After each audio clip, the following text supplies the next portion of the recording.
Opening credits. This is the Sign of the Four. Written by Arthur Conan Doyle.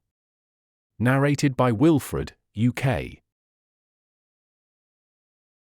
Chapter 1. The Science of Deduction. Sherlock Holmes took his bottle from the corner of the mantelpiece and his hypodermic syringe from its neat morocco case. With his long, white, nervous fingers he adjusted the delicate needle and rolled back his left shirt cuff. For some little time his eyes rested thoughtfully upon the sinewy forearm and wrist all dotted and scarred with innumerable puncture marks. Finally he thrust the sharp point home, pressed down the tiny piston, and sank back into the velvet-lined armchair with a long sigh of satisfaction. 3 times a day for many months I had witnessed this performance, but custom had not reconciled my mind to it.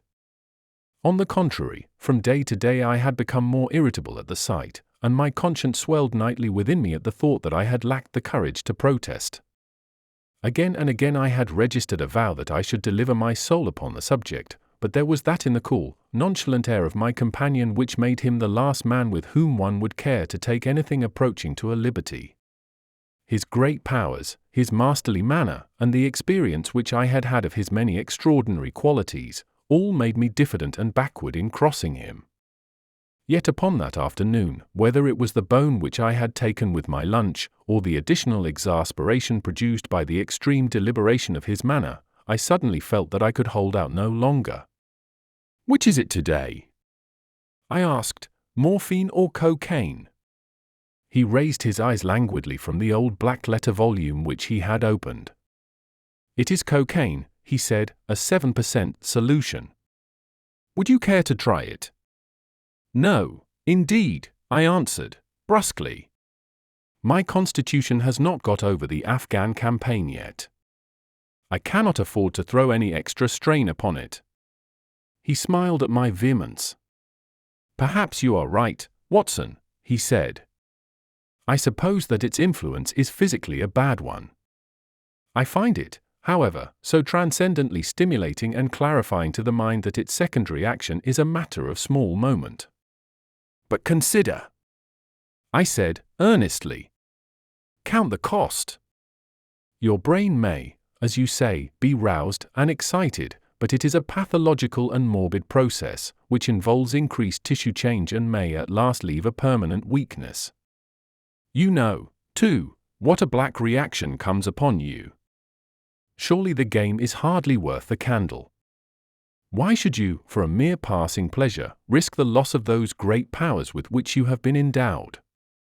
Remember that I speak not only as one comrade to another, but as a medical man to one for whose constitution he is to some extent answerable." He did not seem offended. On the contrary, he put his fingertips together and leaned his elbows on the arms of his chair, like one who has a relish for conversation. "My mind," he said, "rebels at stagnation. Give me problems, give me work, give me the most abstruse cryptogram or the most intricate analysis, and I am in my own proper atmosphere. I can dispense then with artificial stimulants. But I abhor the dull routine of existence. I crave for mental exaltation. That is why I have chosen my own particular profession, or rather created it, for I am the only one in the world. The only unofficial detective," I said, raising my eyebrows. "The only unofficial consulting detective," he answered. "I am the last and highest court of appeal in detection. When Gregson or Lestrade or Athelney Jones are out of their depths, which, by the way, is their normal state, the matter is laid before me. I examine the data, as an expert, and pronounce a specialist's opinion. I claim no credit in such cases. My name figures in no newspaper. The work itself, the pleasure of finding a field for my peculiar powers, is my highest reward. But you have yourself had some experience of my methods of work in the Jefferson Hope case." "Yes, indeed," said I, cordially. "I was never so struck by anything in my life. I even embodied it in a small brochure with the somewhat fantastic title of A Study in Scarlet." He shook his head sadly. "I glanced over it," said he. "Honestly, I cannot congratulate you upon it. Detection is, or ought to be, an exact science, and should be treated in the same cold and unemotional manner. You have attempted to tinge it with romanticism, which produces much the same effect as if you worked a love story or an elopement into the fifth proposition of Euclid. But the romance was there, I remonstrated. I could not tamper with the facts. Some facts should be suppressed, or at least a just sense of proportion should be observed in treating them. The only point in the case which deserved mention was the curious analytical reasoning from effects to causes by which I succeeded in unraveling it. I was annoyed at this criticism of a work which had been specially designed to please him. I confess, too, that I was irritated by the egotism which seemed to demand that every line of my pamphlet should be devoted to his own special doings. More than once during the years that I had lived with him in Baker Street I had observed that a small vanity underlay my companion's quiet and didactic manner. I made no remark, however, but sat nursing my wounded leg. I had a Giselle bullet through it some time before, and, though it did not prevent me from walking, it ached wearily at every change of the weather. My practice has extended recently to the continent, said Holmes, after a while, filling up his old briar-root pipe. I was consulted last week by François Lavillard, who, as you probably know, has come rather to the front lately in the French detective service. He has all the Celtic power of quick intuition, but he is deficient in the wide range of exact knowledge which is essential to the higher developments of his art. The case was concerned with a will, and possessed some features of interest.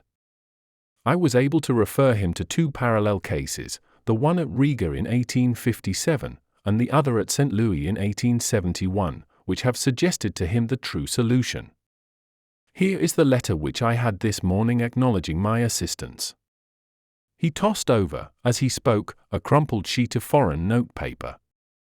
I glanced my eyes down it, catching a profusion of notes of admiration, with stray magnifiques, coups de maîtres, and tours de force, all testifying to the ardent admiration of the Frenchman. He speaks as a pupil to his master, said I. Oh, he rates my assistance too highly, said Sherlock Holmes, lightly. He has considerable gifts himself. He possesses 2 out of the 3 qualities necessary for the ideal detective. He has the power of observation and that of deduction. He is only wanting in knowledge, and that may come in time. He is now translating my small works into French. Your works?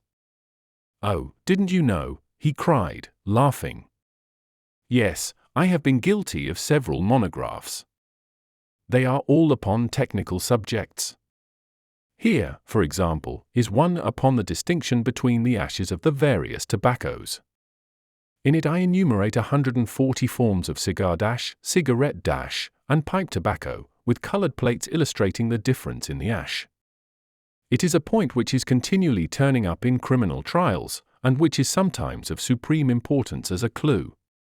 If you can say definitely, for example, that some murder has been done by a man who was smoking an Indian lunka, it obviously narrows your field of search.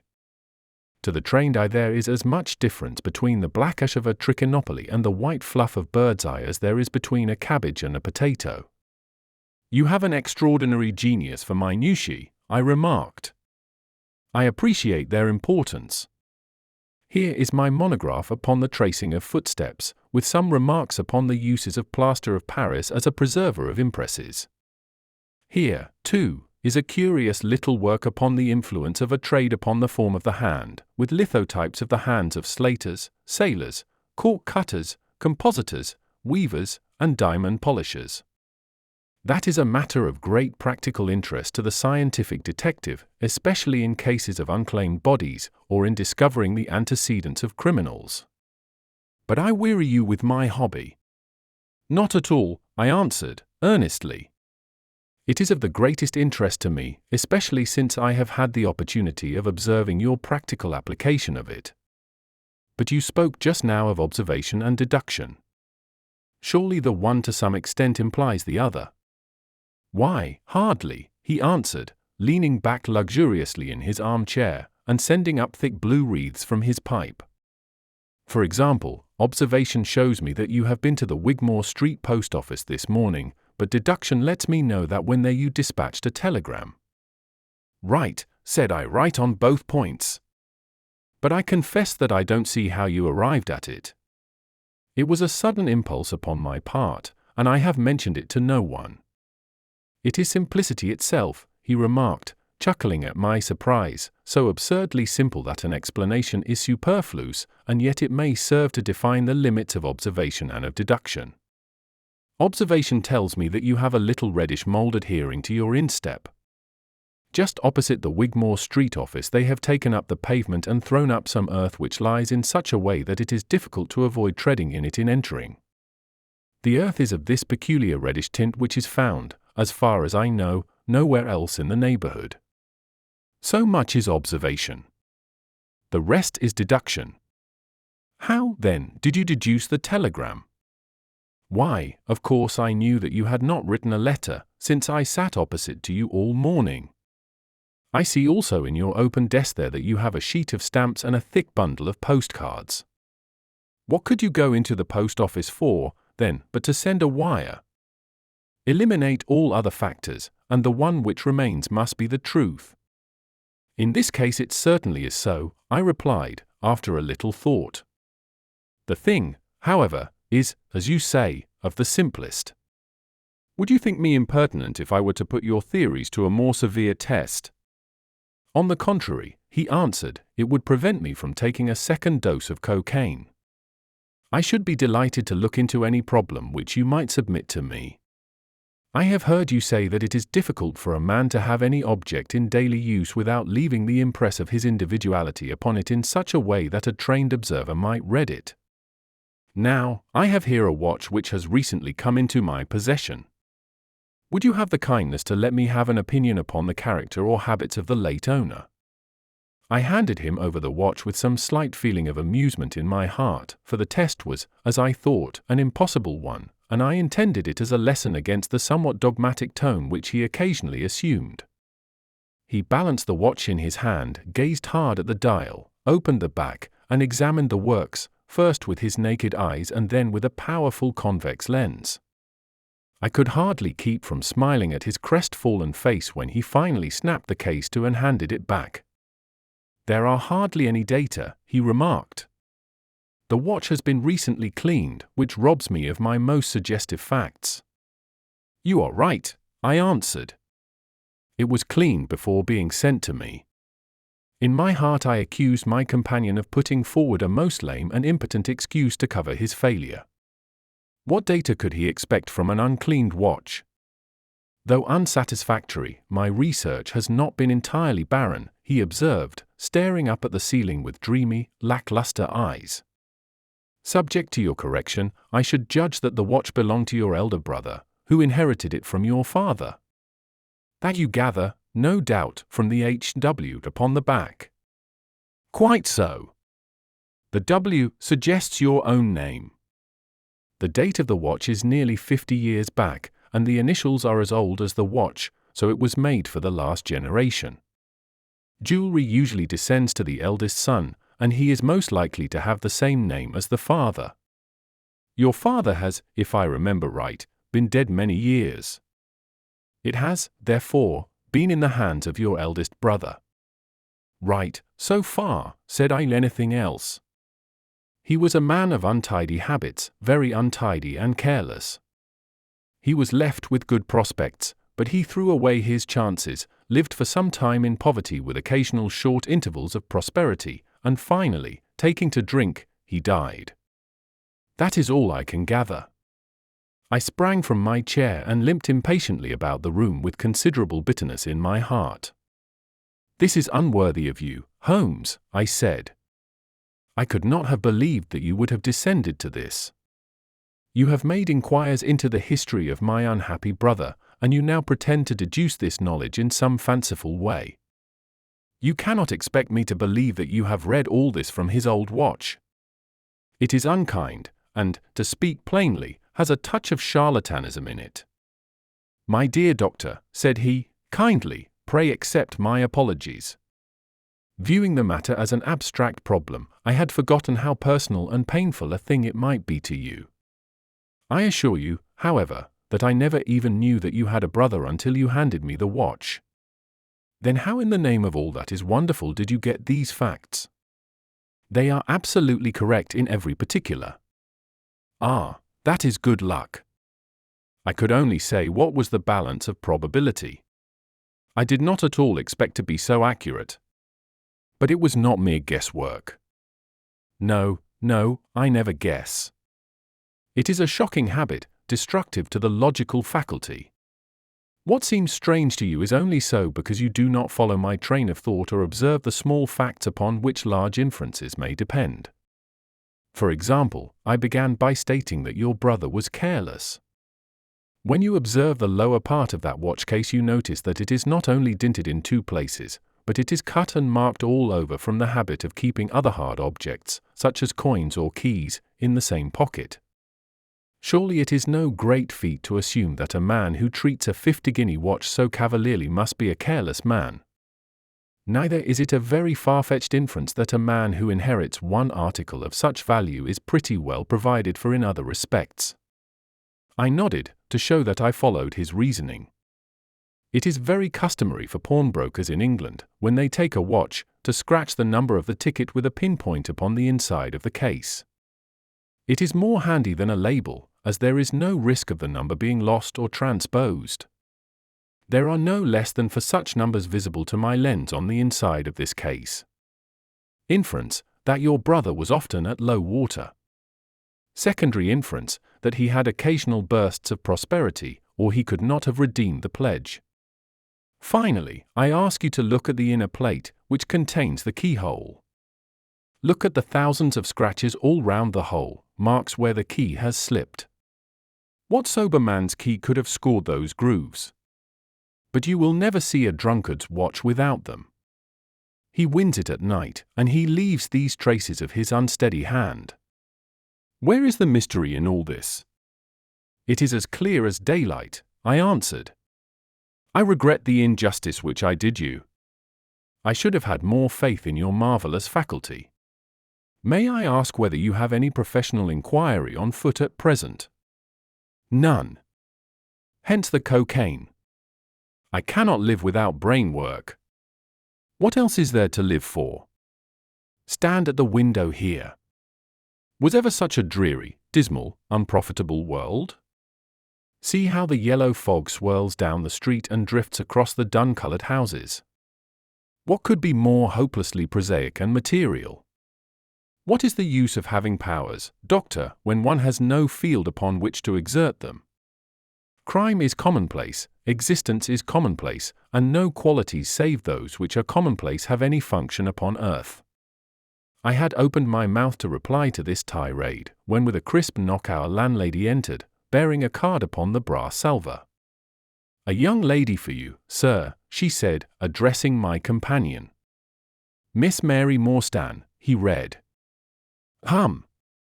I have no recollection of the name. Ask the young lady to step up, Mrs. Hudson. Don't go, doctor. I should prefer that you remain. Chapter 2. The statement of the case. Miss Morstan entered the room with a firm step and an outward composure of manner. She was a blonde young lady, small, dainty, well-gloved, and dressed in the most perfect taste. There was, however, a plainness and simplicity about her costume which bore with it a suggestion of limited means. The dress was a sombre greyish beige, untrimmed and unbraided, and she wore a small turban of the same dull hue, relieved only by a suspicion of white feather in the side.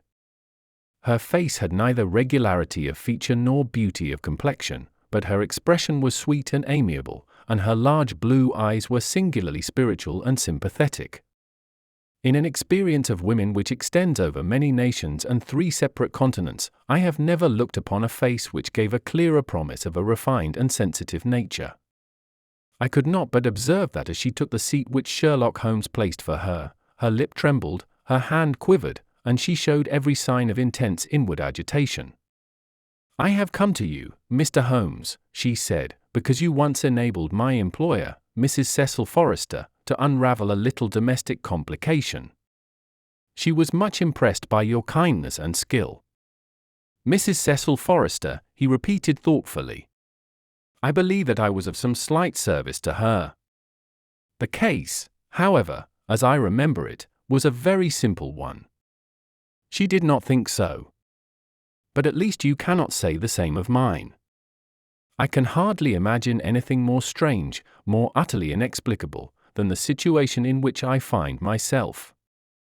Holmes rubbed his hands, and his eyes glistened. He leaned forward in his chair with an expression of extraordinary concentration upon his clear-cut, hawk-like features. "State your case," said he, in brisk, business tones. I felt that my position was an embarrassing one. "You will, I am sure, excuse me," I said, rising from my chair. To my surprise, the young lady held up her gloved hand to detain me. "If your friend," she said, "would be good enough to stop, he might be of inestimable service to me." I relapsed into my chair. "Briefly," she continued, "the facts are these. My father was an officer in an Indian regiment who sent me home when I was quite a child. My mother was dead, and I had no relative in England. I was placed, however, in a comfortable boarding establishment at Edinburgh, and there I remained until I was 17 years of age. In the year 1878 my father, who was senior captain of his regiment, obtained 12 months' leave and came home. He telegraphed to me from London that he had arrived all safe, and directed me to come down at once, giving the Langham Hotel as his address. His message, as I remember, was full of kindness and love. On reaching London I drove to the Langham, and was informed that Captain Morstan was staying there, but that he had gone out the night before and had not yet returned. I waited all day without news of him. That night, on the advice of the manager of the hotel, I communicated with the police, and next morning we advertised in all the papers. Our inquiries led to no result, and from that day to this no word has ever been heard of my unfortunate father. He came home with his heart full of hope, to find some peace, some comfort, and instead, she put her hand to her throat, and a choking sob cut short the sentence. "The date?" asked Holmes, opening his notebook. "He disappeared upon the 3rd of December, 1878, nearly 10 years ago. His luggage remained at the hotel. There was nothing in it to suggest a clue, some clothes, some books, and a considerable number of curiosities from the Andaman Islands. He had been one of the officers in charge of the convict guard there." "Had he any friends in town?" "Only one that we know of, Major Sholto, of his own regiment, the 34th Bombay Infantry. The Major had retired some little time before, and lived at Upper Norwood. We communicated with him, of course, but he did not even know that his brother officer was in England." "A singular case," remarked Holmes. "I have not yet described to you the most singular part. About 6 years ago, to be exact, upon the 4th of May, 1882, an advertisement appeared in the Times asking for the address of Miss Mary Morstan and stating that it would be to her advantage to come forward. There was no name or address appended. I had at that time just entered the family of Mrs. Cecil Forrester in the capacity of governess. By her advice I published my address in the advertisement column. The same day there arrived through the post a small cardboard box addressed to me, which I found to contain a very large and lustrous pearl. No word of writing was enclosed. Since then every year upon the same date there has always appeared a similar box, containing a similar pearl, without any clue as to the sender. They have been pronounced by an expert to be of a rare variety and of considerable value. You can see for yourselves that they are very handsome." She opened a flat box as she spoke, and showed me 6 of the finest pearls that I had ever seen. "Your statement is most interesting," said Sherlock Holmes. "Has anything else occurred to you?" "Yes, and no later than today. That is why I have come to you. This morning I received this letter, which you will perhaps read for yourself." "Thank you," said Holmes. "The envelope too, please. Postmark, London, SW date, July 7th. Man's thumb mark on corner, probably postman. Best quality paper. Envelopes at 6p a packet. Particular man in his stationery. No address. Be at the third pillar from the left outside the Lyceum Theatre tonight at 7 o'clock. If you are distrustful, bring 2 friends. You are a wronged woman, and shall have justice.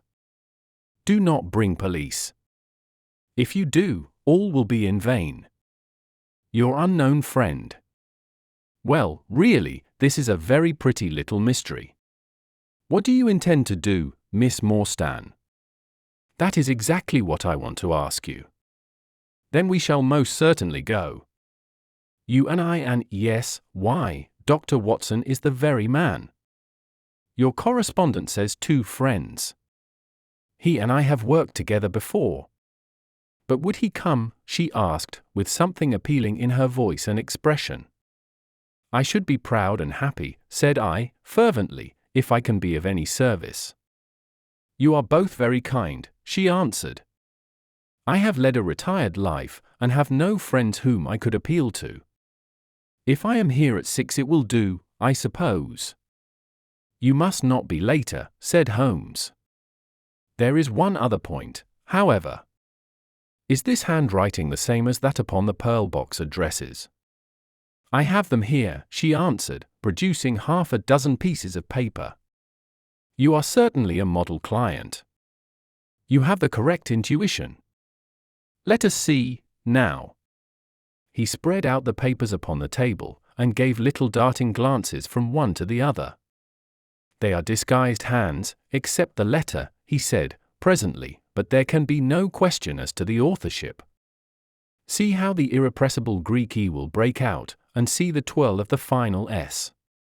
They are undoubtedly by the same person. I should not like to suggest false hopes, Miss Morstan, but is there any resemblance between this hand and that of your father? Nothing could be more unlike. I expected to hear you say so. We shall look out for you, then, at 6. Pray allow me to keep the papers. I may look into the matter before then. It is only 3:30. Au revoir, then. Au revoir, said our visitor, and, with a bright, kindly glance from one to the other of us, she replaced her pearl box in her bosom and hurried away. Standing at the window, I watched her walking briskly down the street, until the grey turban and white feather were but a speck in the sombre crowd. What a very attractive woman! I exclaimed, turning to my companion. He had lit his pipe again, and was leaning back with drooping eyelids. Is she? He said, languidly. I did not observe. You really are an automaton, a calculating machine. I cried. There is something positively inhuman in you at times. He smiled gently. It is of the first importance, he said, not to allow your judgment to be biased by personal qualities. A client is to me a mere unit, a factor in a problem. The emotional qualities are antagonistic to clear reasoning. I assure you that the most winning woman I ever knew was hanged for poisoning 3 little children for their insurance money, and the most repellent man of my acquaintance is a philanthropist who has spent nearly $250,000 upon the London poor. In this case, however, I never make exceptions. An exception disproves the rule. Have you ever had occasion to study character in handwriting? What do you make of this fellow's scribble? It is legible and regular, I answered. A man of business habits and some force of character. Holmes shook his head. Look at his long letters, he said. They hardly rise above the common herd. That D might be an A, and that L and E. Men of character always differentiate their long letters, however illegibly they may write. There is vacillation in his KS and self-esteem in his capitals. I am going out now. I have some few references to make. Let me recommend this book, one of the most remarkable ever penned. It is Winwoodrid's Martyrdom of Man. I shall be back in an hour. I sat in the window with the volume in my hand, but my thoughts were far from the daring speculations of the writer. My mind ran upon our late visitor, her smiles, the deep rich tones of her voice, the strange mystery which overhung her life. If she were 17 at the time of her father's disappearance, she must be 27 now, a sweet age, when youth has lost its self-consciousness and become a little sobered by experience. So I sat and mused, until such dangerous thoughts came into my head that I hurried away to my desk and plunged furiously into the latest treatise upon pathology. What was I, an army surgeon with a weak leg and a weaker banking account, that I should dare to think of such things? She was a unit, a factor, nothing more. If my future were black, it was better surely to face it like a man than to attempt to brighten it by mere will-o'-the-wisps of the imagination. Chapter 3. In Quest of a Solution. It was 5:30 before Holmes returned. He was bright, eager, and in excellent spirits, a mood which in his case alternated with fits of the blackest depression. "There is no great mystery in this matter," he said, taking the cup of tea which I had poured out for him. "The facts appear to admit of only one explanation." "What?" "You have solved it already." "Well, that would be too much to say. I have discovered a suggestive fact, that is all. It is, however, very suggestive. The details are still to be added. I have just found, on consulting the back files of the Times, that Major Sholto, of Upper Norwood, late of the 34th Bombay Infantry, died upon the 28th of April, 1882. I may be very obtuse, Holmes, but I fail to see what this suggests." "No? You surprise me. Look at it in this way, then. Captain Morstan disappears. The only person in London whom he could have visited is Major Sholto. Major Sholto denies having heard that he was in London. For years later Sholto dies.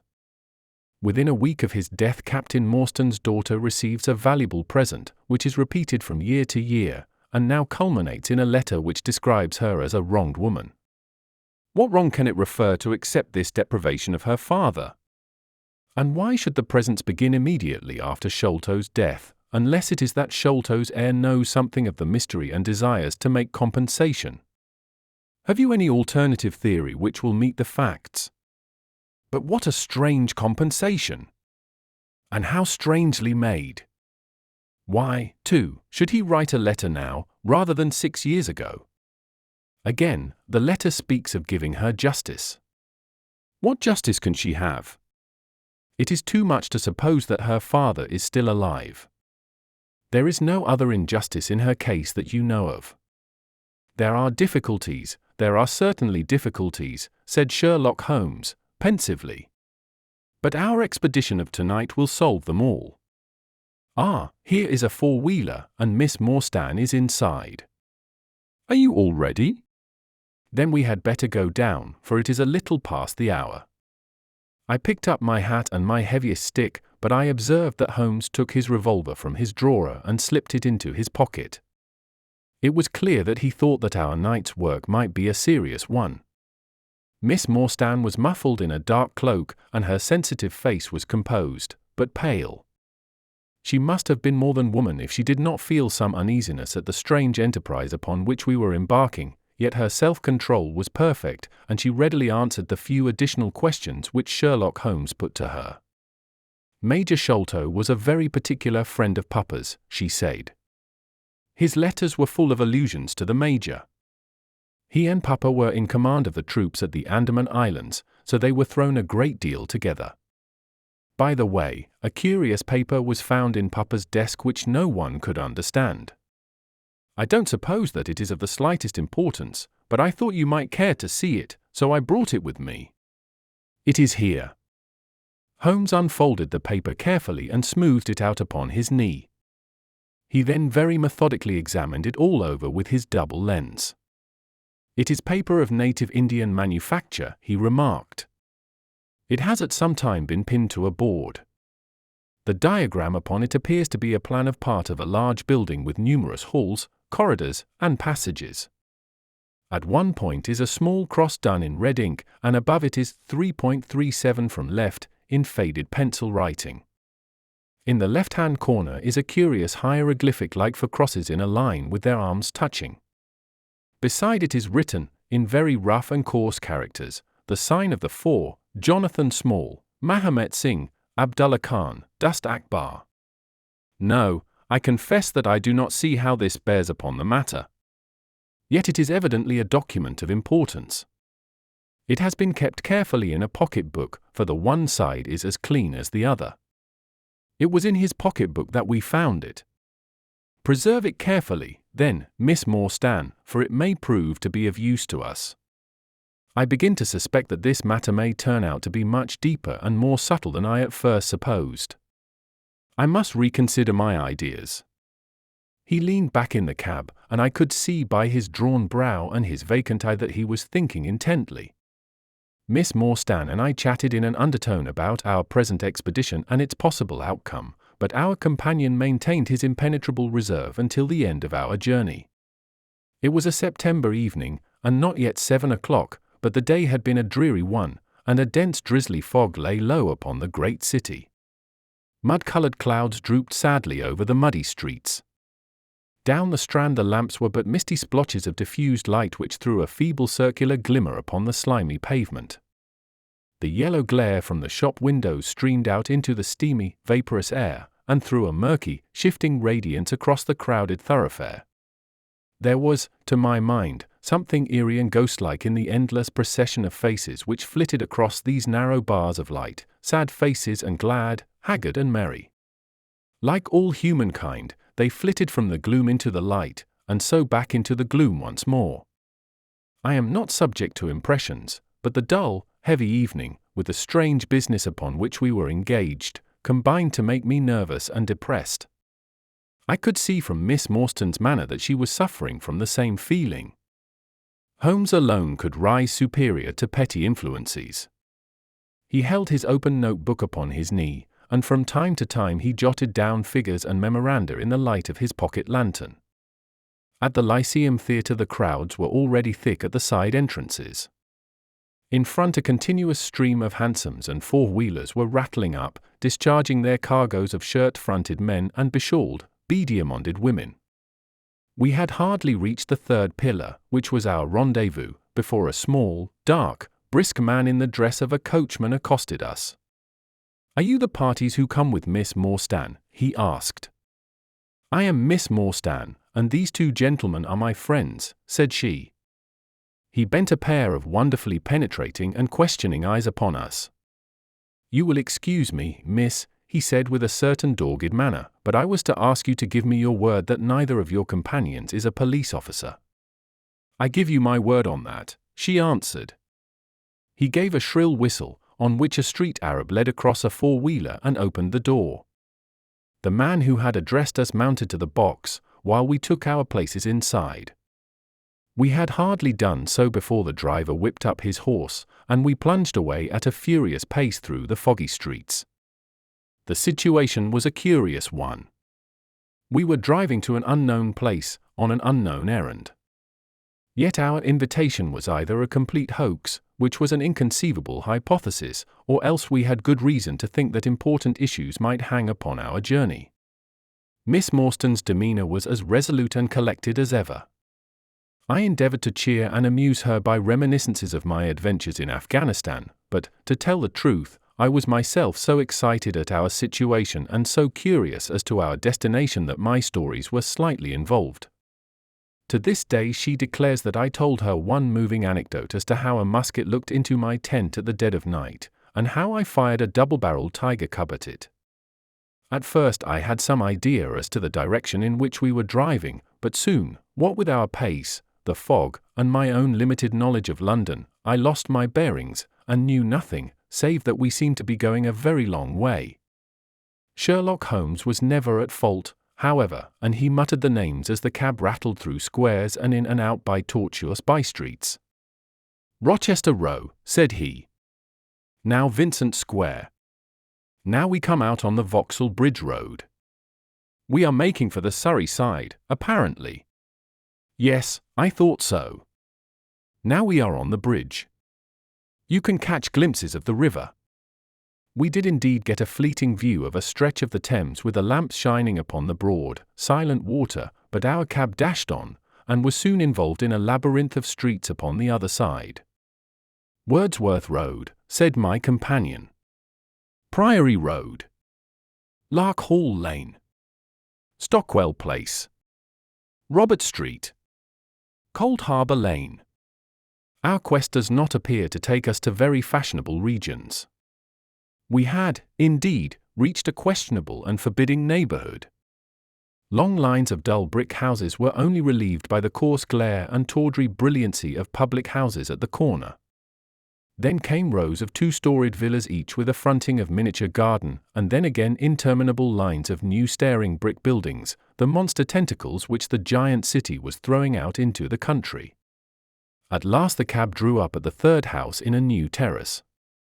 None of the other houses were inhabited, and that at which we stopped was as dark as its neighbours, save for a single glimmer in the kitchen window. On our knocking, however, the door was instantly thrown open by a Hindu servant clad in a yellow turban, white loose-fitting clothes, and a yellow sash. There was something strangely incongruous in this oriental figure framed in the commonplace doorway of a third-rate suburban dwelling house. "The Sahib awaits you," said he, and even as he spoke there came a high-piping voice from some inner room. "Show them into me, Kit Mootgar," it cried. "Show them straight into me." Chapter 4. The Story of the Bald-Headed Man. We followed the Indian down a sordid and common passage, ill-lit and worse furnished, until he came to a door upon the right, which he threw open. A blaze of yellow light streamed out upon us, and in the centre of the glare there stood a small man with a very high head, a bristle of red hair all round the fringe of it, and a bald, shining scalp which shot out from among it like a mountain peak from fir trees. He writhed his hands together as he stood, and his features were in a perpetual jerk, now smiling, now scowling, but never for an instant in repose. Nature had given him a pendulous lip, and a too visible line of yellow and irregular teeth, which he strove feebly to conceal by constantly passing his hand over the lower part of his face. In spite of his obtrusive baldness, he gave the impression of youth. In point of fact, he had just turned his 30th year. "Your servant, Miss Morstan," he kept repeating, in a thin, high voice. "Your servant, gentlemen. Pray step into my little sanctum. A small place, miss, but furnished to my own liking. An oasis of art in the howling desert of South London." We were all astonished by the appearance of the apartment into which he invited us.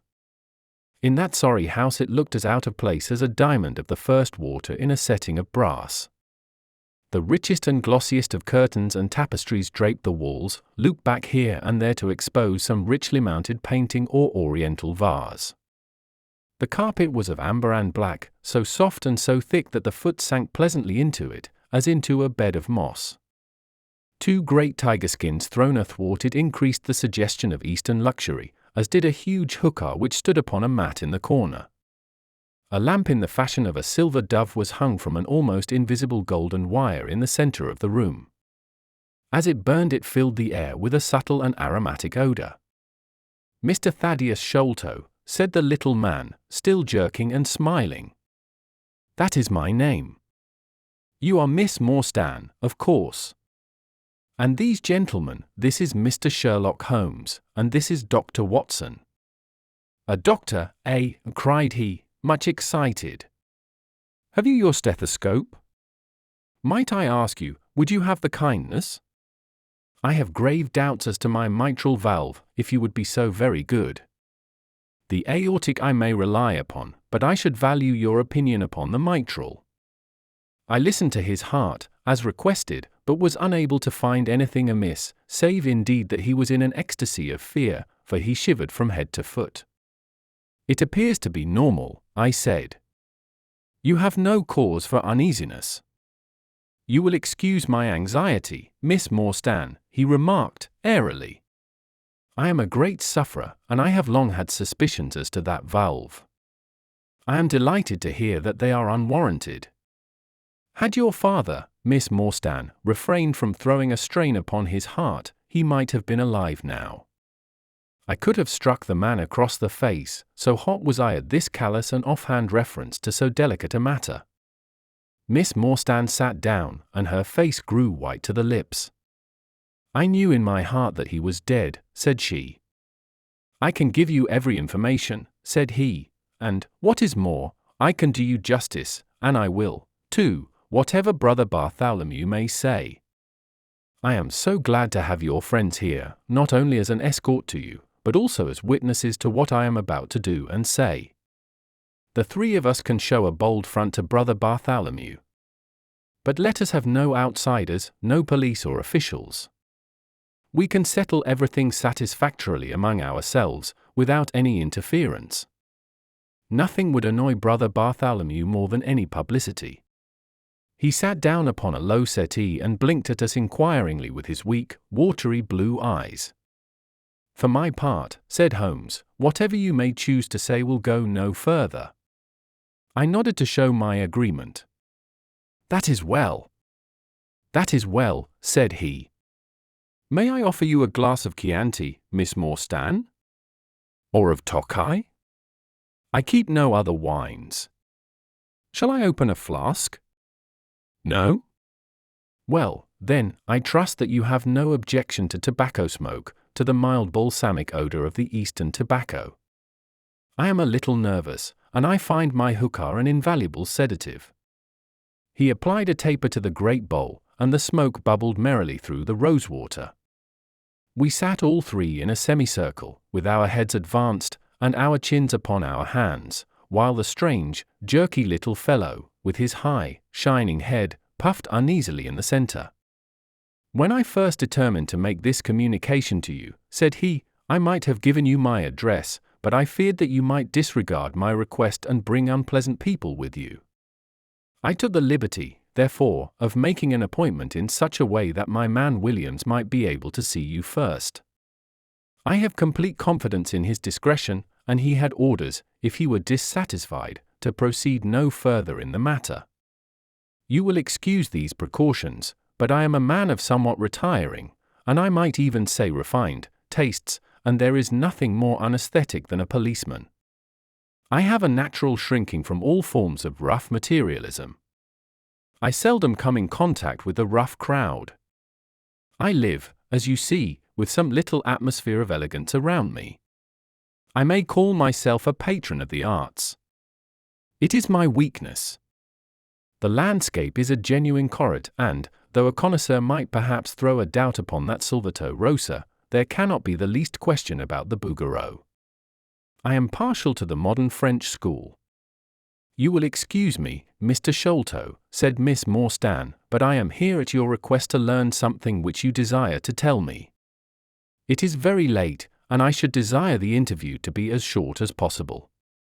At the best it must take some time, he answered, for we shall certainly have to go to Norwood and see Brother Bartholomew. We shall all go and try if we can get the better of Brother Bartholomew. He is very angry with me for taking the course which has seemed right to me. I had quite high words with him last night. You cannot imagine what a terrible fellow he is when he is angry. If we are to go to Norwood it would perhaps be as well to start at once, I ventured to remark. He laughed until his ears were quite red. That would hardly do, he cried. I don't know what he would say if I brought you in that sudden way. No, I must prepare you by showing you how we all stand to each other. In the first place, I must tell you that there are several points in the story of which I am myself ignorant. I can only lay the facts before you as far as I know them myself. My father was, as you may have guessed, Major John Sholto, once of the Indian Army. He retired some 11 years ago, and came to live at Pondicherry Lodge in Upper Norwood. He had prospered in India, and brought back with him a considerable sum of money, a large collection of valuable curiosities, and a staff of native servants. With these advantages he bought himself a house, and lived in great luxury. My twin brother Bartholomew and I were the only children. I very well remember the sensation which was caused by the disappearance of Captain Morstan. We read the details in the papers, and, knowing that he had been a friend of our father's, we discussed the case freely in his presence. He used to join in our speculations as to what could have happened. Never for an instant did we suspect that he had the whole secret hidden in his own breast, that of all men he alone knew the fate of Arthur Morstan. We did know, however, that some mystery, some positive danger, overhung our father. He was very fearful of going out alone, and he always employed 2 prize-fighters to act as porters at Pondicherry Lodge. Williams, who drove you tonight, was one of them. He was once lightweight champion of England. Our father would never tell us what it was he feared, but he had a most marked aversion to men with wooden legs. On one occasion he actually fired his revolver at a wooden-legged man, who proved to be a harmless tradesman canvassing for orders. We had to pay a large sum to hush the matter up. My brother and I used to think this a mere whim of my father's, but events have since led us to change our opinion. Early in 1882 my father received a letter from India which was a great shock to him. He nearly fainted at the breakfast table when he opened it, and from that day he sickened to his death. What was in the letter we could never discover, but I could see as he held it that it was short and written in a scrawling hand. He had suffered for years from an enlarged spleen, but he now became rapidly worse, and towards the end of April we were informed that he was beyond all hope, and that he wished to make a last communication to us. When we entered his room he was propped up with pillows and breathing heavily. He besought us to lock the door and to come upon either side of the bed. Then, grasping our hands, he made a remarkable statement to us, in a voice which was broken as much by emotion as by pain. I shall try and give it to you in his own very words. I have only one thing, he said, which weighs upon my mind at this supreme moment. It is my treatment of poor Morstan's orphan. The cursed greed which has been my besetting sin through life has withheld from her the treasure, half at least of which should have been hers. And yet I have made no use of it myself, so blind and foolish a thing is avarice. The mere feeling of possession has been so dear to me that I could not bear to share it with another. See that chaplet dipped with pearls beside the quinine bottle. Even that I could not bear to part with, although I had got it out with the design of sending it to her. You, my sons, will give her a fair share of the Agra treasure. But send her nothing, not even the chaplet, until I am gone. After all, men have been as bad as this and have recovered. I will tell you how Morstan died, he continued. He had suffered for years from a weak heart, but he concealed it from every one. I alone knew it. When in India, he and I, through a remarkable chain of circumstances, came into possession of a considerable treasure. I brought it over to England, and on the night of Morstan's arrival he came straight over here to claim his share. He walked over from the station, and was admitted by my faithful old Lal Chowdar, who is now dead. Morstan and I had a difference of opinion as to the division of the treasure, and we came to heated words.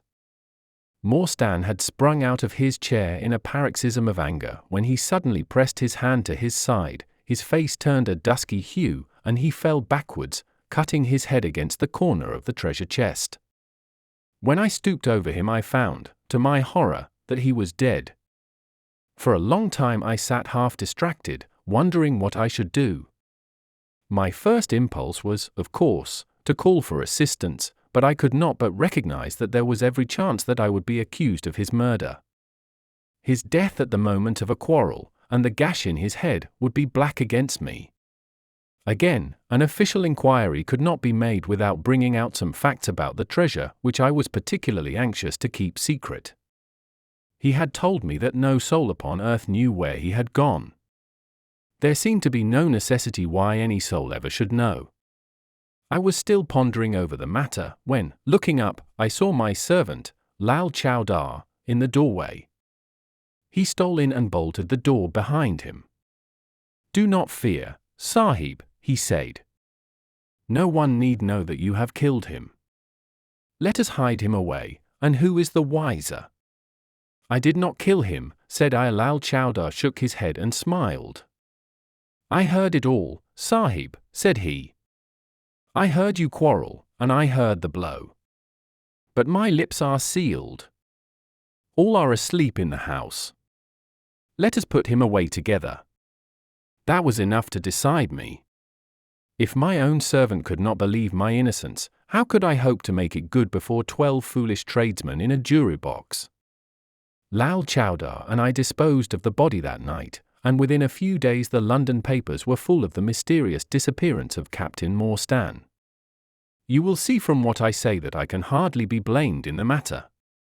My fault lies in the fact that we concealed not only the body, but also the treasure, and that I have clung to Morstan's share as well as to my own. I wish you, therefore, to make restitution. Put your ears down to my mouth. The treasure is hidden in. At this instant a horrible change came over his expression, his eyes stared wildly, his jaw dropped, and he yelled, in a voice which I can never forget, "Keep him out! For Christ's sake, keep him out!" We both stared round at the window behind us upon which his gaze was fixed. A face was looking in at us out of the darkness. We could see the whitening of the nose where it was pressed against the glass. It was a bearded, hairy face, with wild, cruel eyes and an expression of concentrated malevolence. My brother and I rushed towards the window, but the man was gone. When we returned to my father, his head had dropped and his pulse had ceased to beat. We searched the garden that night, but found no sign of the intruder, save that just under the window a single footmark was visible in the flower bed. But for that one trace, we might have thought that our imaginations had conjured up that wild, fierce face. We soon, however, had another and a more striking proof that there were secret agencies at work all round us. The window of my father's room was found open in the morning, his cupboards and boxes had been rifled, and upon his chest was fixed a torn piece of paper, with the words "The sign of the Forter" scrawled across it. What the phrase meant, or who our secret visitor may have been, we never knew. As far as we can judge, none of my father's property had been actually stolen, though everything had been turned out. My brother and I naturally associated this peculiar incident with the fear which haunted my father during his life, but it is still a complete mystery to us. The little man stopped to relight his hookah and puffed thoughtfully for a few moments. We had all sat absorbed, listening to his extraordinary narrative. At the short account of her father's death, Miss Morstan had turned deadly white, and for a moment I feared that she was about to faint. She rallied, however, on drinking a glass of water which I quietly poured out for her from a Venetian carafe upon the side table. Sherlock Holmes leaned back in his chair with an abstracted expression and the lids drawn low over his glittering eyes. As I glanced at him, I could not but think how on that very day he had complained bitterly of the commonplaceness of life. Here at least was a problem which would tax his sagacity to the utmost. Mr. Thaddeus Sholto looked from one to the other of us with an obvious pride at the effect which his story had produced, and then continued between the puffs of his overgrown pipe. "My brother and I," said he, "were, as you may imagine, much excited as to the treasure which my father had spoken of.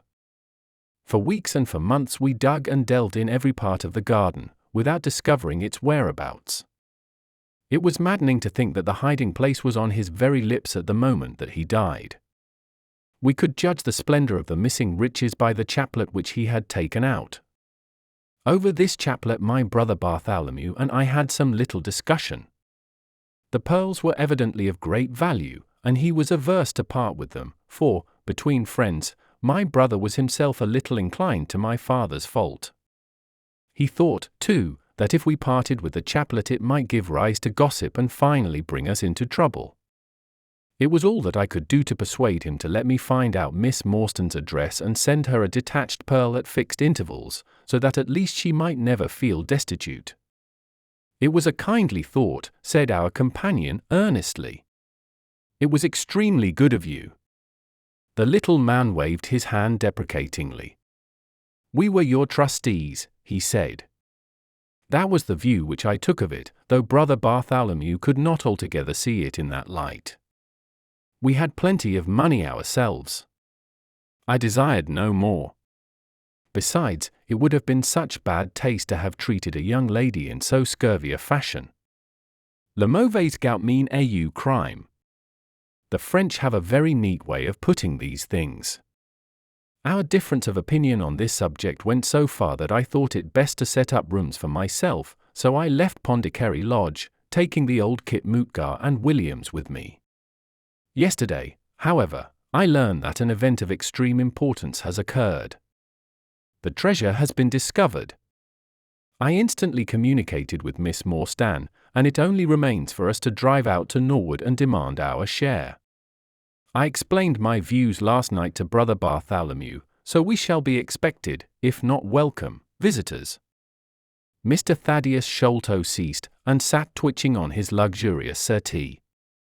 We all remained silent, with our thoughts upon the new development which the mysterious business had taken. Holmes was the first to spring to his feet. "You have done well, sir, from first to last," said he. "It is possible that we may be able to make you some small return by throwing some light upon that which is still dark to you. But as Miss Morstan remarked just now, it is late, and we had best put the matter through without delay." Our new acquaintance very deliberately coiled up the tube of his hookah, and produced from behind a curtain a very long befrogged topcoat with astrakhan collar and cuffs.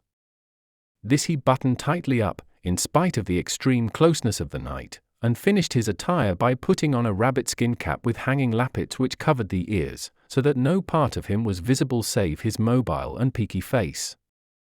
"My health is somewhat fragile," he remarked, as he led the way down the passage. "I am compelled to be a valetudinarian." Our cab was awaiting us outside, and our program was evidently prearranged, for the driver started off at once at a rapid pace. Thaddeus Sholto talked incessantly, in a voice which rose high above the rattle of the wheels. "Bartholomew is a clever fellow," said he. "How do you think he found out where the treasure was?" He had come to the conclusion that it was somewhere indoors, so he worked out all the cubic space of the house, and made measurements everywhere, so that not 1 inch should be unaccounted for. Among other things, he found that the height of the building was 74 feet, but on adding together the heights of all the separate rooms, and making every allowance for the space between, which he ascertained by borings, he could not bring the total to more than 70 feet. There were 4 feet unaccounted for. These could only be at the top of the building. He knocked a hole, therefore, in the lath and plaster ceiling of the highest room, and there, sure enough, he came upon another little garret above it, which had been sealed up and was known to no one. In the center stood the treasure chest, resting upon 2 rafters. He lowered it through the hole, and there it lies.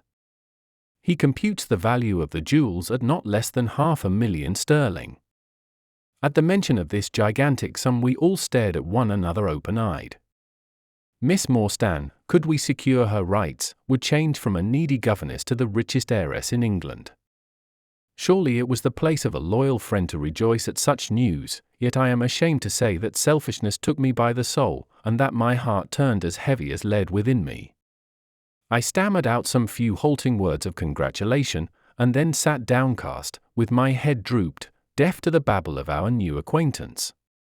He was clearly a confirmed hypochondriac, and I was dreamily conscious that he was pouring forth interminable trains of symptoms, and imploring information as to the composition and action of innumerable quack nostrums, some of which he bore about in a leather case in his pocket. I trust that he may not remember any of the answers which I gave him that night. Holmes declares that he overheard me caution him against the great danger of taking more than 2 drops of castor oil, while I recommended strychnine in large doses as a sedative. However that may be, I was certainly relieved when our cab pulled up with a jerk and the coachman sprang down to open the door. "This, Miss Morstan, is Pondicherry Lodge," said Mr. Thaddeus Sholto, as he handed her out. Chapter 5. The Tragedy of Pondicherry Lodge. It was nearly 11 o'clock when we reached this final stage of our night's adventures. We had left the damp fog of the great city behind us, and the night was fairly fine. A warm wind blew from the westward, and heavy clouds moved slowly across the sky, with half a moon peeping occasionally through the rifts. It was clear enough to see for some distance, but Thaddeus Sholto took down one of the side lamps from the carriage to give us a better light upon our way. Pondicherry Lodge stood in its own grounds, and was girt round with a very high stone wall topped with broken glass. A single narrow iron-clamped door formed the only means of entrance. On this our guide knocked with a peculiar postman-like rat-tat. "Who is there?" cried a gruff voice from within. "It is I, McMurdo." "You surely know my knock by this time." There was a grumbling sound and a clanking and jarring of keys. The door swung heavily back, and a short, deep-chested man stood in the opening, with the yellow light of the lantern shining upon his protruded face and twinkling distrustful eyes. "That you, Mr. Thaddeus? But who are the others?" "I had no orders about them from the master." "No, McMurdo? You surprise me. I told my brother last night that I should bring some friends. He ain't been out o' his room today, Mr. Thaddeus, and I have no orders. You know very well that I must stick to regulations. I can let you in, but your friends must just stop where they are." This was an unexpected obstacle. Thaddeus Sholto looked about him in a perplexed and helpless manner. "This is too bad of you, McMurdo," he said. "If I guarantee them, that is enough for you. There is the young lady, too. She cannot wait on the public road at this hour." "Very sorry, Mr. Thaddeus," said the porter, inexorably. "Folk may be friends o' yours, and yet no friends o' the master's. He pays me well to do my duty, and my duty I'll do. I don't know none o' your friends." "Oh, yes you do, McMurdo," cried Sherlock Holmes, genially. "I don't think you can have forgotten me. Don't you remember the amateur who fought 3 rounds with you at Alison's rooms on the night of your benefit for years back?" "Not Mr. Sherlock Holmes," roared the prize fighter. "God's truth! How could I have mistook you? If instead o' standing there so quiet you had just stepped up and given me that cross hit of yours under the jaw, I'd hard known you without a question. Ah, you're one that has wasted your gifts, you have. You might have aimed high if you had joined the fancy. You see, Watson, if all else fails me I have still one of the scientific professions open to me," said Holmes, laughing. "Our friend won't keep us out in the cold now, I am sure." "In you come, sir, in you come, you and your friends," he answered. "Very sorry, Mr. Thaddeus, but orders are very strict. Had to be certain of your friends before I let them in." Inside, a gravel path wound through desolate grounds to a huge clump of a house, square and prosaic, all plunged in shadow save where a moonbeam struck one corner and glimmered in a garret window. The vast size of the building, with its gloom and its deathly silence, struck a chill to the heart.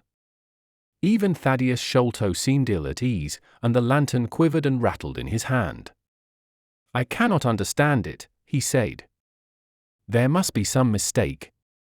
I distinctly told Bartholomew that we should be here, and yet there is no light in his window. I do not know what to make of it." "Does he always guard the premises in this way?" asked Holmes. "Yes, he has followed my father's custom. He was the favorite son, you know, and I sometimes think that my father may have told him more than he ever told me. That is Bartholomew's window up there where the moonshine strikes. It is quite bright, but there is no light from within, I think." "None," said Holmes. "But I see the glint of a light in that little window beside the door. Ah, that is the housekeeper's room. That is where old Mrs. Bernstone sits. She can tell us all about it. But perhaps you would not mind waiting here for a minute or two, for if we all go in together and she has no word of our coming she may be alarmed." "But hush! What is that?" He held up the lantern, and his hand shook until the circles of light flickered and wavered all round us. Miss Morstan seized my wrist, and we all stood with thumping hearts, straining our ears. From the great black house there sounded through the silent night the saddest and most pitiful of sounds, the shrill, broken whimpering of a frightened woman. "It is Mrs. Bernstone," said Sholto. "She is the only woman in the house. Wait here. I shall be back in a moment." He hurried for the door, and knocked in his peculiar way. We could see a tall old woman admit him, and sway with pleasure at the very sight of him. "Oh, Mr. Thaddeus, sir, I am so glad you have come. I am so glad you have come, Mr. Thaddeus, sir." We heard her reiterated rejoicings until the door was closed and her voice died away into a muffled monotone. Our guide had left us the lantern. Holmes swung it slowly round, and peered keenly at the house, and at the great rubbish heaps which cumbered the grounds. Miss Morstan and I stood together, and her hand was in mine. A wondrous subtle thing is love, for here were we two who had never seen each other before that day, between whom no word or even look of affection had ever passed, and yet now in an hour of trouble our hands instinctively sought for each other. I have marvelled at it since, but at the time it seemed the most natural thing that I should go out to her so, and, as she has often told me, there was in her also the instinct to turn to me for comfort and protection. So we stood hand in hand, like two children, and there was peace in our hearts for all the dark things that surrounded us. "What a strange place," she said, looking round. "It looks as though all the moles in England had been let loose in it. I have seen something of the sort on the side of a hill near Ballarat, where the prospectors had been at work." "And from the same cause," said Holmes. "These are the traces of the treasure-seekers.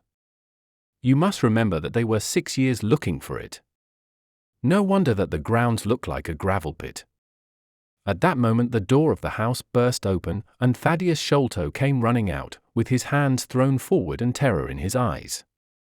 "There is something amiss with Bartholomew," he cried.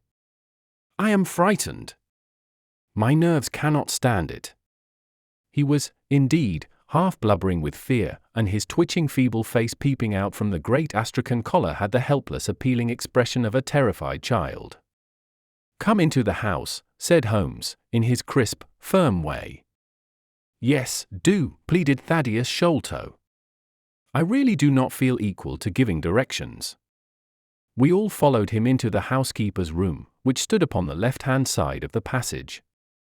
The old woman was pacing up and down with a scared look and restless picking fingers, but the sight of Miss Morstan appeared to have a soothing effect upon her. "God bless your sweet calm face," she cried, with an hysterical sob. "It does me good to see you. Oh, but I have been sorely tried this day." Our companion patted her thin, work-worn hand, and murmured some few words of kindly womanly comfort which brought the colour back into the other's bloodless cheeks. "Master has locked himself in and will not answer me," she explained. "All day I have waited to hear from him, for he often likes to be alone, but an hour ago I feared that something was amiss, so I went up and peeped through the keyhole. You must go up, Mr. Thaddeus, you must go up and look for yourself. I have seen Mr. Bartholomew Sholto in joy and in sorrow for 10 long years, but I never saw him with such a face on him as that." Sherlock Holmes took the lamp and led the way, for Thaddeus Sholto's teeth were chattering in his head. So shaken was he that I had to pass my hand under his arm as we went up the stairs, for his knees were trembling under him. Twice as we ascended Holmes whipped his lens out of his pocket and carefully examined marks which appeared to me to be mere shapeless smudges of dust upon the cocoa-nut matting which served as a stair-carpet. He walked slowly from step to step, holding the lamp, and shooting keen glances to right and left. Miss Morstan had remained behind with the frightened housekeeper.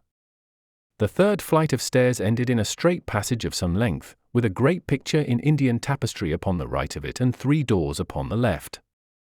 Holmes advanced along it in the same slow and methodical way, while we kept close at his heels, with our long black shadows streaming backwards down the corridor. The third door was that which we were seeking. Holmes knocked without receiving any answer, and then tried to turn the handle and force it open.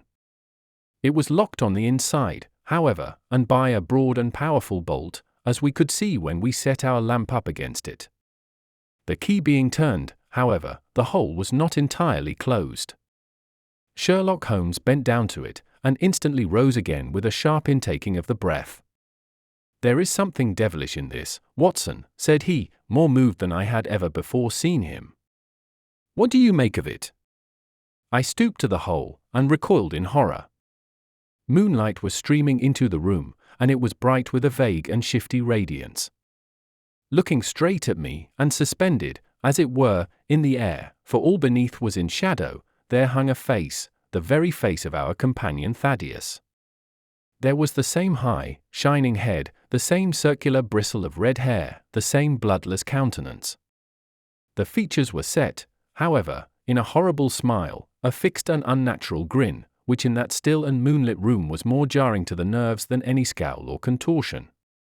So like was the face to that of our little friend that I looked round at him to make sure that he was indeed with us. Then I recalled to mind that he had mentioned to us that his brother and he were twins. "This is terrible," I said to Holmes. "What is to be done?" "The door must come down," he answered, and, springing against it, he put all his weight upon the lock. It creaked and groaned, but did not yield. Together we flung ourselves upon it once more, and this time it gave way with a sudden snap, and we found ourselves within Bartholomew Sholto's chamber. It appeared to have been fitted up as a chemical laboratory. A double line of glass-stoppered bottles was drawn up upon the wall opposite the door, and the table was littered over with Bunsen burners, test tubes, and retorts. In the corners stood carboys of acid in wicker baskets. One of these appeared to leak or to have been broken, for a stream of dark-colored liquid had trickled out from it, and the air was heavy with a peculiarly pungent, tar-like odor. A set of steps stood at one side of the room, in the midst of a litter of lath and plaster, and above them there was an opening in the ceiling large enough for a man to pass through. At the foot of the steps a long coil of rope was thrown carelessly together. By the table, in a wooden armchair, the master of the house was seated all in a heap, with his head sunk upon his left shoulder, and that ghastly, inscrutable smile upon his face. He was stiff and cold, and had clearly been dead many hours. It seemed to me that not only his features but all his limbs were twisted and turned in the most fantastic fashion. By his hand upon the table there lay a peculiar instrument, a brown, close-grained stick, with a stone head like a hammer, rudely lashed on with coarse twine. Beside it was a torn sheet of notepaper with some words scrawled upon it. Holmes glanced at it, and then handed it to me. "You see," he said, with a significant raising of the eyebrows. In the light of the lantern I read, with a thrill of horror, the sign of the four. "In God's name, what does it all mean?" I asked. "It means murder," said he, stooping over the dead man. "Ah, I expected it. Look here." He pointed to what looked like a long, dark thorn stuck in the skin just above the ear.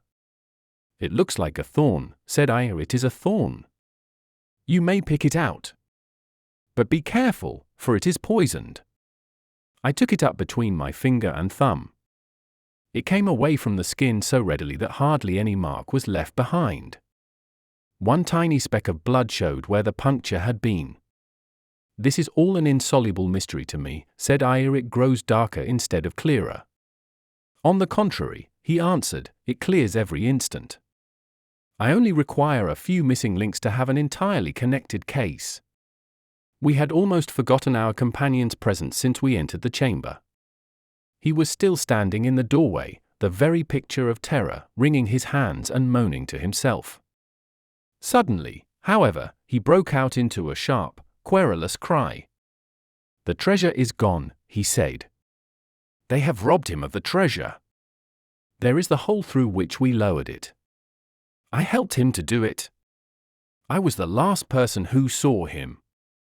I left him here last night, and I heard him lock the door as I came downstairs." "What time was that?" "It was 10 o'clock. And now he is dead, and the police will be called in, and I shall be suspected of having had a hand in it." "Oh, yes, I am sure I shall." "But you don't think so, gentlemen? Surely you don't think that it was I? Is it likely that I would have brought you here if it were I? Oh, dear! Oh, dear! I know that I shall go mad." He jerked his arms and stamped his feet in a kind of convulsive frenzy. "You have no reason for fear, Mr. Sholto," said Holmes, kindly, putting his hand upon his shoulder. "Take my advice, and drive down to the station to report this matter to the police. Offer to assist them in every way. We shall wait here until your return."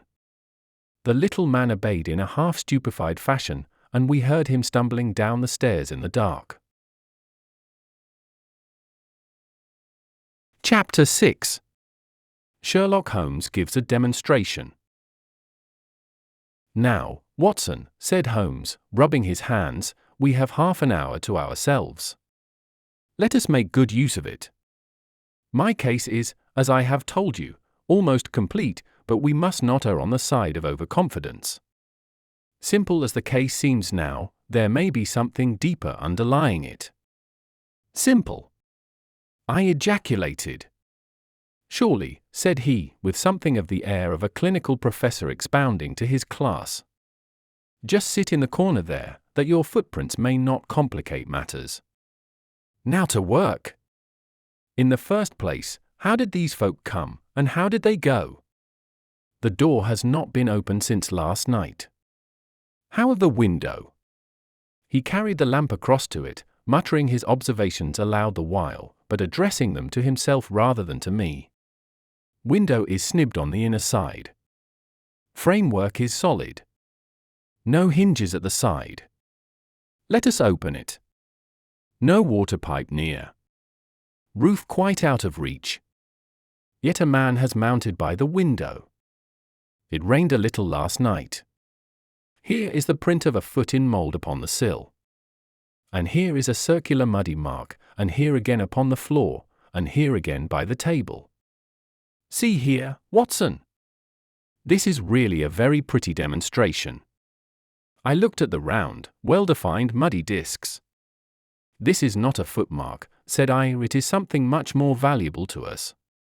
It is the impression of a wooden stump. You see here on the sill is the boot mark, a heavy boot with the broad metal heel, and beside it is the mark of the timber toe.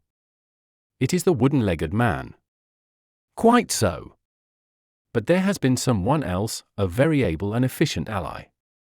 Could you scale that wall, Doctor?" I looked out of the open window. The moon still shone brightly on that angle of the house. We were a good 60 feet from the ground, and, look where I would, I could see no foothold, nor as much as a crevice in the brickwork. "It is absolutely impossible," I answered. "Without aid it is so.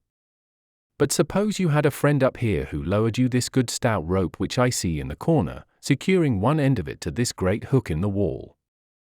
Then, I think, if you were an active man, you might swarm up, wooden leg and all.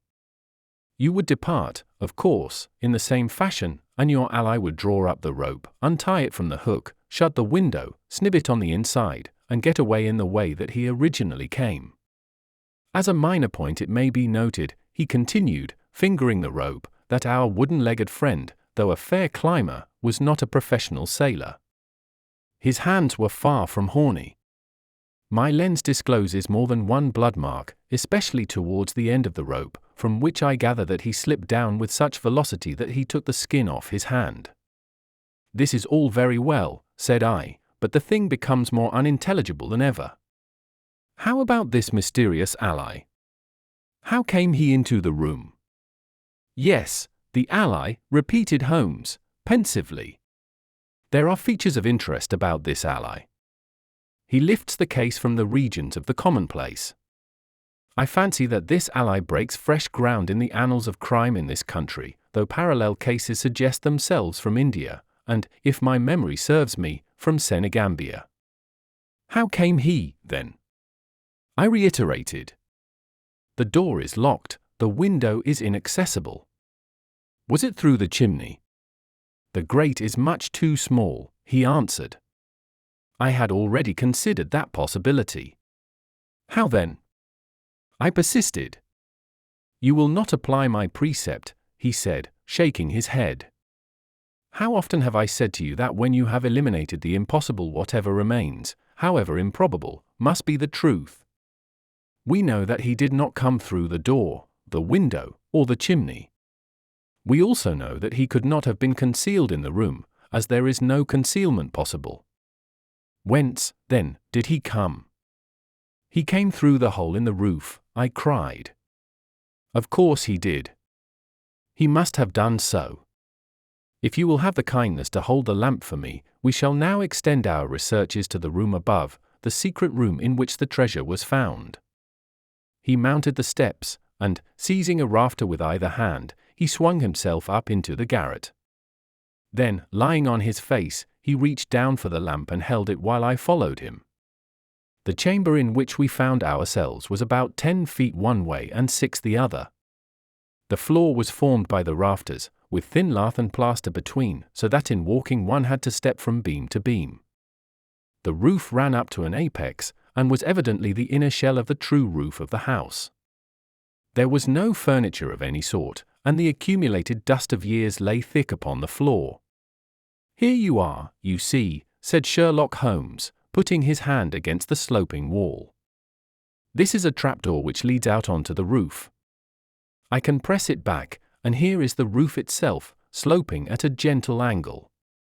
This, then, is the way by which number 1 entered. Let us see if we can find any other traces of his individuality." He held down the lamp to the floor, and as he did so I saw for the second time that night a startled, surprised look come over his face. For myself, as I followed his gaze, my skin was cold under my clothes. The floor was covered thickly with the prints of a naked foot, clear, well-defined, perfectly formed, but scarce half the size of those of an ordinary man. "Holmes," I said, in a whisper, "a child has done the horrid thing." He had recovered his self-possession in an instant. "I was staggered for the moment," he said, "but the thing is quite natural. My memory failed me, or I should have been able to foretell it. There is nothing more to be learned here. Let us go down. What is your theory, then, as to those footmarks?" I asked, eagerly, when we had regained the lower room once more. "My dear Watson, try a little analysis yourself," said he, with a touch of impatience. "You know my methods. Apply them, and it will be instructive to compare results." "I cannot conceive anything which will cover the facts," I answered. "It will be clear enough to you soon," he said, in an offhand way. "I think that there is nothing else of importance here, but I will look." He whipped out his lens and a tape measure, and hurried about the room on his knees, measuring, comparing, examining, with his long thin nose only a few inches from the planks, and his beady eyes gleaming and deep-set like those of a bird. So swift, silent, and furtive were his movements, like those of a trained bloodhound picking out a scent, that I could not but think what a terrible criminal he would have made had he turned his energy and sagacity against the law, instead of exerting them in its defense. As he hunted about, he kept muttering to himself, and finally he broke out into a loud crow of delight. "We are certainly in luck," said he. "We ought to have very little trouble now. Number 1 has had the misfortune to tread in the creosote. You can see the outline of the edge of his small foot here at the side of this evil-smelling mess. The carboy has been cracked, you see, and the stuff has leaked out." "What then?" I asked. "Why, we have got him, that's all," said he. "I know a dog that would follow that scent to the world's end.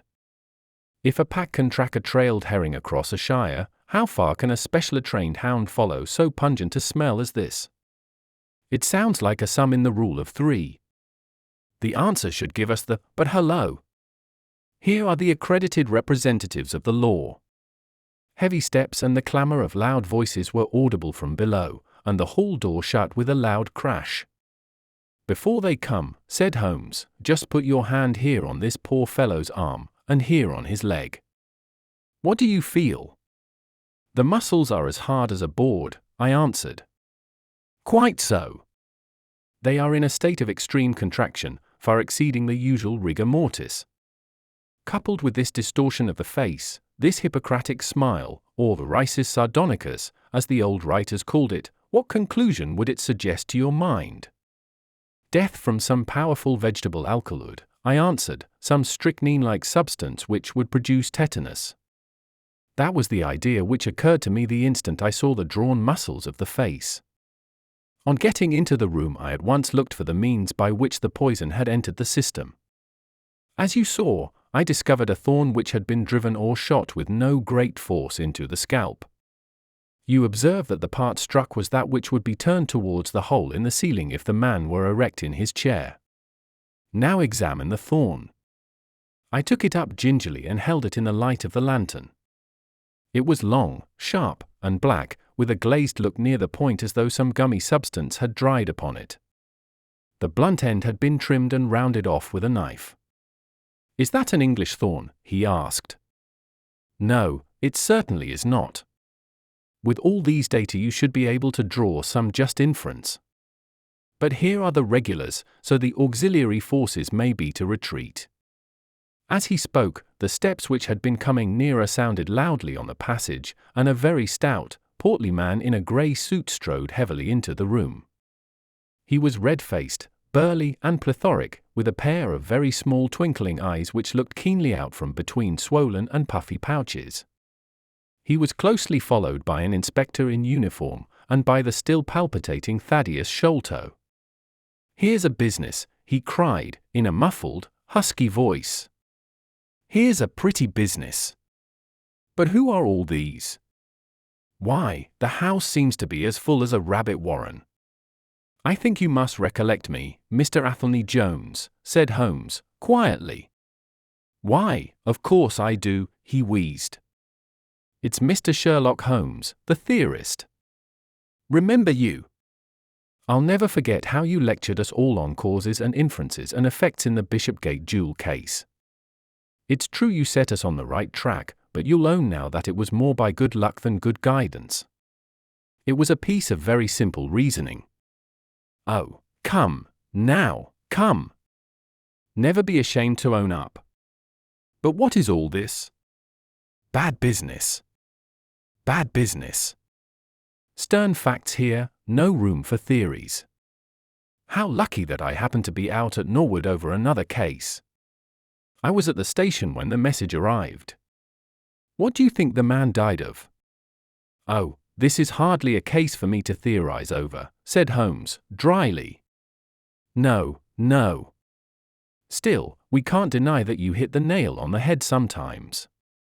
"Dear me. Door locked, I understand. Jewels worth $500,000 missing. How was the window?" "Fastened, but there are steps on the sill." Well, if it was fastened the steps could have nothing to do with the matter. That's common sense. Man might have died in a fit, but then the jewels are missing. Ha! I have a theory.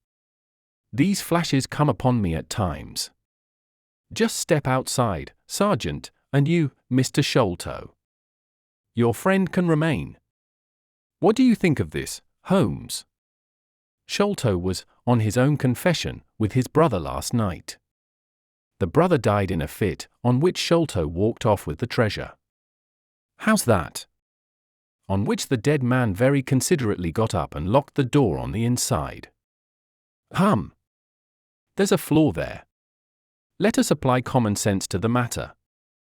This Thaddeus Sholto was with his brother, there was a quarrel, so much we know. The brother is dead and the jewels are gone. So much also we know. No one saw the brother from the time Thaddeus left him. His bed had not been slept in. Thaddeus is evidently in a most disturbed state of mind. His appearance is, well, not attractive. You see that I am weaving my web round Thaddeus. The net begins to close upon him." "You are not quite in possession of the facts yet," said Holmes. "This splinter of wood, which I have every reason to believe to be poisoned, was in the man's scalp where you still see the mark. This card, inscribed as you see it, was on the table, and beside it lay this rather curious stone-headed instrument. How does all that fit into your theory?" "Confirms it in every respect," said the fat detective, pompously. "House is full of Indian curiosities. Thaddeus brought this up, and if this splinter be poisonous, Thaddeus may as well have made murderous use of it as any other man. The card is some hocus-pocus, a blind, as like as not. The only question is, how did he depart? Ah, of course, here is a hole in the roof." With great activity, considering his bulk, he sprang up the steps and squeezed through into the garret, and immediately afterwards we heard his exulting voice proclaiming that he had found the trapdoor. "He can find something," remarked Holmes, shrugging his shoulders. "He has occasional glimmerings of reason. Illinois envoie par des sots incommodes que ceux qui ont de l'esprit." "You see," said Athelney Jones, reappearing down the steps again. "Facts are better than mere theories, after all. My view of the case is confirmed. There is a trapdoor communicating with the roof, and it is partly open. It was I who opened it." "Oh, indeed. You did notice it, then?" He seemed a little crestfallen at the discovery. "Well, whoever noticed it, it shows how our gentleman got away." "Inspector!" "Yes, sir, from the passage. Ask Mr. Sholto to step this way. Mr. Sholto, it is my duty to inform you that anything which you may say will be used against you. I arrest you in the Queen's name as being concerned in the death of your brother." "There, now!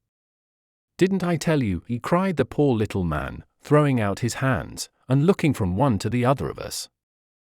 "Don't trouble yourself about it, Mr. Sholto," said Holmes. "I think that I can engage to clear you of the charge." "Don't promise too much, Mr. Theorist, don't promise too much," snapped the detective. "You may find it a harder matter than you think. Not only will I clear him, Mr. Jones, but I will make you a free present of the name and description of one of the two people who were in this room last night. His name, I have every reason to believe, is Jonathan Small. He is a poorly educated man, small, active, with his right leg off, and wearing a wooden stump which is worn away upon the inner side. His left boot has a coarse, square-toed sole, with an iron band round the heel. He is a middle-aged man, much sunburned, and has been a convict. These few indications may be of some assistance to you, coupled with the fact that there is a good deal of skin missing from the palm of his hand." "The other man, The other man," asked Athelney Jones, in a sneering voice, but impressed none the less, as I could easily see, by the precision of the other's manner. "Is a rather curious person," said Sherlock Holmes, turning upon his heel. "I hope before very long to be able to introduce you to the pair of them. A word with you, Watson." He led me out to the head of the stair. "This unexpected occurrence," he said, "has caused us rather to lose sight of the original purpose of our journey." "I have just been thinking so," I answered. "It is not right that Miss Morstan should remain in this stricken house." "No. You must escort her home. She lives with Mrs. Cecil Forrester, in Lower Camberwell, so it is not very far. I will wait for you here if you will drive out again. Or perhaps you are too tired." "By no means. I don't think I could rest until I know more of this fantastic business. I have seen something of the rough side of life, but I give you my word that this quick succession of strange surprises tonight has shaken my nerve completely. I should like, however, to see the matter through with you, now that I have got so far." "Your presence will be of great service to me," he answered. "We shall work the case out independently, and leave this fellow Jones to exult over any mare's nest which he may choose to construct. When you have dropped Miss Morstan, I wish you to go on to number 3, Pinchin Lane, down near the water's edge at Lambeth. The third house on the right-hand side is a bird stuffer's, Sherman is the name. You will see a weasel holding a young rabbit in the window. Knock old Sherman up, and tell him, with my compliments, that I want Toby at once. You will bring Toby back in the cab with you. A dog, I suppose?" "Yes, a queer mongrel, with a most amazing power of scent. I would rather have Toby's help than that of the whole detective force of London." "I shall bring him, then," said I. "It is 1 now. I ought to be back before 3, if I can get a fresh horse." "And I," said Holmes, "shall see what I can learn from Mrs. Burnstone, and from the Indian servant, who, Mr. Thaddeus tell me, sleeps in the next garret. Then I shall study the great Jones's methods and listen to his not too delicate sarcasms. Was sin gewohnt das die Menschen behonen was sie nicht verstehen. Gertie is always pithy." Chapter 7. The Episode of the Barrel. The police had brought a cab with them, and in this I escorted Miss Morstan back to her home. After the angelic fashion of women, she had borne trouble with a calm face as long as there was some one weaker than herself to support, and I had found her bright and placid by the side of the frightened housekeeper. In the cab, however, she first turned faint, and then burst into a passion of weeping, so sorely had she been tried by the adventures of the night. She has told me since that she thought me cold and distant upon that journey. She little guessed the struggle within my breast, or the effort of self-restraint which held me back. My sympathies and my love went out to her, even as my hand had in the garden. I felt that years of the conventionalities of life could not teach me to know her sweet, brave nature as had this one day of strange experiences. Yet there were two thoughts which sealed the words of affection upon my lips. She was weak and helpless, shaken in mind and nerve. It was to take her at a disadvantage to obtrude love upon her at such a time. Worse still, she was rich. If Holmes's researches were successful, she would be an heiress. Was it fair, was it honourable, that a half-pay surgeon should take such advantage of an intimacy which chance had brought about? Might she not look upon me as a mere vulgar fortune-seeker? I could not bear to risk that such a thought should cross her mind. This Agra treasure intervened like an impassable barrier between us. It was nearly 2 o'clock when we reached Mrs. Cecil Forrester's. The servants had retired hours ago, but Mrs. Forrester had been so interested by the strange message which Miss Morstan had received that she had sat up in the hope of her return. She opened the door herself, a middle-aged, graceful woman, and it gave me joy to see how tenderly her arm stole round the other's waist and how motherly was the voice in which she greeted her. She was clearly no mere paid dependent, but an honoured friend. I was introduced, and Mrs. Forrester earnestly begged me to step in and tell her our adventures. I explained, however, the importance of my errand, and promised faithfully to call and report any progress which we might make with the case. As we drove away I stole a glance back, and I still seemed to see that little group on the step, the two graceful, clinging figures, the half-open door, the hall light shining through stained glass, the barometer, and the bright stair-rods. It was soothing to catch even that passing glimpse of a tranquil English home in the midst of the wild, dark business which had absorbed us. And the more I thought of what had happened, the wilder and darker it grew. I reviewed the whole extraordinary sequence of events as I rattled on through the silent gaslit streets.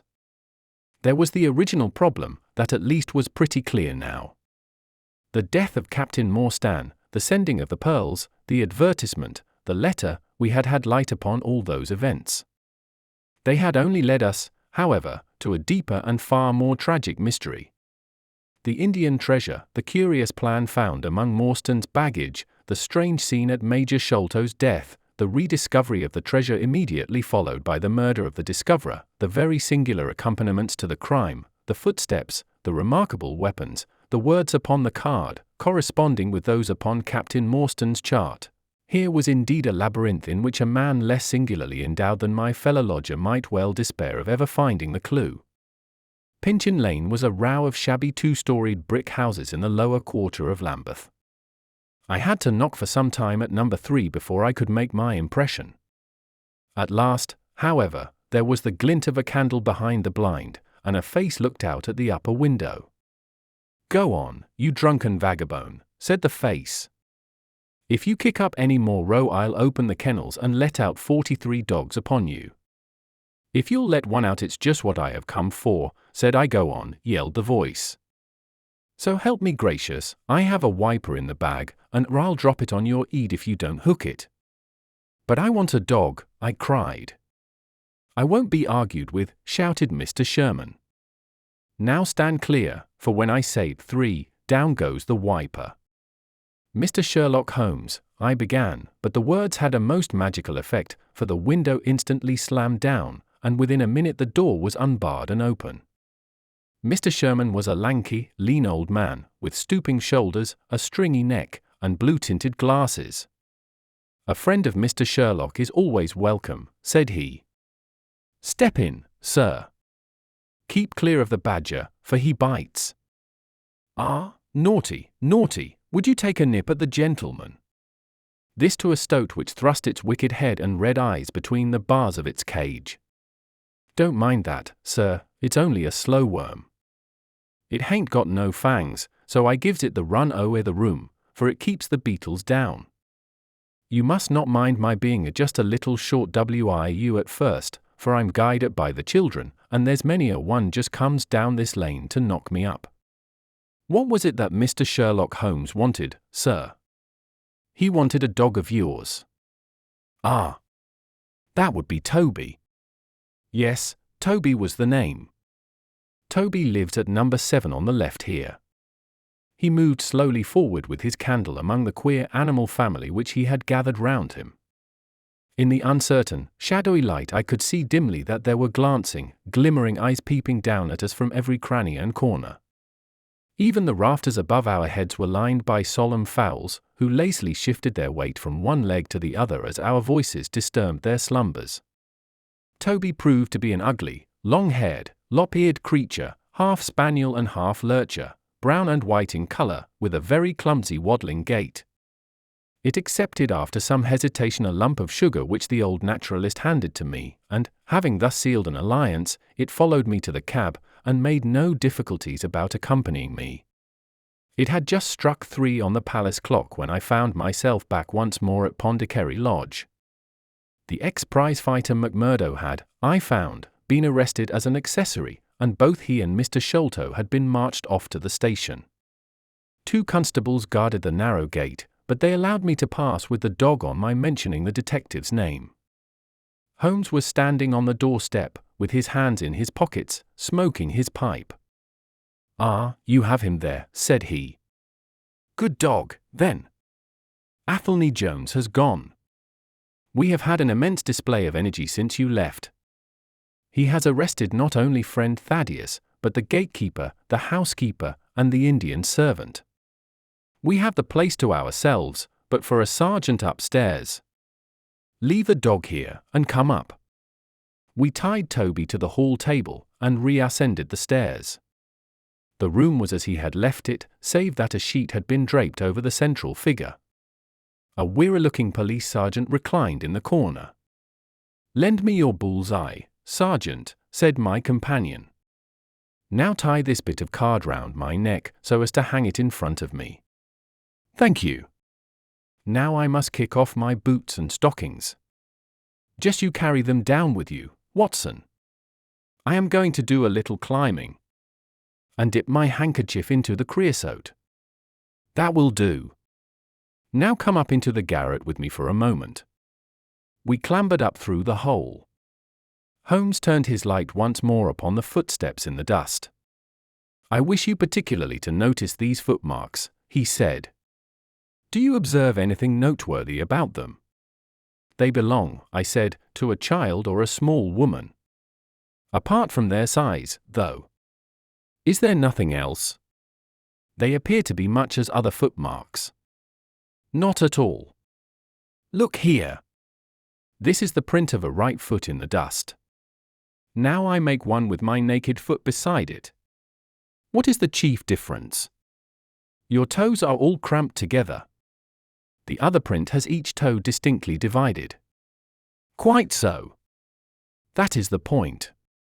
Bear that in mind. Now, would you kindly step over to that flap window and smell the edge of the woodwork? I shall stay here, as I have this handkerchief in my hand." I did as he directed, and was instantly conscious of a strong tarry smell. That is where he put his foot in getting out.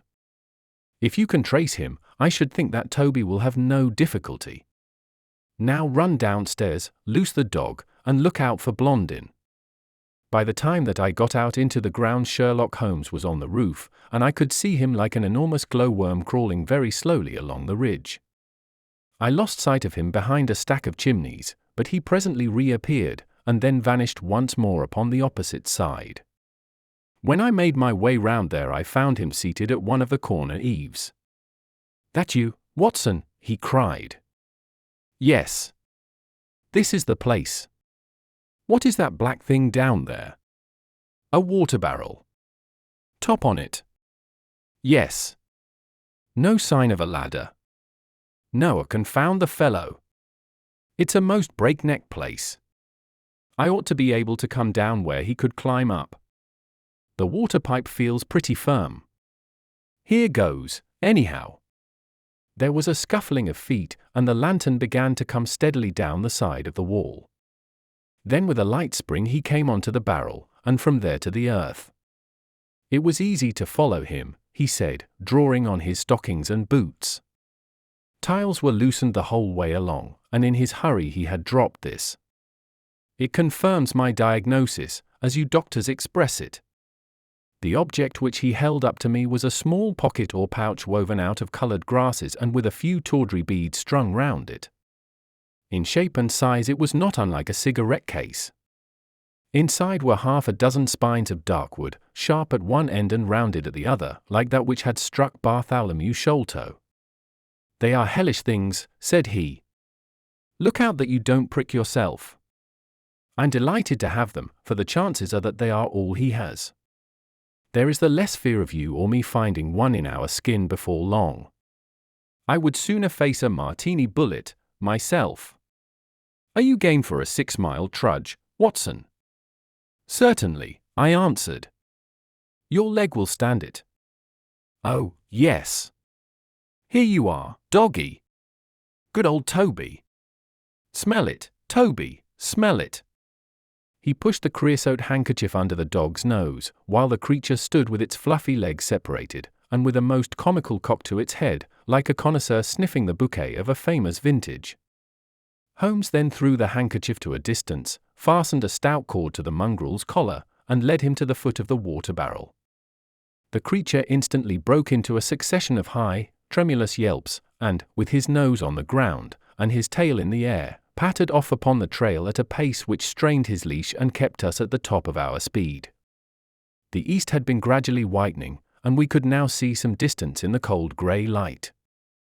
The square, massive house, with its black, empty windows and high, bare walls, towered up, sad and forlorn, behind us. Our course led right across the grounds, in and out among the trenches and pits with which they were scarred and intersected. The whole place, with its scattered dirt heaps and ill-grown shrubs, had a blighted, ill-omened look which harmonized with the black tragedy which hung over it. On reaching the boundary wall Toby ran along, whining eagerly, underneath its shadow, and stopped finally in a corner screened by a young beech. Where the two walls joined, several bricks had been loosened, and the crevices left were worn down and rounded upon the lower side, as though they had frequently been used as a ladder. Holmes clambered up, and, taking the dog from me, he dropped it over upon the other side. "There's the print of Woodenleg's hand," he remarked, as I mounted up beside him. "You see the slight smudge of blood upon the white plaster. What a lucky thing it is that we have had no very heavy rain since yesterday. The scent will lie upon the road in spite of their 8 hours start. I confess that I had my doubts myself when I reflected upon the great traffic which had passed along the London road in the interval. My fears were soon appeased, however. Toby never hesitated or swerved, but waddled on in his peculiar rolling fashion. Clearly, the pungent smell of the creosote rose high above all other contending scents. "Do not imagine," said Holmes, "that I depend for my success in this case upon the mere chance of one of these fellows having put his foot in the chemical. I have knowledge now which would enable me to trace them in many different ways. This, however, is the readiest and, since fortune has put it into our hands, I should be culpable if I neglected it. It has, however, prevented the case from becoming the pretty little intellectual problem which it at one time promised to be. There might have been some credit to be gained out of it, but for this too palpable clue. There is credit, and to spare, said I assure you, Holmes, that I marvel at the means by which you obtain your results in this case, even more than I did in the Jefferson Hope murder. The thing seems to me to be deeper and more inexplicable. How, for example, could you describe with such confidence the wooden-legged man? Pshaw, my dear boy. It was simplicity itself. I don't wish to be theatrical. It is all patent and above board. Two officers who are in command of a convict guard learn an important secret as to buried treasure. A map is drawn for them by an Englishman named Jonathan Small. You remember that we saw the name upon the chart in Captain Morstan's possession. He had signed it in behalf of himself and his associates, the sign of the four, as he somewhat dramatically called it. Aided by this chart, the officers, or one of them, gets the treasure and brings it to England, leaving, we will suppose, some condition under which he received it unfulfilled. Now, then, why did not Jonathan Small get the treasure himself? The answer is obvious. The chart is dated at a time when Morstan was brought into close association with convicts. Jonathan Small did not get the treasure because he and his associates were themselves convicts and could not get away. But that is mere speculation, said I. It is more than that. It is the only hypothesis which covers the facts. Let us see how it fits in with the sequel. Major Sholto remains at peace for some years, happy in the possession of his treasure. Then he receives a letter from India which gives him a great fright. What was that? A letter to say that the men whom he had wronged had been set free. Or had escaped. That is much more likely, for he would have known what their term of imprisonment was. It would not have been a surprise to him. What does he do then?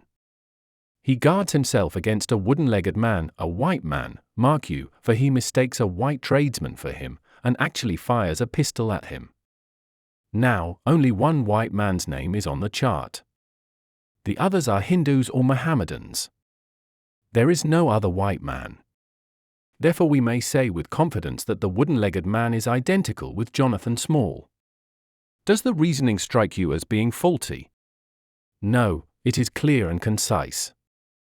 Well, now, let us put ourselves in the place of Jonathan Small. Let us look at it from his point of view. He comes to England with the double idea of regaining what he would consider to be his rights and of having his revenge upon the man who had wronged him. He found out where Sholto lived, and very possibly he established communications with someone inside the house.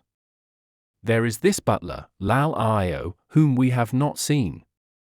Mrs. Bernstone gives him far from a good character.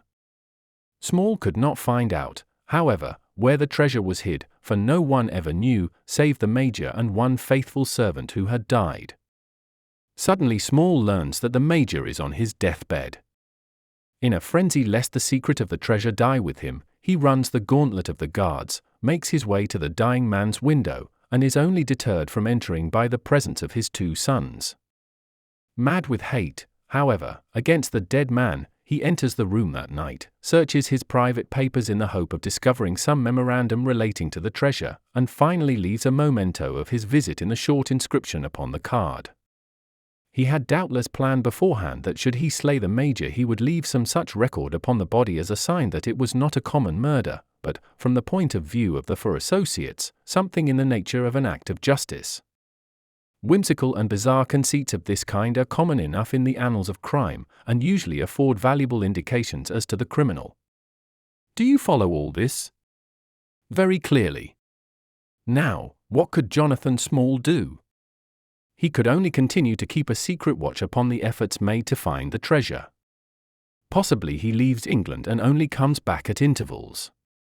Then comes the discovery of the garret, and he is instantly informed of it.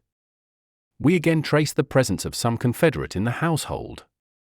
Jonathan, with his wooden leg, is utterly unable to reach the lofty room of Bartholomew Sholto. He takes with him, however, a rather curious associate, who gets over this difficulty, but dips his naked foot into creosote, whence comes Toby, and a 6-mile limp for a half-pay officer with a damaged tendo Achilles. But it was the associate, and not Jonathan, who committed the crime. Quite so. And rather to Jonathan's disgust, to judge by the way he stamped about when he got into the room. He bore no grudge against Bartholomew Sholto, and would have preferred if he could have been simply bound and gagged. He did not wish to put his head in a halter. There was no help for it, however, the savage instinct of his companion had broken out, and the poison had done its work, so Jonathan Small left his record, lowered the treasure box to the ground, and followed it himself. That was the train of events as far as I can decipher them. Of course, as to his personal appearance he must be middle-aged, and must be sunburned after serving his time in such an oven as the Andamans. His height is readily calculated from the length of his stride, and we know that he was bearded.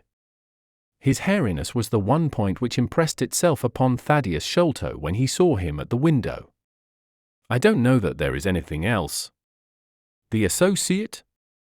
Ah, well, there is no great mystery in that. But you will know all about it soon enough. How sweet the morning air is! See how that one little cloud floats like a pink feather from some gigantic flamingo. Now the red rim of the sun pushes itself over the London cloud bank. It shines on a good many folk, but on none, I dare bet, who are on a stranger errand than you and I. How small we feel with our petty ambitions and strivings in the presence of the great elemental forces of nature. Are you well up in your gene, Paul? Fairly so. I worked back to him through Carlisle. That was like following the brook to the parent lake. He makes one curious but profound remark. It is that the chief proof of man's real greatness lies in his perception of his own smallness. It argues, you see, a power of comparison and of appreciation which is in itself a proof of nobility. There is much food for thought in Richter. You have not a pistol, have you? I have my stick. It is just possible that we may need something of the sort if we get to their lair. Jonathan I shall leave to you, but if the other turns nasty I shall shoot him dead. He took out his revolver as he spoke, and, having loaded 2 of the chambers, he put it back into the right-hand pocket of his jacket. We had during this time been following the guidance of Toby down the half-rural villa-lined roads which lead to the metropolis. Now, however, we were beginning to come among continuous streets, where labourers and dockmen were already astir, and slatternly women were taking down shutters and brushing doorsteps. At the square-topped corner public houses business was just beginning, and rough-looking men were emerging, rubbing their sleeves across their beards after their morning wet. Strange dogs sauntered up and stared wonderingly at us as we passed, but our inimitable Toby looked neither to the right nor to the left, but trotted onwards with his nose to the ground and an occasional eager whine which spoke of a hot scent. We had traversed Streatham, Brixton, Camberwell, and now found ourselves in Kennington Lane, having borne away through the side streets to the east of the Oval. The men whom we pursued seemed to have taken a curiously zigzag road, with the idea probably of escaping observation. They had never kept to the main road if a parallel side street would serve their turn. At the foot of Kennington Lane they had edged away to the left through Bond Street and Miles Street.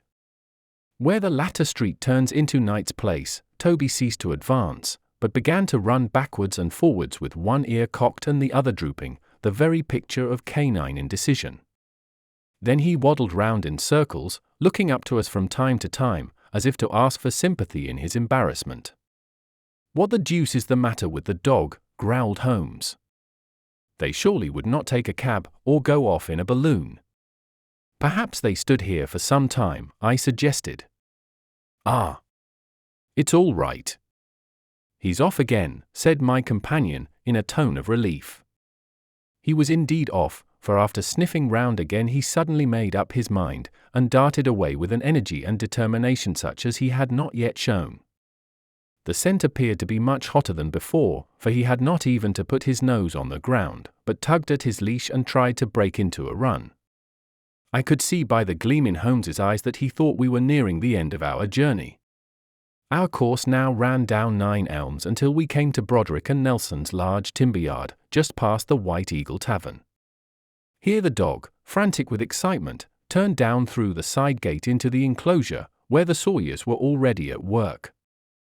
On the dog raced through sawdust and shavings, down an alley, round a passage, between 2 wood piles, and finally, with a triumphant yelp, sprang upon a large barrel which still stood upon the hand trolley on which it had been brought. With lolling tongue and blinking eyes, Toby stood upon the cask, looking from one to the other of us for some sign of appreciation. The staves of the barrel and the wheels of the trolley were smeared with a dark liquid, and the whole air was heavy with the smell of creosote. Sherlock Holmes and I looked blankly at each other, and then burst simultaneously into an uncontrollable fit of laughter. Chapter 8. The Baker Street Irregulars. What now? I asked. Toby has lost his character for infallibility. He acted according to his lights, said Holmes, lifting him down from the barrel and walking him out of the timber yard. If you consider how much creosote is carted about London in one day, it is no great wonder that our trail should have been crossed. It is much used now, especially for the seasoning of wood. Poor Toby is not to blame. We must get on the main scent again, I suppose. Yes. And, fortunately, we have no distance to go. Evidently what puzzled the dog at the corner of Knight's Place was that there were two different trails running in opposite directions. We took the wrong one. It only remains to follow the other. There was no difficulty about this. On leading Toby to the place where he had committed his fault, he cast about in a wide circle and finally dashed off in a fresh direction. We must take care that he does not now bring us to the place where the creosote barrel came from, I observed. I had thought of that. But you notice that he keeps on the pavement, whereas the barrel passed down the roadway. No, we are on the true scent now. It tended down towards the riverside, running through Belmont Place and Prince's Street. At the end of Broad Street it ran right down to the water's edge, where there was a small wooden wharf. Toby led us to the very edge of this, and there stood whining, looking out on the dark current beyond. We are out of luck, said Holmes. They have taken to a boat here. Several small punts and skiffs were lying about in the water and on the edge of the wharf. We took Toby round to each in turn, but though he sniffed earnestly, he made no sign. Close to the rude landing stage was a small brick house, with a wooden placard slung out through the second window. Mordecai Smith was printed across it in large letters, and, underneath, boats to hire by the hour or day. A second inscription above the door informed us that a steam launch was kept, a statement which was confirmed by a great pile of coke upon the jetty. Sherlock Holmes looked slowly round, and his face assumed an ominous expression. "This looks bad," said he. "These fellows are sharper than I expected. They seem to have covered their tracks. There has, I fear, been preconcerted management here." He was approaching the door of the house, when it opened, and a little, curly-headed lad of 6 came running out, followed by a stoutish, red-faced woman with a large sponge in her hand. "You come back and be washed, Jack," she shouted. "Come back, you young imp, for if your father comes home and finds you like that, he'll let us hear of it." "Dear little chap," said Holmes, strategically. "What a rosy-cheeked young rascal. Now, Jack, is there anything you would like?" The youth pondered for a moment. "I'd like a shilling," said he. "Nothing you would like better?" "I'd like 2 shilling a better," the prodigy answered, after some thought. "Here you are, then. Catch, a fine child, Mrs. Smith. Law the bless you, sir, he is that, and forward. He gets a'most too much for me to manage, specially when my man is away days at a time." "Away, is he?" said Holmes, in a disappointed voice. "I am sorry for that, for I wanted to speak to Mr. Smith. He's been away since yesterday morning, sir, and, truth to tell, I am beginning to feel frightened about him. But if it was about a boat, sir, maybe I could serve as well. I wanted to hire his steam launch." "Why, bless you, sir, it is in the steam launch that he has gone. That's what puzzles me, for I know there ain't more coals in her than would take her to about Woolwich and back. If he'd been away in the barge I'd hard thought nothing, for many a time a job has taken him as far as Gravesend, and then if there was much doing there he might hard stayed over. But what good is a steam launch without coals? He might have bought some at a wharf down the river." "He might, sir, but it weren't his way. Many a time I've heard him call out at the prices they charge for a few odd bags.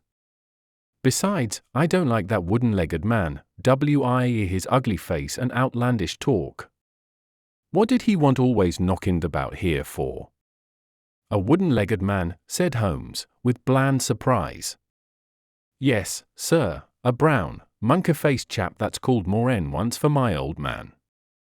It was him that roused him up yesternight, and, what's more, my man knew he was coming, for he had steam up in the launch. I tell you straight, sir, I don't feel easy in my mind about it. But, my dear Mrs. Smith, said Holmes, shrugging his shoulders, you are frightening yourself about nothing. How could you possibly tell that it was the wooden-legged man who came in the night? I don't quite understand how you can be so sure. His voice, sir. I knew his voice, which is kind o' thick and foggy. He tapped at the window, about 3 it would be. Show a leg, matey, says he, time to turn out guard.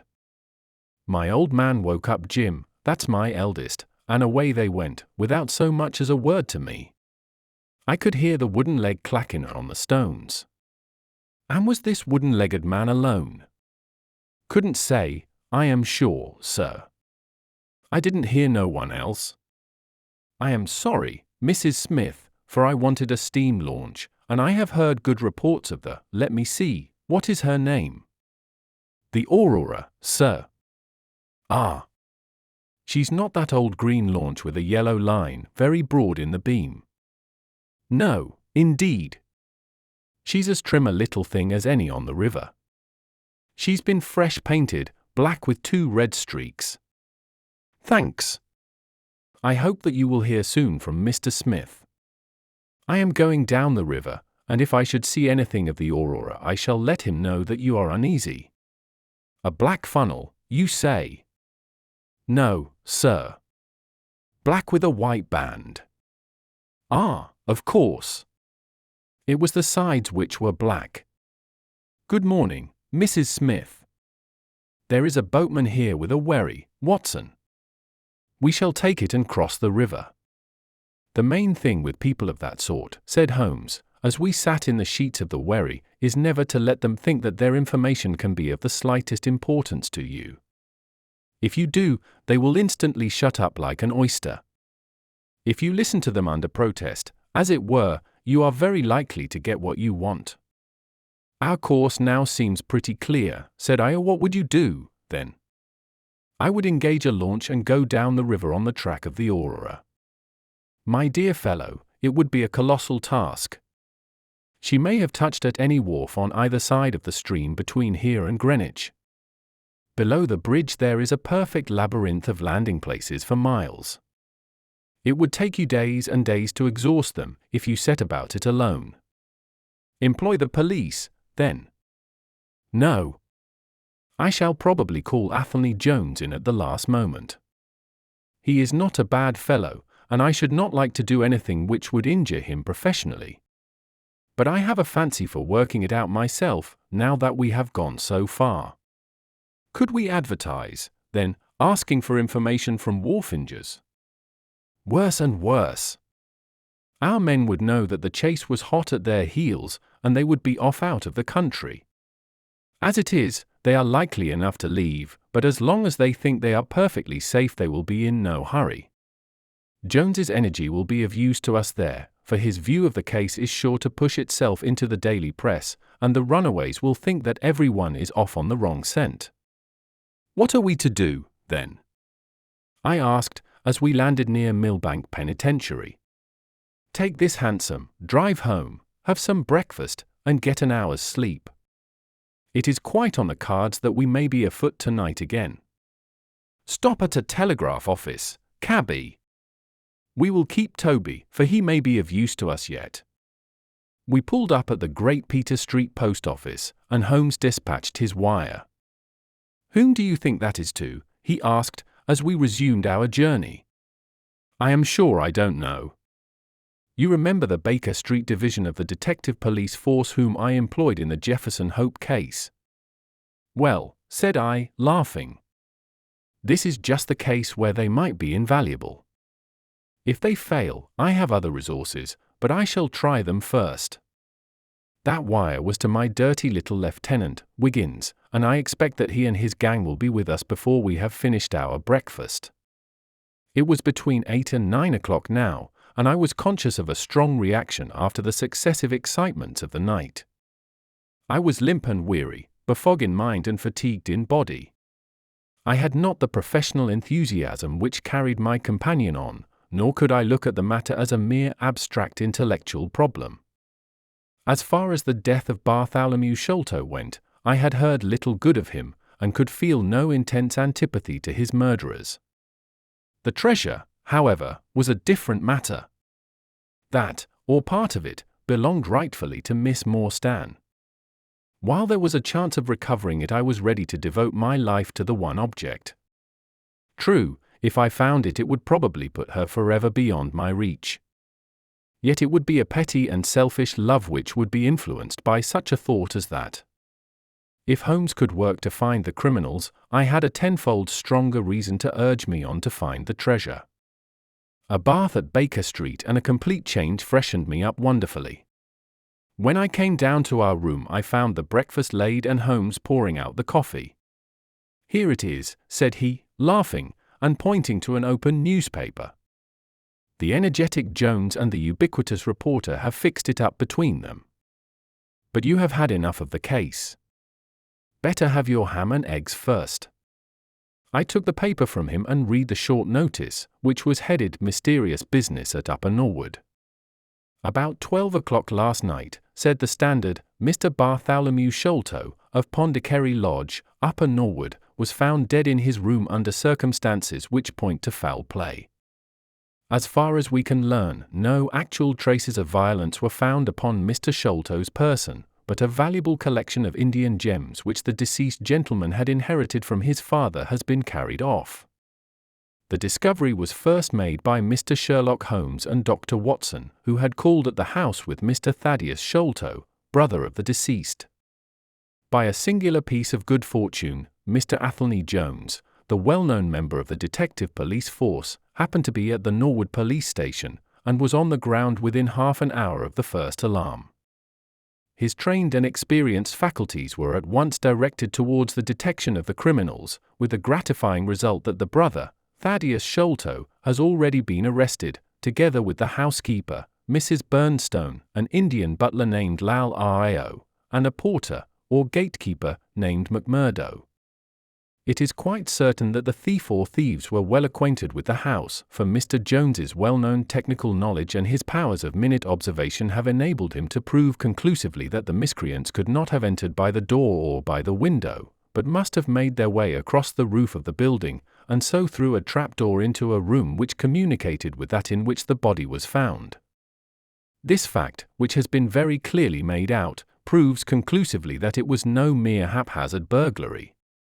The prompt and energetic action of the officers of the law shows the great advantage of the presence on such occasions of a single vigorous and masterful mind. We cannot but think that it supplies an argument to those who would wish to see our detectives more decentralized, and so brought into closer and more effective touch with the cases which it is their duty to investigate. "Isn't it gorgeous?" said Holmes, grinning over his coffee cup. "What do you think of it?" "I think that we have had a close shave ourselves of being arrested for the crime." "So do I. I wouldn't answer for our safety now, if he should happen to have another of his attacks of energy." At this moment there was a loud ring at the bell, and I could hear Mrs. Hudson, our landlady, raising her voice in a wail of expostulation and dismay. "By heaven, Holmes," I said, half rising, "I believe that they are really after us." "No, it's not quite so bad as that. It is the unofficial force, the Baker Street Irregulars." As he spoke, there came a swift pattering of naked feet upon the stairs, a clatter of high voices, and in rushed a dozen dirty and ragged little street Arabs. There was some show of discipline among them, despite their tumultuous entry, for they instantly drew up in line and stood facing us with expectant faces. One of their number, taller and older than the others, stood forward with an air of lounging superiority which was very funny in such a disreputable little scarecrow. "Got your message, sir," said he, and brought them on sharp. 3 bob and a tanner for tickets." "Here you are," said Holmes, producing some silver. "In future they can report to you, Wiggins, and you to me. I cannot have the house invaded in this way." However, it is just as well that you should all hear the instructions. I want to find the whereabouts of a steam launch called the Aurora, owner Mordecai Smith, black with 2 red streaks, funnel black with a white band. She is down the river somewhere. I want one boy to be at Mordecai Smith's landing stage opposite Millbank to say if the boat comes back. You must divide it out among yourselves, and do both banks thoroughly. Let me know the moment you have news. Is that all clear? Yes, Governor, said Wiggins. The old scale of pay, and a guinea to the boy who finds the boat. Here's a day in advance. Now off you go. He handed them a shilling each, and away they buzzed down the stairs, and I saw them a moment later streaming down the street. If the launch is above water they will find her, said Holmes, as he rose from the table and lit his pipe. They can go everywhere, see everything, overhear everyone. I expect to hear before evening that they have spotted her. In the meanwhile, we can do nothing but await results. We cannot pick up the broken trail until we find either the Aurora or Mr. Mordecai Smith. Toby could eat these scraps, I dare say. Are you going to bed, Holmes? No, I am not tired. I have a curious constitution. I never remember feeling tired by work, though idleness exhausts me completely. I am going to smoke and to think over this queer business to which my fair client has introduced us. If ever man had an easy task, this of ours ought to be. Wooden-legged men are not so common, but the other man must, I should think, be absolutely unique. That other man again. I have no wish to make a mystery of him, to you, anyway. But you must have formed your own opinion. Now, do consider the data. Diminutive footmarks, toes never fettered by boots, naked feet, stone-headed wooden mace, great agility, small poisoned darts. What do you make of all this? A savage! I exclaimed. Perhaps one of those Indians who were the associates of Jonathan Small. Hardly that, said he. When first I saw signs of strange weapons I was inclined to think so, but the remarkable character of the footmarks caused me to reconsider my views. Some of the inhabitants of the Indian peninsula are small men, but none could have left such marks as that. The Hindu proper has long and thin feet. The sandal-wearing Mohammedan has the great toe well separated from the others, because the thong is commonly passed between. These little darts, too, could only be shot in one way. They are from a blowpipe. Now, then, where are we to find our savage? South American, I hazarded. He stretched his hand up and took down a bulky volume from the shelf. This is the first volume of a gazetteer which is now being published. It may be looked upon as the very latest authority. What have we here? Andaman Islands, situated 340 miles to the north of Sumatra, in the Bay of Bengal. Hum. What's all this? Moist climate, coral reefs, sharks, Port Blair, convict barracks, Rutland Island, Cartonwoods, here we are. The Aborigines of the Andaman Islands may perhaps claim the distinction of being the smallest race upon this earth, though some anthropologists prefer the Bushmen of Africa, the Digger Indians of America, and the Terra del Fuegians. The average height is rather below 4 feet, although many full-grown adults may be found who are very much smaller than this. They are a fierce, morose, and intractable people, though capable of forming most devoted friendships when their confidence has once been gained. Mark that, Watson. Now, then, listen to this. They are naturally hideous, having large, misshapen heads, small, fierce eyes, and distorted features. Their feet and hands, however, are remarkably small. So intractable and fierce are they that all the efforts of the British official have failed to win them over in any degree. They have always been a terror to shipwrecked crews, braining the survivors with their stone-headed clubs, or shooting them with their poisoned arrows. These massacres are invariably concluded by a cannibal feast. Nice, Amiable people, Watson. If this fellow had been left to his own unaided devices, this affair might have taken an even more ghastly turn. I fancy that, even as it is, Jonathan Small would give a good deal not to have employed him. But how came he to have so singular a companion? Ah, that is more than I can tell. Since, however, we had already determined that Small had come from the Andamans, it is not so very wonderful that this islander should be with him. No doubt we shall know all about it in time. Look here, Watson, you look regularly done. Lie down there on the sofa and see if I can put you to sleep. He took up his violin from the corner, and as I stretched myself out he began to play some low, dreamy, melodious air, his own, no doubt, for he had a remarkable gift for improvisation. I have a vague remembrance of his gaunt limbs, his earnest face, and the rise and fall of his bow.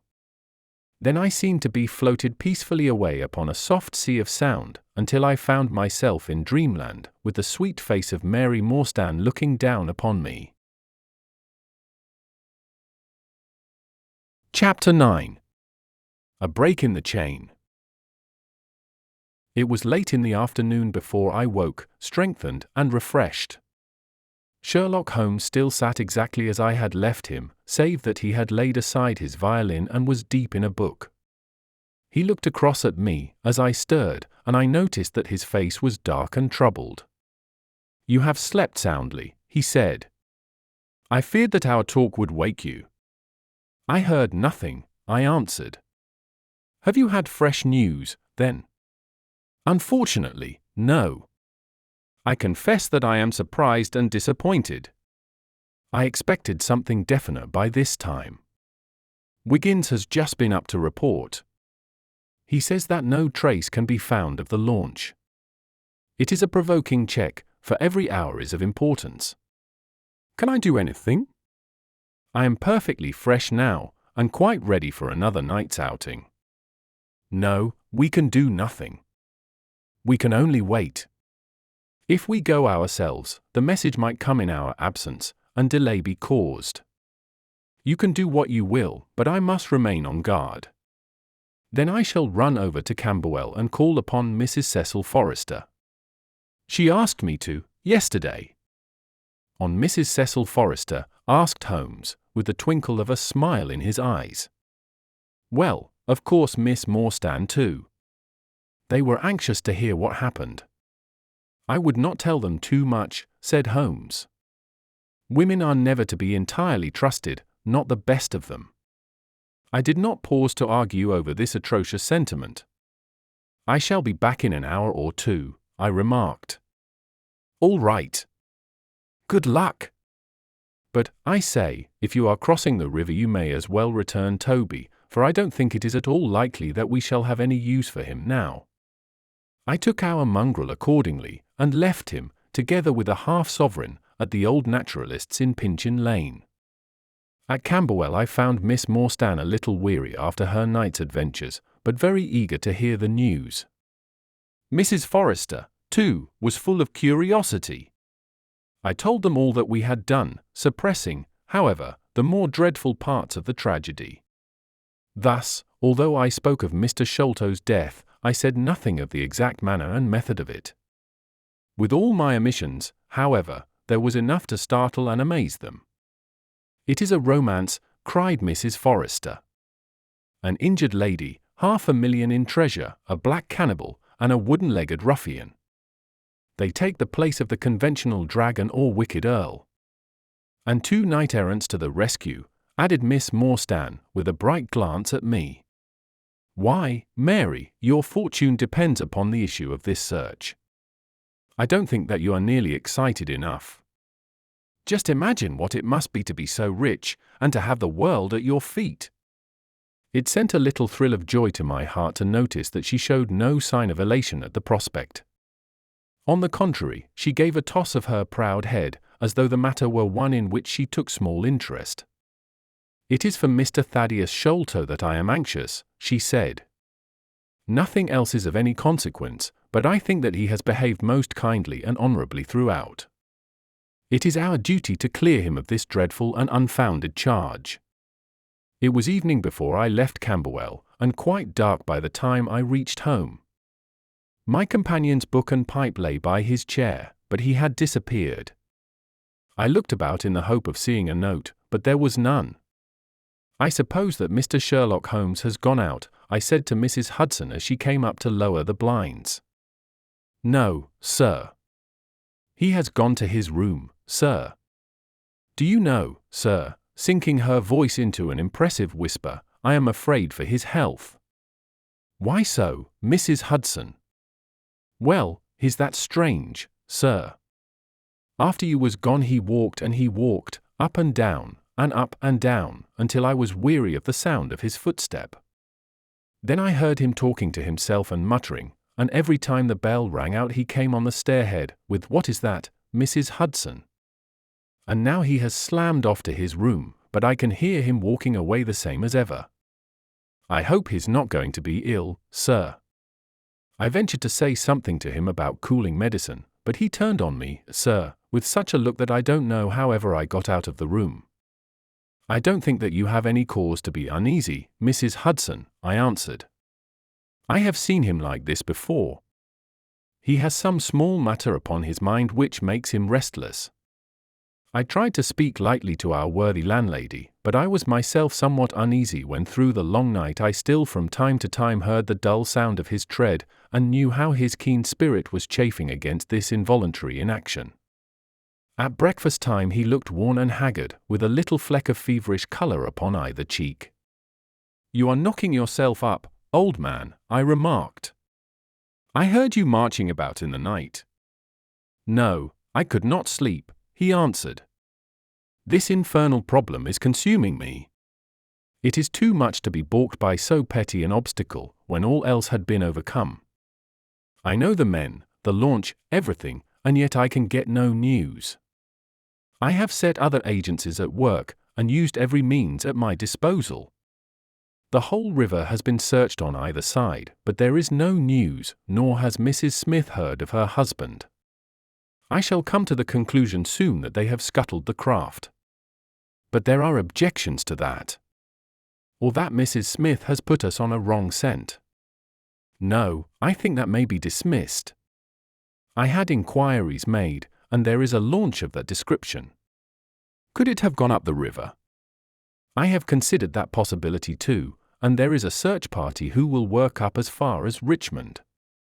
If no news comes today, I shall start off myself tomorrow, and go for the men rather than the boat. But surely, we shall hear something." We did not, however. Not a word came to us either from Wiggins or from the other agencies. There were articles in most of the papers upon the Norwood tragedy. They all appeared to be rather hostile to the unfortunate Thaddeus Sholto. No fresh details were to be found, however, in any of them, save that an inquest was to be held upon the following day. I walked over to Camberwell in the evening to report our ill success to the ladies, and on my return I found Holmes dejected and somewhat morose. He would hardly reply to my questions, and busied himself all evening in an abstruse chemical analysis which involved much heating of retorts and distilling of vapours, ending at last in a smell which fairly drove me out of the apartment. Up to the small hours of the morning I could hear the clinking of his test tubes which told me that he was still engaged in his malodorous experiment. In the early dawn I woke with a start, and was surprised to find him standing by my bedside, clad in a rude sailor dress with a pea-jacket and a coarse red scarf round his neck. "I am off down the river, Watson," said he. "I have been turning it over in my mind, and I can see only one way out of it. It is worth trying, at all events." "Surely I can come with you, then," said I. "No, you can be much more useful if you will remain here as my representative." "I am loath to go, for it is quite on the cards that some message may come during the day, though Wiggins was despondent about it last night. I want you to open all notes and telegrams, and to act on your own judgment if any news should come. Can I rely upon you?" "Most certainly." "I am afraid that you will not be able to wire to me, for I can hardly tell yet where I may find myself. If I am in luck, however, I may not be gone so very long. I shall have news of some sort or other before I get back." I had heard nothing of him by breakfast time. On opening the Standard, however, I found that there was a fresh allusion to the business. With reference to the Upper Norwood tragedy, it remarked, "We have reason to believe that the matter promises to be even more complex and mysterious than was originally supposed. Fresh evidence has shown that it is quite impossible that Mr. Thaddeus Sholto could have been in any way concerned in the matter. He and the housekeeper, Mrs. Burnstone, were both released yesterday evening. It is believed, however, that the police have a clue as to the real culprits, and that it is being prosecuted by Mr. Athelney Jones, of Scotland Yard, with all his well-known energy and sagacity. Further arrests may be expected at any moment. That is satisfactory so far as it goes, thought I. Friend Sholto is safe, at any rate. I wonder what the fresh clue may be, though it seems to be a stereotyped form whenever the police have made a blunder." I tossed the paper down upon the table, but at that moment my eye caught an advertisement in the agony column. It ran in this way: "Lost. Whereas Mordecai Smith, boatman, and his son, Jim, left Smith's Wharf at or about 3 o'clock last Tuesday morning in the steam launch Aurora, black with 2 red stripes, funnel black with a white band, the sum of £5 will be paid to anyone who can give information to Mrs. Smith, at Smith's Wharf, or at 221B, Baker Street, as to the whereabouts of the said Mordecai Smith and the launch Aurora." This was clearly Holmes's doing. The Baker Street address was enough to prove that. It struck me as rather ingenious, because it might be read by the fugitives without their seeing in it more than the natural anxiety of a wife for her missing husband. It was a long day. Every time that a knock came to the door, or a sharp step passed in the street, I imagined that it was either Holmes returning or an answer to his advertisement. I tried to read, but my thoughts would wander off to our strange quest and to the ill-assorted and villainous pair whom we were pursuing. Could there be, I wondered, some radical flaw in my companion's reasoning? Might he be suffering from some huge self-deception? Was it not possible that his nimble and speculative mind had built up this wild theory upon faulty premises? I had never known him to be wrong, and yet the keenest reasoner may occasionally be deceived. He was likely, I thought, to fall into error through the over-refinement of his logic, his preference for a subtle and bizarre explanation when a plainer and more commonplace one lay ready to his hand. Yet, on the other hand, I had myself seen the evidence, and I had heard the reasons for his deductions. When I look back on the long chain of curious circumstances, many of them trivial in themselves, but all tending in the same direction, I could not disguise from myself that even if Holmes's explanation were incorrect, the true theory must be equally outré and startling. At 3 o'clock in the afternoon there was a loud peal at the bell, an authoritative voice in the hall, and, to my surprise, no less a person than Mr. Athelney Jones was shown up to me. Very different was he, however, from the brusque and masterful professor of common sense who had taken over the case so confidently at Upper Norwood. His expression was downcast, and his bearing meek and even apologetic. "Good day, sir, good day," said he. "Mr. Sherlock Holmes is out, I understand." "Yes, and I cannot be sure when he will be back. But perhaps you would care to wait. Take that chair and try one of these cigars." "Thank you, I don't mind if I do," said he, mopping his face with a red bandana handkerchief. "And a whiskey and soda?" "Well, half a glass. It is very hot for the time of year, and I have had a good deal to worry and try me. You know my theory about this Norwood case.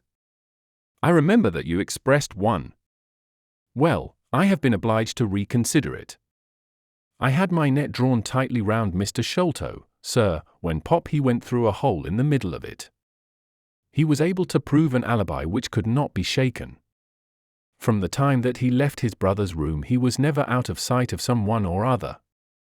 So it could not be he who climbed over roofs and through trapdoors.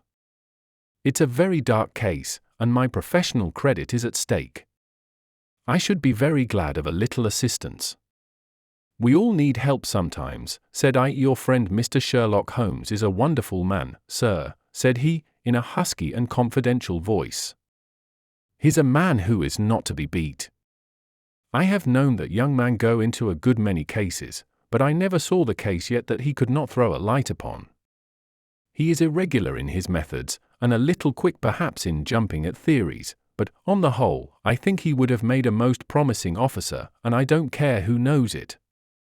I have had a wire from him this morning, by which I understand that he has got some clue to this Sholto business. Here is the message. He took the telegram out of his pocket and handed it to me. It was dated from Poplar at 12 o'clock. Go to Baker Street at once, it said. If I have not returned, wait for me.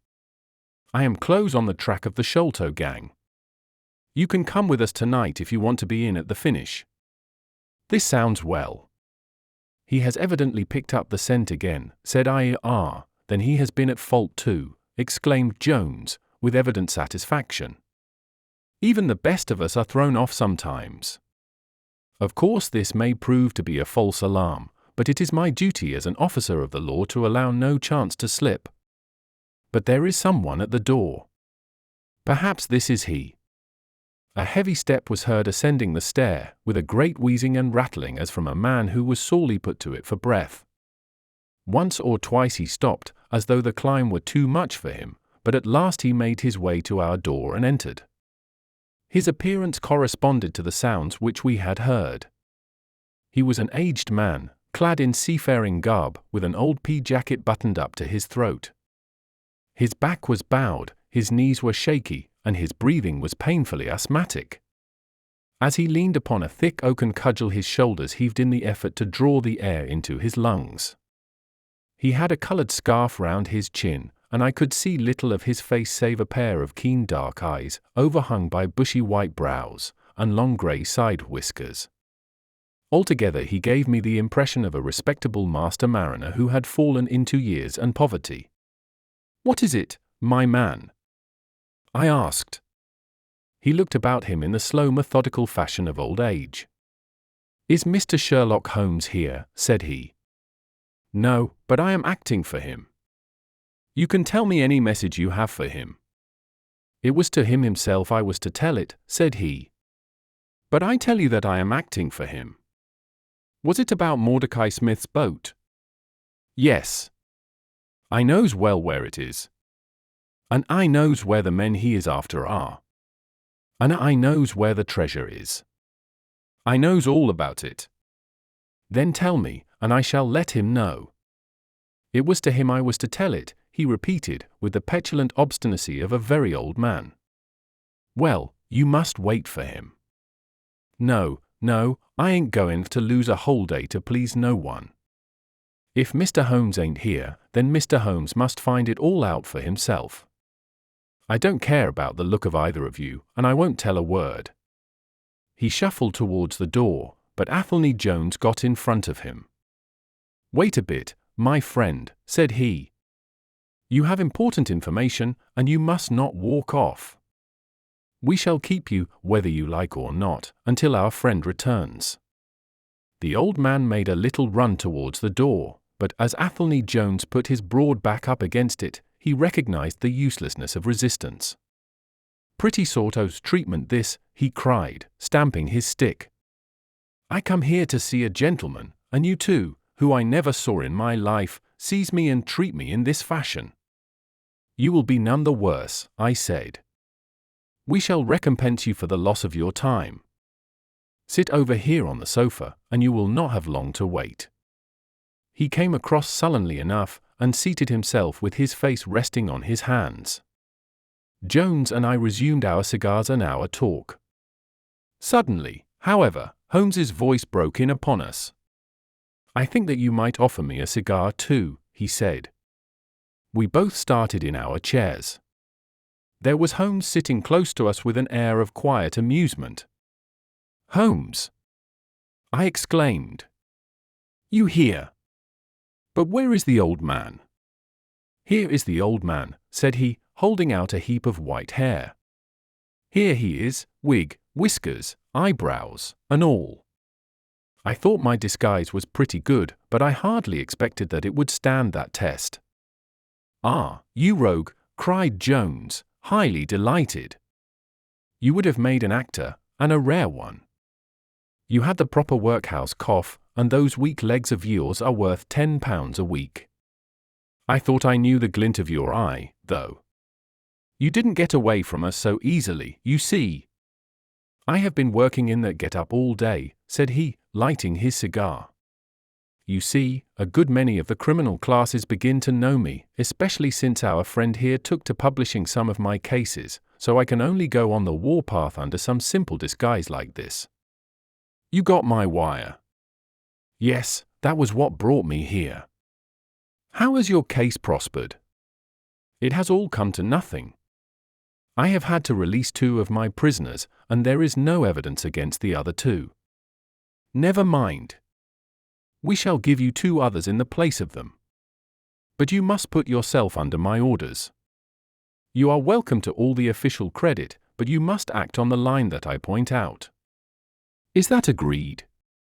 Entirely, if you will help me to the men.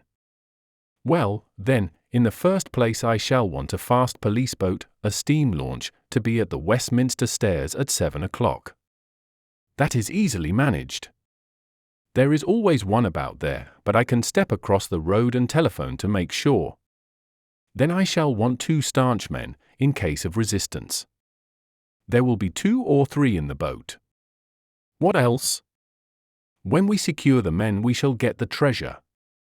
I think that it would be a pleasure to my friend here to take the box round to the young lady to whom half of it rightfully belongs. Let her be the first to open it. Watson. It would be a great pleasure to me. Rather an irregular proceeding, said Jones, shaking his head.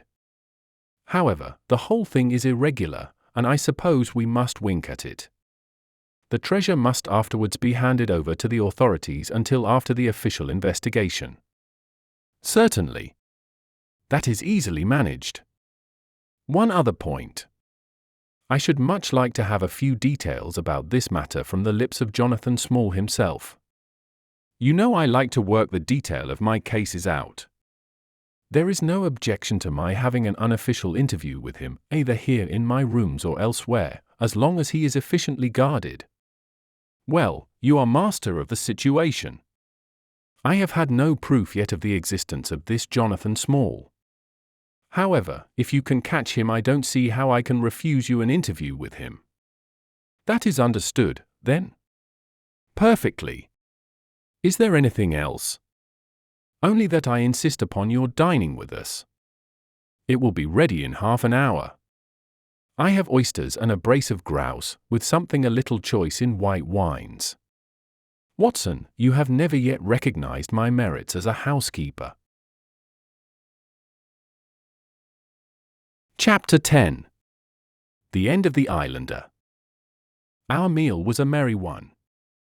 Holmes could talk exceedingly well when he chose, and that night he did choose. He appeared to be in a state of nervous exultation. I have never known him so brilliant.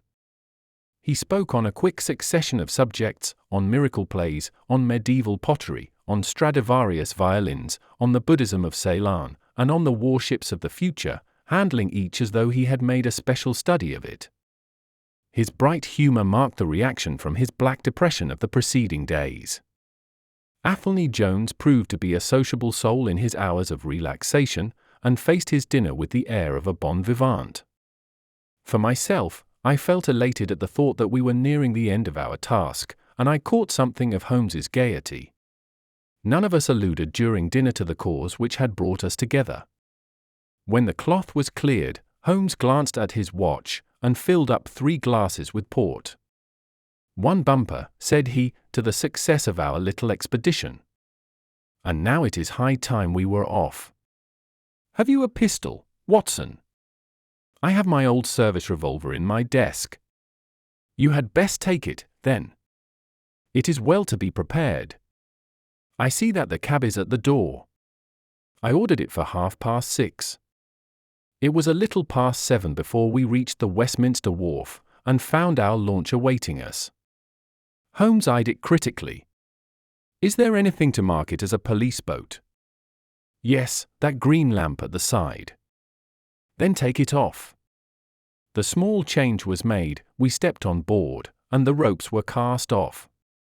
Jones, Holmes, and I sat in the stern. There was one man at the rudder, one to tend the engines, and two burly police inspectors forward.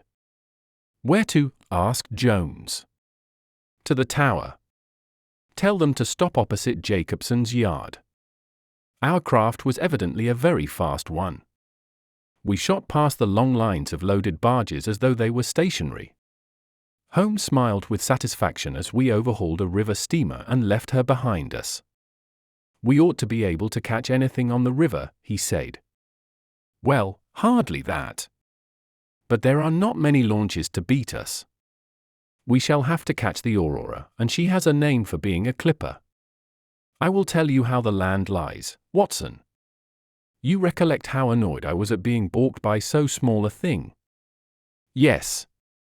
"Well, I gave my mind a thorough rest by plunging into a chemical analysis. One of our greatest statesmen has said that a change of work is the best rest. So it is. When I had succeeded in dissolving the hydrocarbon which I was at work at, I came back to our problem of the Sholtos, and thought the whole matter out again. My boys had been up the river and down the river without result. The launch was not at any landing stage or wharf, nor had it returned.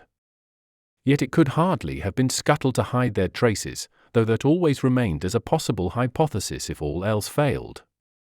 I knew this man Small had a certain degree of low cunning, but I did not think him capable of anything in the nature of delicate finesse. That is usually a product of higher education. I then reflected that since he had certainly been in London some time, as we had evidence that he maintained a continual watch over Pondicherry Lodge, he could hardly leave at a moment's notice, but would need some little time, if it were only a day, to arrange his affairs. That was the balance of probability, at any rate. "It seems to me to be a little weak," said I. "It is more probable that he had arranged his affairs before ever he set out upon his expedition." "No, I hardly think so. This lair of his would be too valuable a retreat in case of need for him to give it up until he was sure that he could do without it." But a second consideration struck me. Jonathan Small must have felt that the peculiar appearance of his companion, however much he may have top-coated him, would give rise to gossip, and possibly be associated with this Norwood tragedy. He was quite sharp enough to see that. They had started from their headquarters under cover of darkness, and he would wish to get back before it was broad light. Now, it was past 3 o'clock, according to Mrs. Smith, when they got the boat. It would be quite bright, and people would be about in an hour or so. Therefore, I argued, they did not go very far. They paid Smith well to hold his tongue, reserved his launch for the final escape, and hurried to their lodgings with the treasure box. In a couple of nights, when they had time to see what view the papers took, and whether there was any suspicion, they would make their way under cover of darkness to some ship at Gravesend or in the Downs, where no doubt they had already arranged for passages to America or the colonies. But the launch? They could not have taken that to their lodgings. Quite so. I argued that the launch must be no great way off, in spite of its invisibility. I then put myself in the place of Small, and looked at it as a man of his capacity would. He would probably consider that to send back the launch or to keep it at a wharf would make pursuit easy if the police did happen to get on his track. How, then, could he conceal the launch and yet have her at hand when wanted? I wondered what I should do myself if I were in his shoes. I could only think of one way of doing it. I might hand the launch over to some boat builder or repairer, with directions to make a trifling change in her. She would then be removed to his shed or yard, and so be effectually concealed, while at the same time I could have her at a few hours' notice. That seems simple enough. It is just these very simple things which are extremely liable to be overlooked. However, I determined to act on the idea. I started at once in this harmless seaman's rig and inquired at all the yards down the river. I drew blank at 15, but at the 16th at Jacobson's, I learned that the Aurora had been handed over to them 2 days ago by a wooden-legged man, with some trivial directions as to her rudder. "There ain't naught amiss with her rudder," said the foreman. There she lies, with the red streaks. At that moment who should come down but Mordecai Smith, the missing owner? He was rather the worse for liquor. I should not, of course, have known him, but he bellowed out his name and the name of his launch. "I want her tonight at 8 o'clock, said he, 8 o'clock sharp, mind, for I have 2 gentlemen who won't be kept waiting. They had evidently paid him well, for he was very flush of money, chucking shillings about to the men. I followed him some distance, but he subsided into an alehouse, so I went back to the yard, and, happening to pick up one of my boys on the way, I stationed him as a sentry over the launch. He is to stand at water's edge and wave his handkerchief to us when they start. We shall be lying off in the stream, and it will be a strange thing if we do not take men, treasure, and all." "You have planned it all very neatly, whether they are the right men or not," said Jones, "but if the affair were in my hands I should have had a body of police in Jacobson's yard, and arrested them when they came down. Which would have been never. This man Small is a pretty shrewd fellow. He would send a scout on ahead, and if anything made him suspicious lie snug for another week. But you might have stuck to Mordecai Smith, and so been led to their hiding place, said I. In that case I should have wasted my day. I think that it is 100 to 1 against Smith knowing where they live. As long as he has liquor and good pay, why should he ask questions? They send him messages what to do. No, I thought over every possible course, and this is the best." While this conversation had been proceeding, we had been shooting the long series of bridges which span the Thames. As we passed the city the last rays of the sun were gilding the cross upon the summit of St. Paul's. It was twilight before we reached the tower. "That is Jacobson's yard," said Holmes, pointing to a bristle of masts and rigging on the Surrey side. "Cruise gently up and down here under cover of this string of lighters." He took a pair of night glasses from his pocket and gazed some time at the shore. "I see my sentry at his post," he remarked, "but no sign of a handkerchief." "Suppose we go downstream a short way and lie in wait for them," said Jones, eagerly. We were all eager by this time, even the policemen and stokers, who had a very vague idea of what was going forward. "We have no right to take anything for granted," Holmes answered. "It is certainly 10 to 1 that they go downstream, but we cannot be certain. From this point we can see the entrance of the yard, and they can hardly see us. It will be a clear night and plenty of light. We must stay where we are. See how the folk swarm over yonder in the gaslight. They are coming from work in the yard. Dirty-looking rascals, but I suppose every one has some little immortal spark concealed about him. You would not think it, to look at them. There is no a priori probability about it. A strange enigma is man. Some one calls him a soul concealed in an animal, I suggested. Winwood Reade is good upon the subject, said Holmes. He remarks that, while the individual man is an insoluble puzzle, in the aggregate he becomes a mathematical certainty. You can, for example, never foretell what any one man will do, but you can say with precision what an average number will be up to. Individuals vary, but percentages remain constant. So says the statistician. But do I see a handkerchief? Surely there is a white flutter over yonder. Yes, it is your boy, I cried. I can see him plainly. And there is the Aurora, exclaimed Holmes, and going like the devil. Full speed ahead, engineer. Make after that launch with the yellow light. By heaven, I shall never forgive myself if she proves to have the heels of us. She had slipped unseen through the yard entrance and passed behind 2 or 3 small craft, so that she had fairly got her speed up before we saw her. Now she was flying down the stream, near into the shore, going at a tremendous rate. Jones looked gravely at her and shook his head. She is very fast, he said. I doubt if we shall catch her. We must catch her, cried Holmes, between his teeth. Heap it on, stokers. Make her do all she can. If we burn the boat we must have them. We were fairly after her now. The furnaces roared, and the powerful engines whizzed and clanked, like a great metallic heart. Her sharp, steep prow cut through the river water and sent 2 rolling waves to right and to left of us. With every throb of the engines we sprang and quivered like a living thing. One great yellow lantern in our bows threw a long, flickering funnel of light in front of us. Right ahead a dark blur upon the water showed where the Aurora lay, and the swirl of white foam behind her spoke of the pace at which she was going. We flashed past barges, steamers, merchant vessels, in and out, behind this one and round the other. Voices hailed us out of the darkness, but still the Aurora thundered on, and still we followed close upon her track. "Pilot on, men, pilot on," cried Holmes, looking down into the engine room, while the fierce glow from below beat upon his eager, aquiline face. "Get every pound of steam you can." "I think we gain a little," said Jones, with his eyes on the Aurora. "I am sure of it," said I. "We shall be up with her in a very few minutes."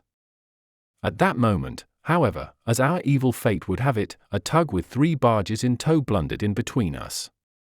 It was only by putting our helm hard down that we avoided a collision, and before we could round them and recover our way the Aurora had gained a good 200 yards. She was still, however, well in view, and the murky uncertain twilight was setting into a clear starlit night.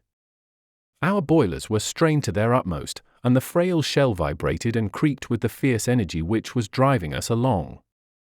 We had shot through the pool, past the West India docks, down the long Deptford Reach, and up again after rounding the Isle of Dogs.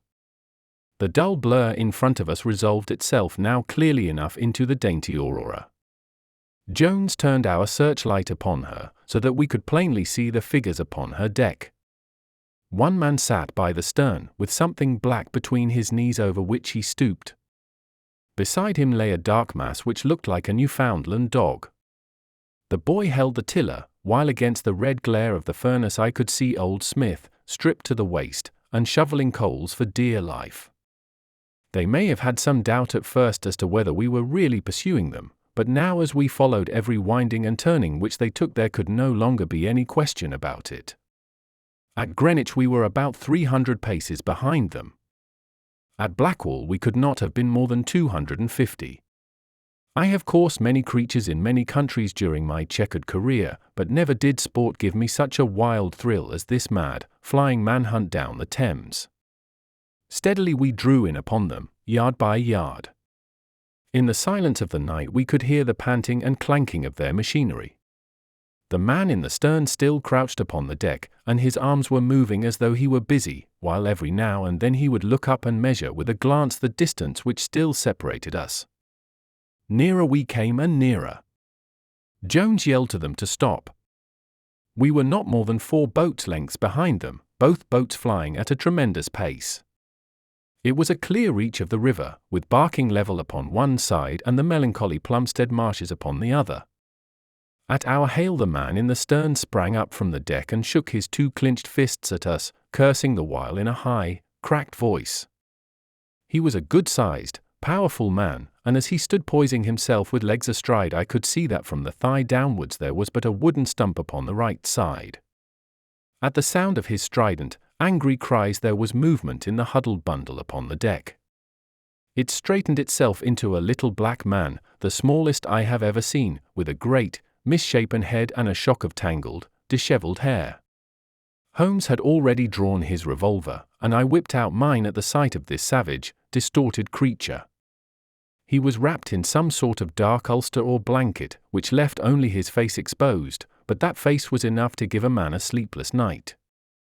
Never have I seen features so deeply marked with all bestiality and cruelty. His small eyes glowed and burned with a sombre light, and his thick lips were writhed back from his teeth, which grinned and chattered at us with a half-animal fury. "Fire if he raises his hand," said Holmes, quietly. We were within a boat's length by this time, and almost within touch of our quarry. I can see the 2 of them now as they stood, the white man with his legs far apart, shrieking out curses, and the unhallowed dwarf with his hideous face, and his strong yellow teeth gnashing at us in the light of our lantern. It was well that we had so clear a view of him. Even as we looked he plucked out from under his covering a short, round piece of wood, like a school ruler, and clapped it to his lips. Our pistols rang out together. He whirled round, threw up his arms, and with a kind of choking cough fell sideways into the stream. I caught one glimpse of his venomous, menacing eyes amid the white swirl of the waters. At the same moment the wooden-legged man threw himself upon the rudder and put it hard down, so that his boat made straight in for the southern bank, while we shot past her stern, only clearing her by a few feet. We were round after her in an instant, but she was already nearly at the bank. It was a wild and desolate place, where the moon glimmered upon a wide expanse of marshland, with pools of stagnant water and beds of decaying vegetation. The launch with a dull thud ran up upon the mudbank, with her bow in the air and her stern flush with the water. The fugitive sprang out, but his stump instantly sank its whole length into the sodden soil. In vain he struggled and writhed. Not one step could he possibly take either forwards or backwards. He yelled in impotent rage, and kicked frantically into the mud with his other foot, but his struggles only bored his wooden pin the deeper into the sticky bank. When we brought our launch alongside he was so firmly anchored that it was only by throwing the end of a rope over his shoulders that we were able to haul him out, and to drag him, like some evil fish, over our side. The two Smiths, father and son, sat sullenly in their launch, but came aboard meekly enough when commanded. The Aurora herself we hauled off and made fast to our stern. A solid iron chest of Indian workmanship stood upon the deck. This, there could be no question, was the same that had contained the ill-omened treasure of the Sholtos. There was no key, but it was of considerable weight, so we transferred it carefully to our own little cabin. As we steamed slowly upstream again, we flashed our searchlight in every direction, but there was no sign of the islander. Somewhere in the dark ooze at the bottom of the Thames lie the bones of that strange visitor to our shores. "See here," said Holmes, pointing to the wooden hatchway. We were hardly quick enough with our pistols. There, sure enough, just behind where we had been standing, stuck one of those murderous darts which we knew so well. It must have whizzed between us at the instant that we fired. Holmes smiled at it and shrugged his shoulders in his easy fashion, but I confess that it turned me sick to think of the horrible death which had passed so close to us that night. Chapter 11. The Great Agra Treasure. Our captive sat in the cabin opposite to the iron box which he had done so much and waited so long to gain. He was a sunburned, reckless-eyed fellow, with a network of lines and wrinkles all over his mahogany features, which told of a hard, open-air life. There was a singular prominence about his bearded chin which marked a man who was not to be easily turned from his purpose. His age may have been 50 or thereabouts, for his black, curly hair was thickly shot with grey. His face in repose was not an unpleasing one, though his heavy brows and aggressive chin gave him, as I had lately seen, a terrible expression when moved to anger. He sat now with his handcuffed hands upon his lap, and his head sunk upon his breast, while he looked with his keen, twinkling eyes at the box which had been the cause of his ill-doings. It seemed to me that there was more sorrow than anger in his rigid and contained countenance. Once he looked up at me with a gleam of something like humour in his eyes. "Well, Jonathan Small," said Holmes, lighting a cigar, "I am sorry that it has come to this." "And so am I, sir," he answered, frankly. "I don't believe that I can swing over the job. I give you my word on the book that I never raised hand against Mr. Sholto. It was that little hellhound Tonga who shot one of his cursed darts into him. I had no part in it, sir. I was as grieved as if it had been my blood relation. I welted the little devil with the slack end of the rope for it, but it was done, and I could not undo it again." "Have a cigar," said Holmes, "and you had best take a pull out of my flask, for you are very wet. How could you expect so small and weak a man as this black fellow to overpower Mr. Sholto and hold him while you were climbing the rope? You seem to know as much about it as if you were there, sir. The truth is that I hoped to find the room clear. I knew the habits of the house pretty well, and it was the time when Mr. Sholto usually went down to his supper. I shall make no secret of the business. The best defense that I can make is just the simple truth. Now, if it had been the old Major, I would have swung for him with a light heart. I would have thought no more of knifing him than of smoking this cigar. But it's cursed hard that I should be lagged over this young Sholto, with whom I had no quarrel whatever. You are under the charge of Mr. Athelney Jones, of Scotland Yard.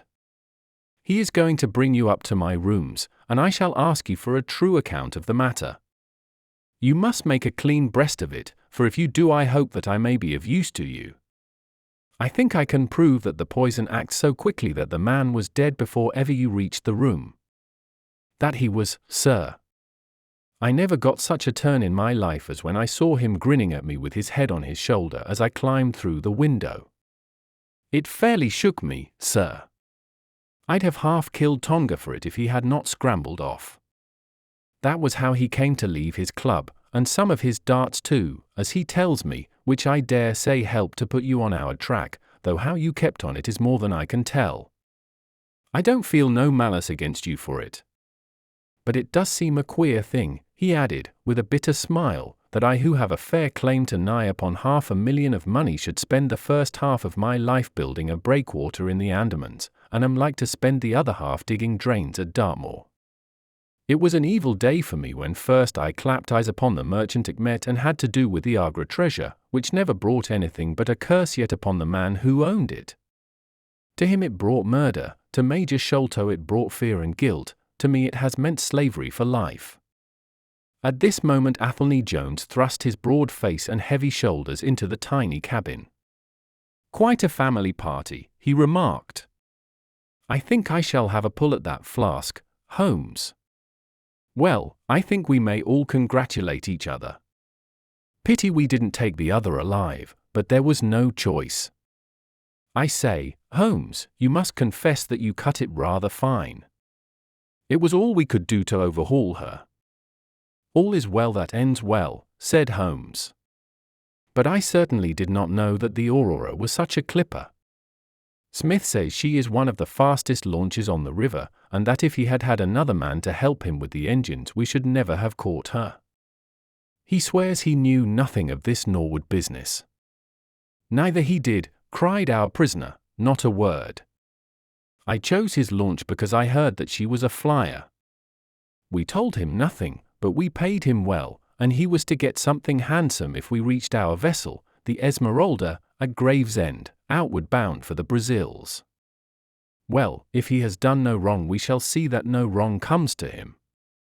If we are pretty quick in catching our men, we are not so quick in condemning them. It was amusing to notice how the consequential Jones was already beginning to give himself airs on the strength of the capture.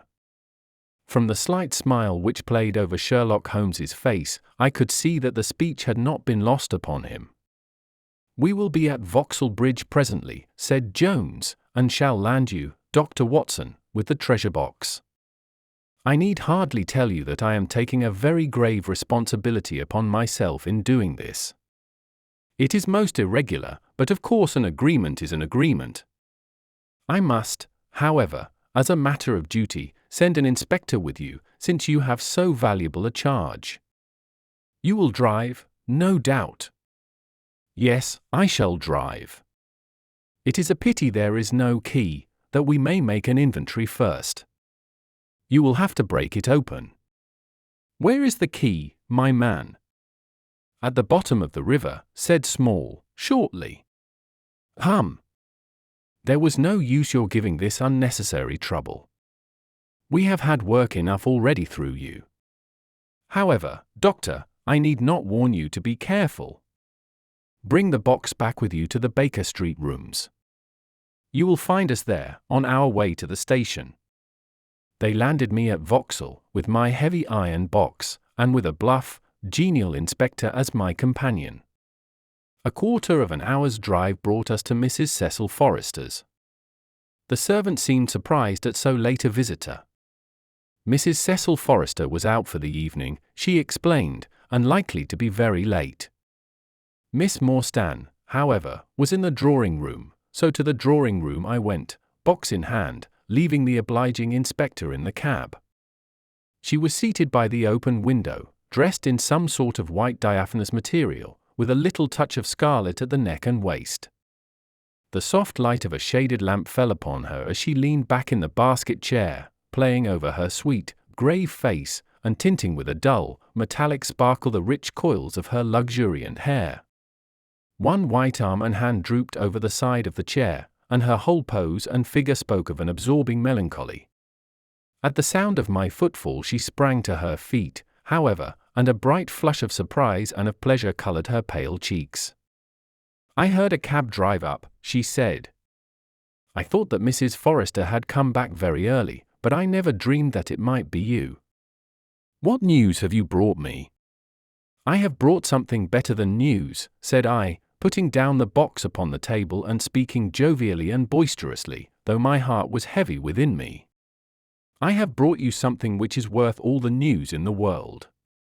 I have brought you a fortune." She glanced at the iron box. "Is that the treasure, then?" she asked, coolly enough. "Yes, this is the great Agra treasure. Half of it is yours and half is Thaddeus Sholto's. You will have a couple of 100,000 each. Think of that! An annuity of £10,000. There will be few richer young ladies in England. Is it not glorious?"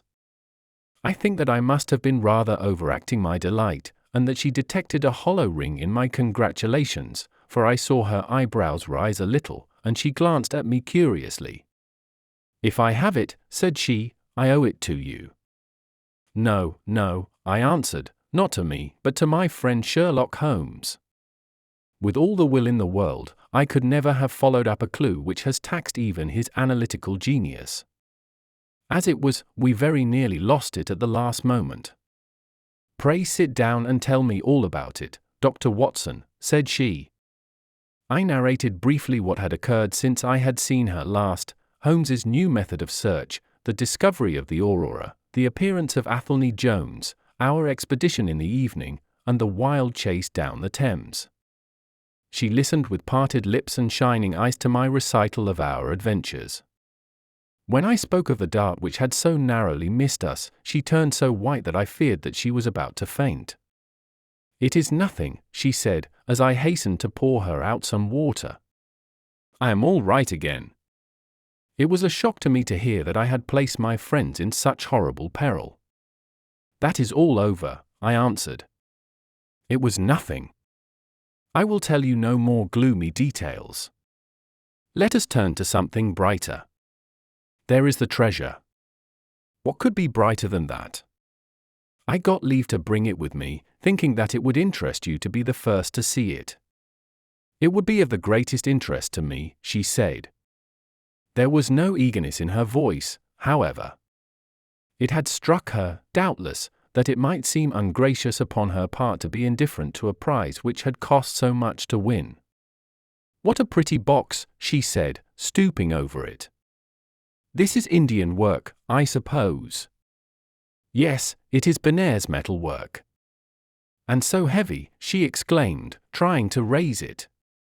"The box alone must be of some value. Where is the key?" "Small threw it into the Thames," I answered. "I must borrow Mrs. Forrester's poker." There was in the front a thick and broad hasp, wrought in the image of a sitting Buddha. Under this I thrust the end of the poker and twisted it outward as a lever. The hasp sprang open with a loud snap. With trembling fingers I flung back the lid. We both stood gazing in astonishment. The box was empty. No wonder that it was heavy. The ironwork was 2/3 of an inch thick all round. It was massive, well made, and solid, like a chest constructed to carry things of great price, but not one shred or crumb of metal or jewelry lay within it. It was absolutely and completely empty. "The treasure is lost," said Miss Morstan, calmly. As I listened to the words and realized what they meant, a great shadow seemed to pass from my soul. I did not know how this Agra treasure had weighed me down, until now that it was finally removed.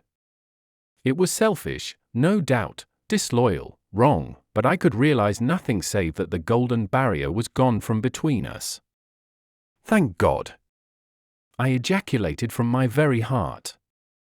She looked at me with a quick, questioning smile. "Why do you say that?" she asked. "Because you are within my reach again," I said, taking her hand. She did not withdraw it. "Because I love you, Mary, as truly as ever a man loved a woman. Because this treasure, these riches, sealed my lips. Now that they're gone, I can tell you how I love you. That is why I said, thank God. Then I say, thank God, too," she whispered, as I drew her to my side. Whoever had lost a treasure, I knew that night that I had gained one. Chapter 12. The Strange Story of Jonathan Small. A very patient man was that inspector in the cab, for it was a weary time before I rejoined him. His face clouded over when I showed him the empty box.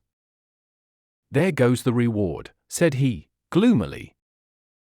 "Where there is no money there is no pay. This night's work would have been worth a tenner each to Sam Brown and me if the treasure had been there." "Mr. Thaddeus Sholto is a rich man," I said. "He will see that you are rewarded, treasure or no." The inspector shook his head despondently, however. "It's a bad job," he repeated, "and so Mr. Athelney Jones will think."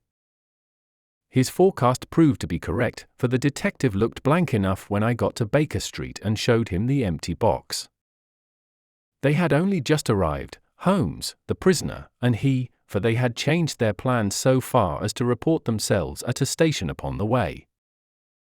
My companion lounged in his armchair with his usual listless expression, while Small sat stolidly opposite to him with his wooden leg cocked over his sound one. As I exhibited the empty box, he leaned back in his chair and laughed aloud. "This is your doing, Small," said Athelney Jones, angrily. "Yes, I have put it away where you shall never lay hand upon it," he cried, exultantly. "It is my treasure, and if I can't have the loot I'll take darned good care that no one else does. I tell you that no living man has any right to it, unless it is 3 men who are in the Andaman convict barracks and myself. I know now that I cannot have the use of it, and I know that they cannot. I have acted all through for them as much as for myself. It's been the sign of 4 with us always. Well, I know that they would have had me do just what I have done, and throw the treasure into the Thames rather than let it go to kith or kin of Sholto or of Morstan. It was not to make them rich that we did for it met. You'll find the treasure where the key is, and where Little Tonga is. When I saw that your launch must catch us, I put the loot away in a safe place. There are no rupees for you this journey." "You are deceiving us, Small," said Athelney Jones, sternly. "If you had wished to throw the treasure into the Thames, it would have been easier for you to have thrown box and all." "Easier for me to throw, and easier for you to recover," he answered, with a shrewd, sidelong look. "The man that was clever enough to hunt me down is clever enough to pick an iron box from the bottom of a river. Now that they are scattered over 5 miles or so, it may be a harder job. It went to my heart to do it, though. I was half mad when you came up with us.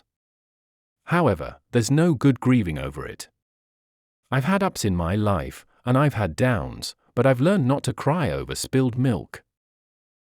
"This is a very serious matter, Small," said the detective. "If you had helped justice, instead of thwarting it in this way, you would have had a better chance at your trial." "Justice," snarled the ex-convict. "A pretty justice! Whose loot is this, if it is not ours? Where is the justice that I should give it up to those who have never earned it? Look how I have earned it. 20 long years in that fever-ridden swamp, all day at work under the mangrove tree, all night chained up in the filthy convict huts, bitten by mosquitoes, racked with ague, bullied by every cursed black-faced policeman who loved to take it out of a white man. That was how I earned the Agra treasure, and you talk to me of justice because I cannot bear to feel that I have paid this price only that another may enjoy it. I would rather swing a score of times, or have one of Tonga's darts in my hide, than live in a convict cell and feel that another man is at his ease in a palace with the money that should be mine." Small had dropped his mask of stoicism, and all this came out in a wild whirl of words, while his eyes blazed, and the handcuffs clanked together with the impassioned movement of his hands. I could understand, as I saw the fury and the passion of the man, that it was no groundless or unnatural terror which had possessed Major Sholto when he first learned that the injured convict was upon his track. "You forget that we know nothing of all this," said Holmes quietly.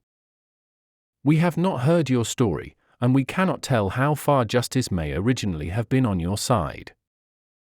"Well, sir, you have been very fair-spoken to me, though I can see that I have you to thank that I have these bracelets upon my wrists. Still, I bear no grudge for that. It is all fair and above board. If you want to hear my story, I have no wish to hold it back.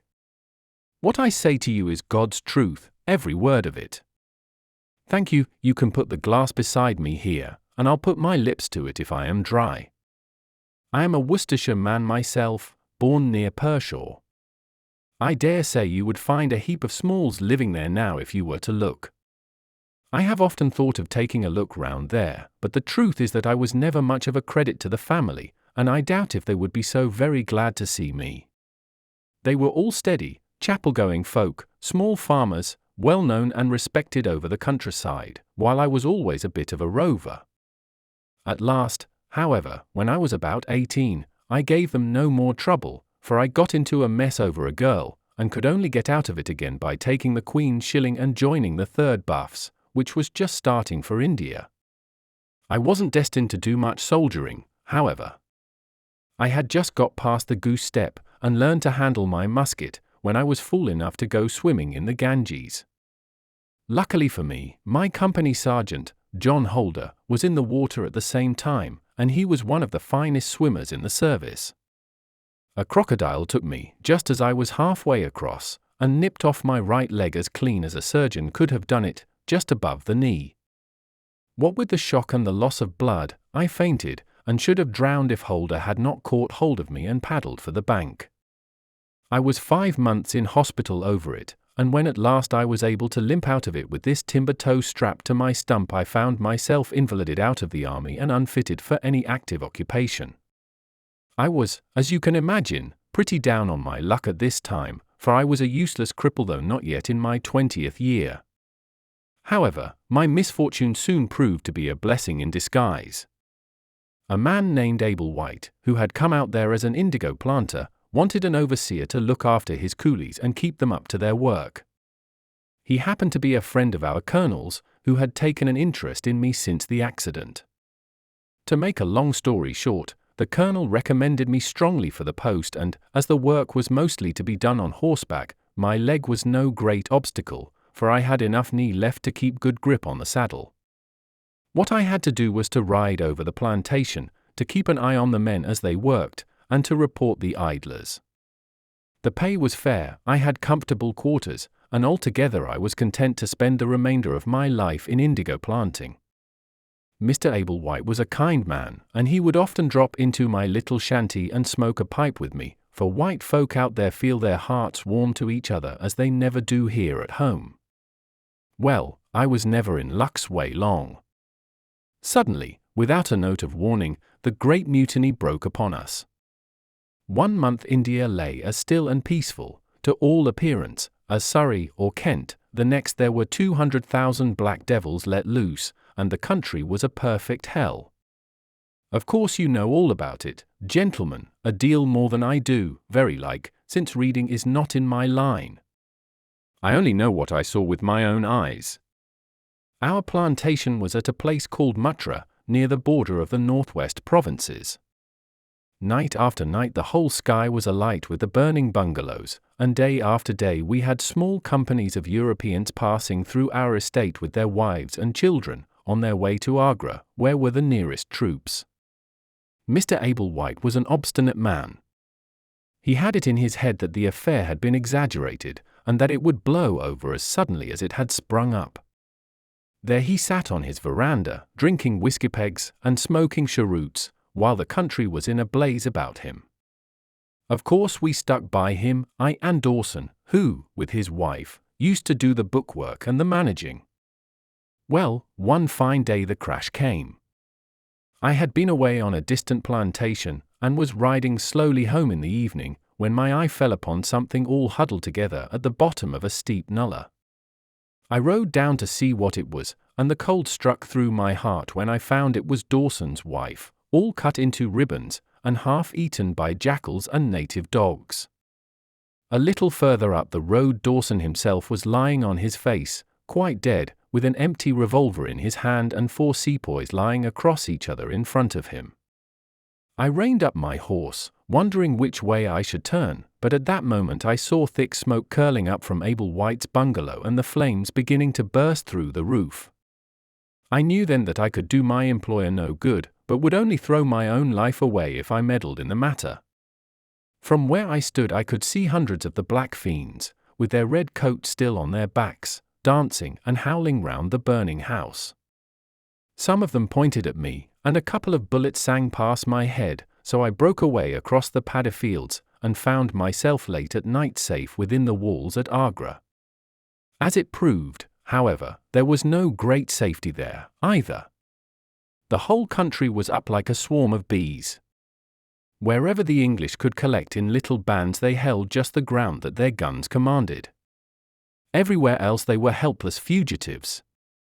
It was a fight of the millions against the hundreds, and the cruelest part of it was that these men that we fought against, foot, horse, and gunners, were our own picked troops, whom we had taught and trained, handling our own weapons, and blowing our own bugle calls. At Agra there were the 3rd Bengal Fusiliers, some Sikhs, 2 troops of horse, and a battery of artillery. A volunteer corps of clerks and merchants had been formed, and this I joined, wooden leg and all. We went out to meet the rebels at Shah Gunj early in July, and we beat them back for a time, but our powder gave out, and we had to fall back upon the city. Nothing but the worst news came to us from every side, which is not to be wondered at, for if you look at the map you will see that we were right in the heart of it. Lucknow is rather better than 100 miles to the east, and Cawnpore about as far to the south. From every point on the compass there was nothing but torture and murder and outrage. The city of Agra is a great place, swarming with fanatics and fierce devil worshippers of all sorts. Our handful of men were lost among the narrow, winding streets. Our leader moved across the river, therefore, and took up his position in the old fort at Agra. I don't know if any of you gentlemen have ever read or heard anything of that old fort. It is a very queer place, the queerest that ever I was in, and I have been in some rum corners, too. First of all, it is enormous in size. I should think that the enclosure must be acres and acres. There is a modern part, which took all our garrison, women, children, stores, and everything else, with plenty of room over. But the modern part is nothing like the size of the old quarter, where nobody goes, and which is given over to the scorpions and the centipedes. It is all full of great deserted halls, and winding passages, and long corridors twisting in and out, so that it is easy enough for folk to get lost in it. For this reason it was seldom that any one went into it, though now and again a party with torches might go exploring. The river washes along the front of the old fort, and so protects it, but on the sides and behind there are many doors, and these had to be guarded, of course, in the old quarter as well as in that which was actually held by our troops. We were short-handed, with hardly men enough to man the angles of the building and to serve the guns. It was impossible for us, therefore, to station a strong guard at every one of the innumerable gates. What we did was to organize a central guardhouse in the middle of the fort, and to leave each gate under the charge of 1 white man and 2 or 3 natives. I was selected to take charge during certain hours of the night of a small isolated door upon the southwest side of the building. 2 Sikh troopers were placed under my command, and I was instructed if anything went wrong to fire my musket, when I might rely upon help coming at once from the central guard. As the guard was a good 200 paces away, however, and as the space between was cut up into a labyrinth of passages and corridors, I had great doubts as to whether they could arrive in time to be of any use in case of an actual attack. Well, I was pretty proud at having this small command given me, since I was a raw recruit, and a game-legged one at that. For 2 nights I kept the watch with my Punjabis. They were tall, fierce-looking chaps, Mahomet Singh and Abdullah Khan by name, both old fighting men who had borne arms against us at Chilianwala. They could talk English pretty well, but I could get little out of them. They preferred to stand together and jabber all night in their queer Sikh lingo. For myself, I used to stand outside the gateway, looking down on the broad, winding river and on the twinkling lights of the great city. The beating of drums, the rattle of tom-toms, and the yells and howls of the rebels, drunk with opium and with bang, were enough to remind us all night of our dangerous neighbors across the stream. Every 2 hours the officer of the night used to come round to all the posts, to make sure that all was well. The 3rd night of my watch was dark and dirty, with a small, driving rain. It was dreary work standing in the gateway hour after hour in such weather. I tried again and again to make my Sikhs talk, but without much success. At 2 in the morning the rounds passed, and broke for a moment the weariness of the night. Finding that my companions would not be led into conversation, I took out my pipe, and laid down my musket to strike the match. In an instant the 2 Sikhs were upon me. One of them snatched my firelock up and levelled it at my head, while the other held a great knife to my throat and swore between his teeth that he would plunge it into me if I moved a step. My first thought was that these fellows were in league with the rebels, and that this was the beginning of an assault. If our door were in the hands of the sepoys the place must fall, and the women and children be treated as they were in Cawnpore.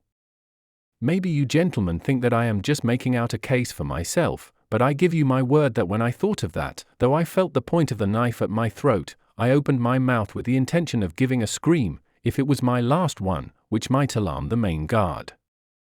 The man who held me seemed to know my thoughts, for, even as I braced myself to it, he whispered, "Don't make a noise. The fort is safe enough. There are no rebel dogs on this side of the river." There was the ring of truth in what he said, and I knew that if I raised my voice I was a dead man. I could read it in the fellow's brown eyes. I waited, therefore, in silence, to see what it was that they wanted from me. "Listen to me, Sahib," said the taller and fiercer of the pair, the one whom they called Abdullah Khan. "You must either be with us now or you must be silenced forever. The thing is too great a one for us to hesitate. Either you are heart and soul with us on your oath on the cross of the Christians, or your body this night shall be thrown into the ditch and we shall pass over to our brothers in the rebel army. There is no middle way. Which is it to be, death or life? We can only give you 3 minutes to decide, for the time is passing, and all must be done before the rounds come again." "How can I decide?" said I. "You have not told me what you want of me. But I tell you now that if it is anything against the safety of the fort I will have no truck with it, so you can drive home your knife and welcome." "It is nothing against the fort," said he. "We only ask you to do that which your countrymen come to this land for. We ask you to be rich. If you will be one of us this night, we will swear to you upon the naked knife, and by the threefold oath which no Sikh was ever known to break, that you shall have your fair share of the loot. A quarter of the treasure shall be yours. We can say no fairer." "But what is the treasure, then?" I asked. "I am as ready to be rich as you can be, if you will but show me how it can be done."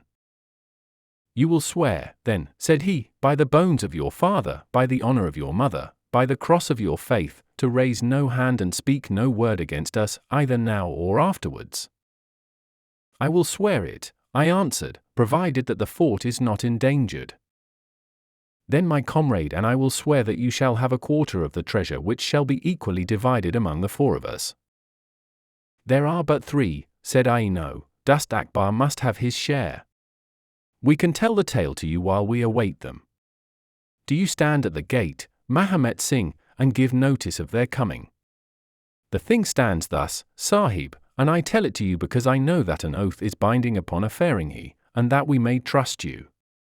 Had you been a lying Hindu, though you had sworn by all the gods in their false temples, your blood would have been upon the knife, and your body in the water.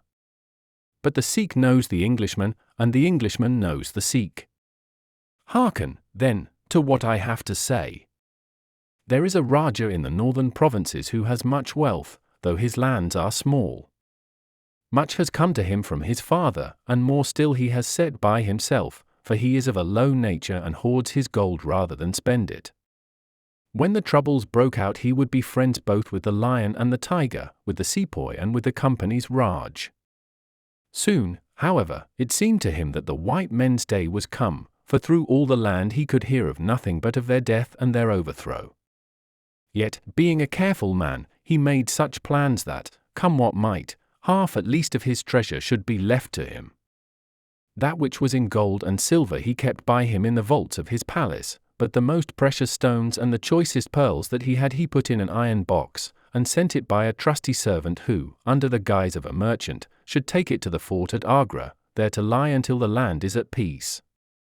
Thus, if the rebels won he would have his money, but if the company conquered his jewels would be saved to him.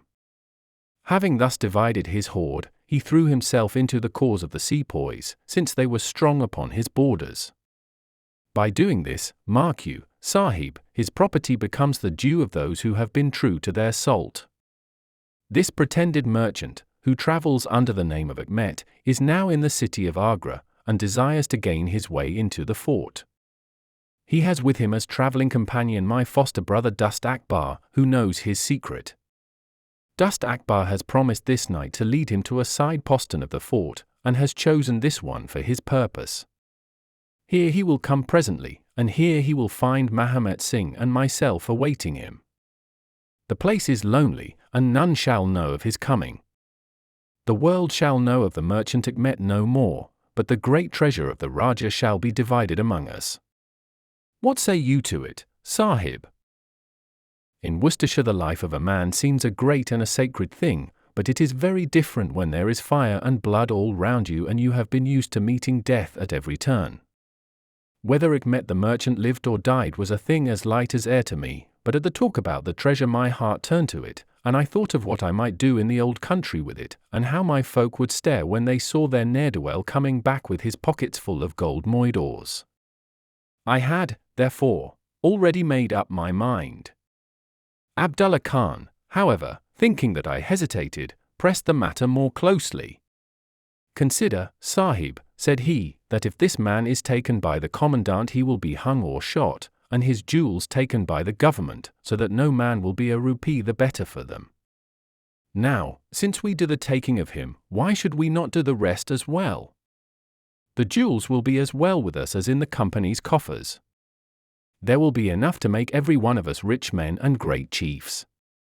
No one can know about the matter, for here we are cut off from all men. What could be better for the purpose? Say again, then, Sahib, whether you are with us, or if we must look upon you as an enemy. I am with you heart and soul, said I. It is well, he answered, handing me back my firelock. You see that we trust you, for your word, like ours, is not to be broken. We have now only to wait for my brother and the merchant. Does your brother know, then, of what you will do? I asked. The plan is his. He has devised it. We will go to the gate and share the watch with Mahomet Singh. The rain was still falling steadily, for it was just the beginning of the wet season. Brown, heavy clouds were drifting across the sky, and it was hard to see more than a stone-cast. A deep moat lay in front of our door, but the water was in places nearly dried up, and it could easily be crossed. It was strange to me to be standing there with those two wild Punjabis waiting for the man who was coming to his death. Suddenly my eye caught the glint of a shaded lantern at the other side of the moat. It vanished among the mound heaps, and then appeared again coming slowly in our direction. Here they are! I exclaimed. You will challenge him, Sahib, as usual, whispered Abdullah. Give him no cause for fear. Send us in with him, and we shall do the rest while you stay here on guard. Have the lantern ready to uncover, that we may be sure that it is indeed the man. The light had flickered onwards, now stopping and now advancing, until I could see two dark figures upon the other side of the moat. I let them scramble down the sloping bank, splash through the mire, and climb halfway up to the gate, before I challenged them. "Who goes there?" said I, in a subdued voice. "Friends," came the answer. I uncovered my lantern and threw a flood of light upon them. The first was an enormous Sikh with a black beard which swept nearly down to his cummerbund. Outside of a show I have never seen so tall a man. The other was a little, fat, round fellow, with a great yellow turban, and a bundle in his hand, done up in a shawl. He seemed to be all in a quiver with fear, for his hands twitched as if he had the ague, and his head kept turning to left and right with two bright little twinkling eyes, like a mouse when he ventures out from his hole. It gave me the chills to think of killing him, but I thought of the treasure, and my heart set as hard as a flint within me. When he saw my white face he gave a little chirrup of joy and came running up towards me. "Your protection, Sahib," he panted, "your protection for the unhappy merchant Achmet. I have travelled across Rajputana that I might seek the shelter of the fort at Agra. I have been robbed and beaten and abused because I have been the friend of the company. It is a blessed night this when I am once more in safety, I and my poor possessions." "What have you in the bundle?" I asked. "An iron box," he answered, "which contains one or two little family matters which are of no value to others, but which I should be sorry to lose. Yet I am not a beggar, and I shall reward you, young Sahib, and your governor also, if he will give me the shelter I ask." I could not trust myself to speak longer with the man. The more I looked at his fat, frightened face, the harder did it seem that we should slay him in cold blood. It was best to get it over. "Take him to the main guard," said I. The two Sikhs closed in upon him on each side, and the giant walked behind, while they marched in through the dark gateway. Never was a man so compassed round with death. I remained at the gateway with the lantern. I could hear the measured tramp of their footsteps sounding through the lonely corridors. Suddenly it ceased, and I heard voices, and a scuffle, with the sound of blows. A moment later there came, to my horror, a rush of footsteps coming in my direction, with the loud breathing of a running man. I turned my lantern down the long, straight passage, and there was the fat man, running like the wind, with a smear of blood across his face, and close at his heels, bounding like a tiger, the great black-bearded Sikh, with a knife flashing in his hand. I have never seen a man run so fast as that little merchant. He was gaining on the Sikh, and I could see that if he once passed me and got to the open air he would save himself yet. My heart softened to him, but again the thought of his treasure turned me hard and bitter. I cast my firelock between his legs as he raced past, and he rolled twice over like a shot rabbit. Ere he could stagger to his feet the Sikh was upon him, and buried his knife twice in his side. The man never uttered moan nor moved muscle, but lay where he had fallen. I think myself that he may have broken his neck with the fall. You see, gentlemen, that I am keeping my promise.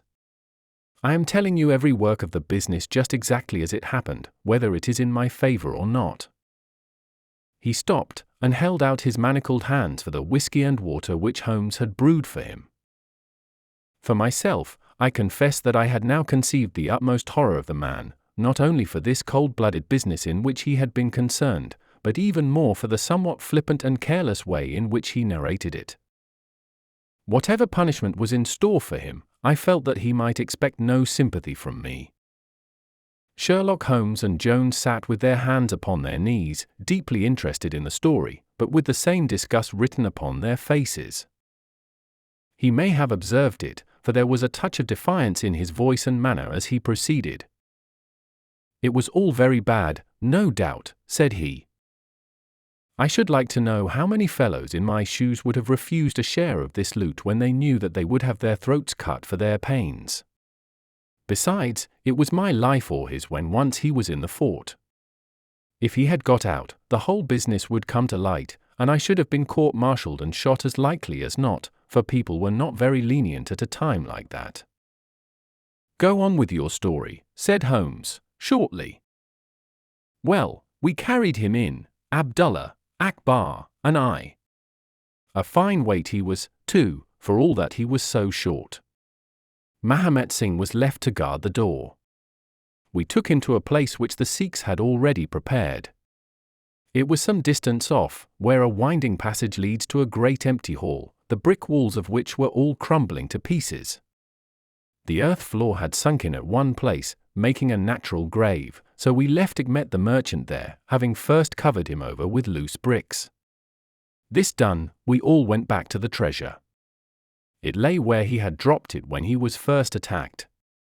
The box was the same which now lies open upon your table. A key was hung by a silken cord to that carved handle upon the top. We opened it, and the light of the lantern gleamed upon a collection of gems such as I have read of and thought about when I was a little lad at Pershore. It was blinding to look upon them. When we had feasted our eyes, we took them all out and made a list of them. There were 143 diamonds of the first water, including one which has been called, I believe, the Great Mogul, and is said to be the second largest stone in existence. Then there were 97 very fine emeralds, and 170 rubies, some of which, however, were small. There were 40 carbuncles, 210 sapphires, 61 agates, and a great quantity of beryls, onyxes, cat's eyes, turquoises, and other stones, the very names of which I did not know at the time, though I have become more familiar with them since. Besides this, there were nearly 300 very fine pearls, 12 of which were set in a gold coronet. By the way, these last had been taken out of the chest and were not there when I recovered it. After we had counted our treasures, we put them back into the chest and carried them to the gateway to show them to Mahomet Singh. Then we solemnly renewed our oath to stand by each other and be true to our secret. We agreed to conceal our loot in a safe place until the country should be at peace again, and then to divide it equally among ourselves. There was no use dividing it at present, for if gems of such value were found upon us it would cause suspicion, and there was no privacy in the fort nor any place where we could keep them. We carried the box, therefore, into the same hall where we had buried the body, and there, under certain bricks in the best preserved wall, we made a hollow and put our treasure. We made careful note of the place, and next day I drew 4 plans, one for each of us, and put the sign of the 4 of us at the bottom, for we had sworn that we should each always act for all, so that none might take advantage. That is an oath that I can put my hand to my heart and swear that I have never broken. Well, there's no use my telling you gentlemen what came of the Indian mutiny.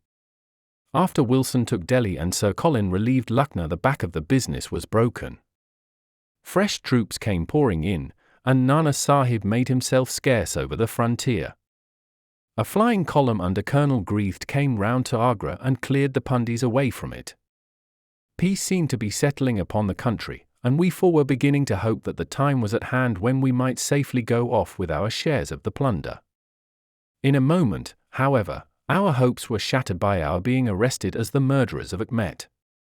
It came about in this way. When the Rajah put his jewels into the hands of Achmet, he did it because he knew that he was a trusty man. They are suspicious folk in the East, however, so what does this Rajah do but take a second even more trusty servant and set him to play the spy upon the first? This second man was ordered never to let Achmet out of his sight, and he followed him like his shadow. He went after him that night and saw him pass through the doorway. Of course he thought he had taken refuge in the fort, and applied for admission there himself next day, but could find no trace of Achmet. This seemed to him so strange that he spoke about it to a sergeant of guides, who brought it to the ears of the commandant. A thorough search was quickly made, and the body was discovered. Thus at the very moment that we thought that all was safe, we were all 4 seized and brought to trial on a charge of murder, 3 of us because we had held the gate that night, and the 4th because he was known to have been in the company of the murdered man. Not a word about the jewels came out at the trial, for the Rajah had been deposed and driven out of India, so no one had any particular interest in them. The murder, however, was clearly made out, and it was certain that we must all have been concerned in it. The 3 Sikhs got penal servitude for life, and I was condemned to death, though my sentence was afterwards commuted into the same as the others. It was rather a queer position that we found ourselves in then. There we were all 4 tied by the leg and with precious little chance of ever getting out again, while we each held a secret which might have put each of us in a palace if we could only have made use of it. It was enough to make a man eat his heart out to have to stand the kick and the cuff of every petty jack in office, to have rice to eat and water to drink, when that gorgeous fortune was ready for him outside, just waiting to be picked up. It might have driven me mad, but I was always a pretty stubborn one, so I just held on and bided my time. At last it seemed to me to have come. I was changed from Agra to Madras, and from there to Blair Island in the Andamans. There are very few white convicts at this settlement, and, as I had behaved well from the first, I soon found myself a sort of privileged person. I was given a hut in Hopetown, which is a small place on the slopes of Mount Harriet, and I was left pretty much to myself. It is a dreary, fever-stricken place, and all beyond our little clearings was infested with wild cannibal natives, who were ready enough to blow a poisoned dart at us if they saw a chance. There was digging, and ditching, and yam planting, and a dozen other things to be done, so we were busy enough all day, though in the evening we had a little time to ourselves. Among other things, I learned to dispense drugs for the surgeon, and picked up a smattering of his knowledge. All the time I was on the lookout for a chance of escape, but it is hundreds of miles from any other land, and there is little or no wind in those seas, so it was a terribly difficult job to get away. The surgeon, Dr. Somerton, was a fast, sporting young chap, and the other young officers would meet in his rooms of an evening and play cards. The surgery, where I used to make up my drugs, was next to his sitting room, with a small window between us. Often, if I felt lonesome, I used to turn out the lamp in the surgery, and then, standing there, I could hear their talk and watch their play.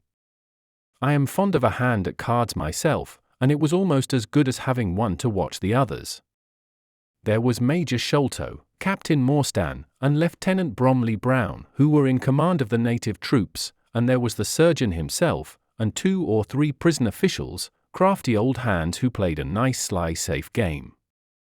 A very snug little party they used to make.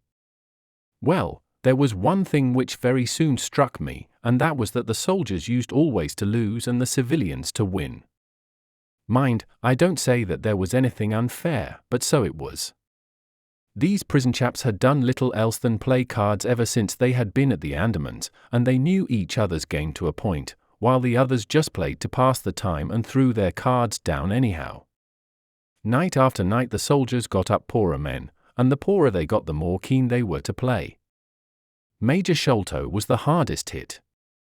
He used to pay in notes and gold at first, but soon it came to notes of hand and for big sums. He sometimes would win for a few deals, just to give him heart, and then the luck would set in against him worse than ever.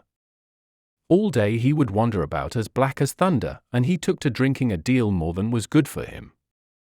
One night he lost even more heavily than usual. I was sitting in my hut when he and Captain Morstan came stumbling along on the way to their quarters. They were bosom friends, those two, and never far apart.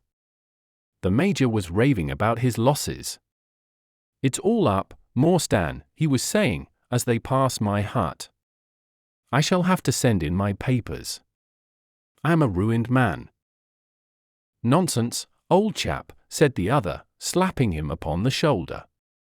"I've had a nasty facer myself, but that was all I could hear, but it was enough to set me thinking." A couple of days later Major Sholto was strolling on the beach, so I took the chance of speaking to him. "I wish to have your advice, Major," said I. "Well, Small, what is it?" he asked, taking his cheroot from his lips. "I wanted to ask you, sir," said I, "who is the proper person to whom hidden treasure should be handed over? I know where $500,000 worth lies, and, as I cannot use it myself, I thought perhaps the best thing that I could do would be to hand it over to the proper authorities, and then perhaps they would get my sentence shortened for me." "$500,000, Small," he gasped, looking hard at me to see if I was in earnest. "Quite that, sir, in jewels and pearls. It lies there ready for anyone. And the queer thing about it is that the real owner is outlawed and cannot hold property, so that it belongs to the first comer." "To government, Small," he stammered, "to government." But he said it in a halting fashion, and I knew in my heart that I had got him. You think, then, sir, that I should give the information to the Governor-General, said I, quietly. Well, you must not do anything rash, or that you might repent. Let me hear all about it, Small. Give me the facts.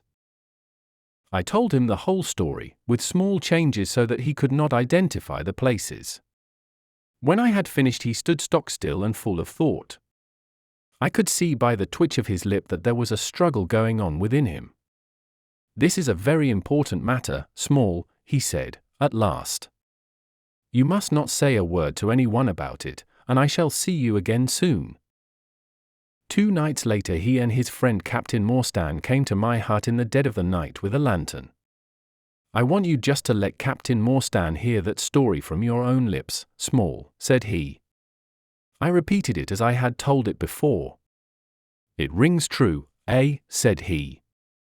It's good enough to act upon. Captain Morstan nodded. Look here, Small, said the Major. We have been talking it over, my friend here and I, and we have come to the conclusion that this secret of yours is hardly a government matter, after all, but is a private concern of your own, which of course you have the power of disposing of as you think best. Now, the question is, what price would you ask for it? We might be inclined to take it up, and at least look into it, if we could agree as to terms. He tried to speak in a cool, careless way, but his eyes were shining with excitement and greed. Why, as to that, gentlemen, I answered, trying also to be cool, but feeling as excited as he did, there is only one bargain which a man in my position can make. I shall want you to help me to my freedom, and to help my 3 companions to theirs. We shall then take you into partnership, and give you a 5th share to divide between you. Said he. A 5th share? That is not very tempting. It would come to 50,000 apiece, said I, but how can we gain your freedom? You know very well that you ask an impossibility. Nothing of the sort, I answered. I have thought it all out to the last detail. The only bar to our escape is that we can get no boat fit for the voyage, and no provisions to last us for so long a time. There are plenty of little yachts and yawls at Calcutta or Madras which would serve our turn well. Do you bring one over? We shall engage to get aboard her by night, and if you will drop us on any part of the Indian coast you will have done your part of the bargain. If there were only one, he said. None or all, I answered. We have sworn it. The 4 of us must always act together. You see, Morstan, said he, Small is a man of his word. He does not flinch from his friend. I think we may very well trust him. It's a dirty business, the other answered. Yet, as you say, the money would save our commissions handsomely. Well, Small, said the Major, we must, I suppose, try and meet you. We must first, of course, test the truth of your story. Tell me where the box is hid, and I shall get leave of absence and go back to India in the monthly relief boat to inquire into the affair. Not so fast, said I, growing colder as he got hot. I must have the consent of my 3 comrades. I tell you that it is for or none with us. Nonsense, he broke in. What have 3 black fellows to do with our agreement? Black or blue, said I, they are in with me, and we all go together. Well, the matter ended by a second meeting, at which Mahomet Singh, Abdullah Khan, and Dust Akbar were all present. We talked the matter over again, and at last we came to an arrangement. We were to provide both the officers with charts of the part of the Agra fort and mark the place in the wall where the treasure was hid. Major Sholto was to go to India to test our story. If he found the box he was to leave it there, to send out a small yacht provisioned for a voyage, which was to lie off Rutland Island, and to which we were to make our way, and finally to return to his duties. Captain Morstan was then to apply for leave of absence, to meet us at Agra, and there we were to have a final division of the treasure, he taking the Major's share as well as his own. All this we sealed by the most solemn oaths that the mind could think or the lips utter. I sat up all night with paper and ink, and by the morning I had the 2 charts all ready, signed with the sign of 4, that is, of Abdullah, Akbar, Mahomet, and myself. Well, gentlemen, I weary you with my long story, and I know that my friend Mr. Jones is impatient to get me safely stowed in Chokey. I'll make it as short as I can. The villain Sholto went off to India, but he never came back again. Captain Morstan showed me his name among a list of passengers in one of the mail boats very shortly afterwards. His uncle had died, leaving him a fortune, and he had left the army, yet he could stoop to treat 5 men as he had treated us. Morstan went over to Agra shortly afterwards, and found, as we expected, that the treasure was indeed gone. The scoundrel had stolen it all, without carrying out one of the conditions on which we had sold him the secret. From that day I lived only for vengeance. I thought of it by day and I nursed it by night. It became an overpowering, absorbing passion with me. I cared nothing for the law, nothing for the gallows. To escape, to track down Sholto, to have my hand upon his throat, that was my one thought. Even the Agra treasure had come to be a smaller thing in my mind than the slaying of Sholto. Well, I have set my mind on many things in this life, and never one which I did not carry out. But it was weary years before my time came. I have told you that I had picked up something of medicine. One day when Dr. Somerton was down with a fever, a little Andaman islander was picked up by a convict gang in the woods. He was sick to death, and had gone to a lonely place to die. I took him in hand, though he was as venomous as a young snake, and after a couple of months I got him all right and able to walk. He took a kind of fancy to me then, and would hardly go back to his woods, but was always hanging about my hut. I learned a little of his lingo from him, and this made him all the fonder of me. Tonga, for that was his name, was a fine boatman, and owned a big, roomy canoe of his own. When I found that he was devoted to me and would do anything to serve me, I saw my chance of escape. I talked it over with him. He was to bring his boat round on a certain night to an old wharf which was never guarded, and there he was to pick me up. I gave him directions to have several goods of water and a lot of yams, cocoa nuts, and sweet potatoes. He was stanch and true, was little Tonga. No man ever had a more faithful mate. At the night named he had his boat at the wharf. As it chanced, however, there was one of the convict guard down there, a vile Pathan who had never missed a chance of insulting and injuring me. I had always vowed vengeance, and now I had my chance. It was as if fate had placed him in my way that I might pay my debt before I left the island. He stood on the bank with his back to me, and his carbine on his shoulder. I looked about for a stone to beat out his brains with, but none could I see. Then a queer thought came into my head and showed me where I could lay my hand on a weapon. I sat down in the darkness and unstrapped my wooden leg. With 3 long hops I was on him. He put his carbine to his shoulder, but I struck him full, and knocked the whole front of his skull in. You can see the split in the wood now where I hit him. We both went down together, for I could not keep my balance, but when I got up I found him still lying quiet enough. I made for the boat, and in an hour we were well out at sea. Tonga had brought all his earthly possessions with him, his arms and his gods. Among other things, he had a long bamboo spear, and some Andaman cocoa-nut matting, with which I made a sort of sail. For 10 days we were beating about, trusting to luck, and on the 11th we were picked up by a trader which was going from Singapore to Jeddah with a cargo of Malay pilgrims. They were a rum crowd, and Tonga and I soon managed to settle down among them. They had one very good quality: they let you alone and asked no questions. Well, if I were to tell you all the adventures that my little chum and I went through, you would not thank me, for I would have you here until the sun was shining. Here and there we drifted about the world, something always turning up to keep us from London. All the time, however, I never lost sight of my purpose. I would dream of Sholto at night. 100 times I have killed him in my sleep. At last, however, some 3 or 4 years ago, we found ourselves in England. I had no great difficulty in finding where Sholto lived, and I set to work to discover whether he had realized the treasure, or if he still had it. I made friends with someone who could help me. I name no names, for I don't want to get anyone else in a hole, and I soon found that he still had the jewels. Then I tried to get at him in many ways, but he was pretty sly, and had always 2 prize-fighters, besides his sons and his Khitmutgar, on guard over him. One day, however, I got word that he was dying. I hurried at once to the garden, mad that he should slip out of my clutches like that, and, looking through the window, I saw him lying in his bed, with his sons on each side of him. I'd have come through and taken my chance with the 3 of them, only even as I looked at him his jaw dropped, and I knew that he was gone.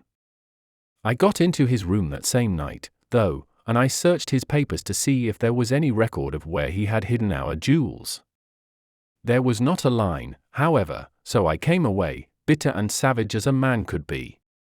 Before I left, I bethought me that if I ever met my Sikh friends again, it would be a satisfaction to know that I had left some mark of our hatred, so I scrawled down the sign of the 4 of us, as it had been on the chart, and I pinned it on his bosom. It was too much that he should be taken to the grave without some token from the men whom he had robbed and befooled. We earned a living at this time by my exhibiting poor Tonga at fairs and other such places as the Black Cannibal. He would eat raw meat and dance his war dance, so we always had a hatful of pennies after a day's work. I still heard all the news from Pondicherry Lodge, and for some years there was no news to hear, except that they were hunting for the treasure. At last, however, came what we had waited for so long. The treasure had been found. It was up at the top of the house, in Mr. Bartholomew Sholto's chemical laboratory. I came at once and had a look at the place, but I could not see how with my wooden leg I was to make my way up to it. I learned, however, about a trapdoor in the roof, and also about Mr. Sholto's supper hour. It seemed to me that I could manage the thing easily through Tonga. I brought him out with me with a long rope wound round his waist. He could climb like a cat, and he soon made his way through the roof, but, as ill luck would have it, Bartholomew Sholto was still in the room, to his cost. Tonga thought he had done something very clever in killing him, for when I came up by the rope I found him strutting about as proud as a peacock. Very much surprised was he when I made at him with the rope's end and cursed him for a little bloodthirsty imp. I took the treasure box and let it down, and then slid down myself, having first left the sign of the 4 upon the table, to show that the jewels had come back at last to those who had most right to them. Tonga then pulled up the rope, closed the window, and made off the way that he had come. I don't know that I have anything else to tell you. I had heard a waterman speak of the speed of Smith's launch, the Aurora, so I thought she would be a handy craft for our escape. I engaged with old Smith, and was to give him a big sum if he got us safe to our ship. He knew, no doubt, that there was some screw loose, but he was not in our secrets. All this is the truth, and if I tell it to you, gentlemen, it is not to amuse you, for you have not done me a very good turn, but it is because I believe the best defense I can make is just to hold back nothing, but let all the world know how badly I have myself been served by Major Sholto, and how innocent the first am of the death of his son. A very remarkable account, said Sherlock Holmes. A fitting wind-up to an extremely interesting case. There is nothing at all new to me in the latter part of your narrative, except that you brought your own rope. That I did not know. By the way, I had hoped that Tonga had lost all his darts, yet he managed to shoot one at us in the boat. He had lost them all, sir, except the one which was in his blowpipe at the time. Ah, of course, said Holmes. I had not thought of that.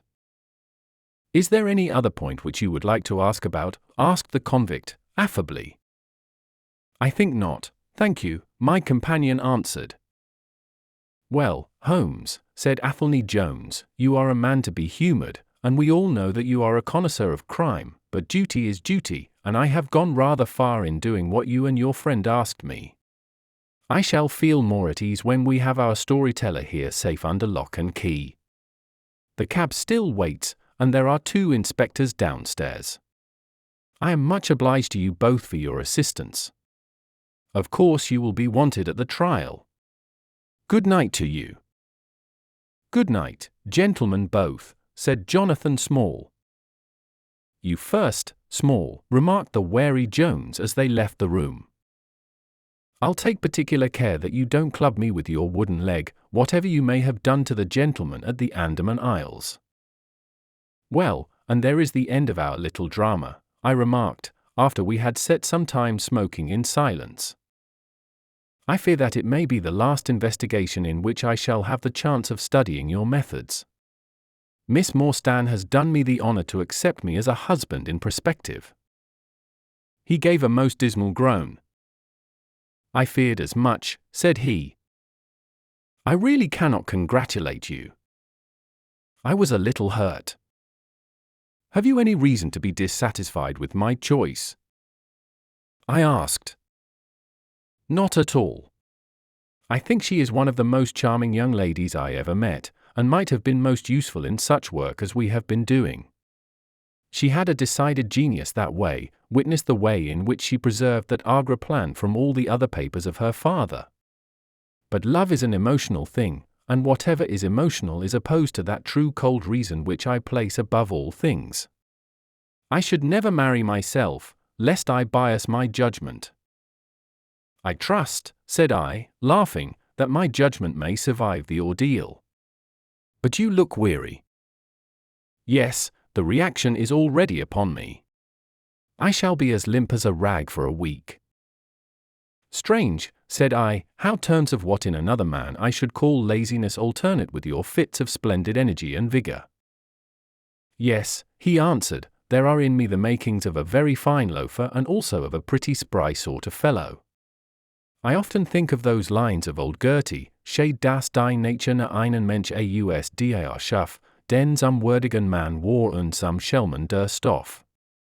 By the way, apropos of this Norwood business, you see that they had, as I surmised, a confederate in the house, who could be none other than Lal Rao, the butler, so Jones actually has the undivided honor of having caught one fish in his great haul. The division seems rather unfair, I remarked. You have done all the work in this business. I get a wife out of it, Jones gets the credit, pray what remains for you? For me, said Sherlock Holmes, there still remains the cocaine bottle. And he stretched his long white hand up for it. Closing credits. The end. This concludes the audiobook of The Sign of the Four. Written by Arthur Conan Doyle. Narrated by Wilfred, UK. The original text of this work is in the public domain. This audio production, sound engineering, and digital master is copyright 2026 by Tranquil Study. All rights reserved. Thank you for listening. Cheerio!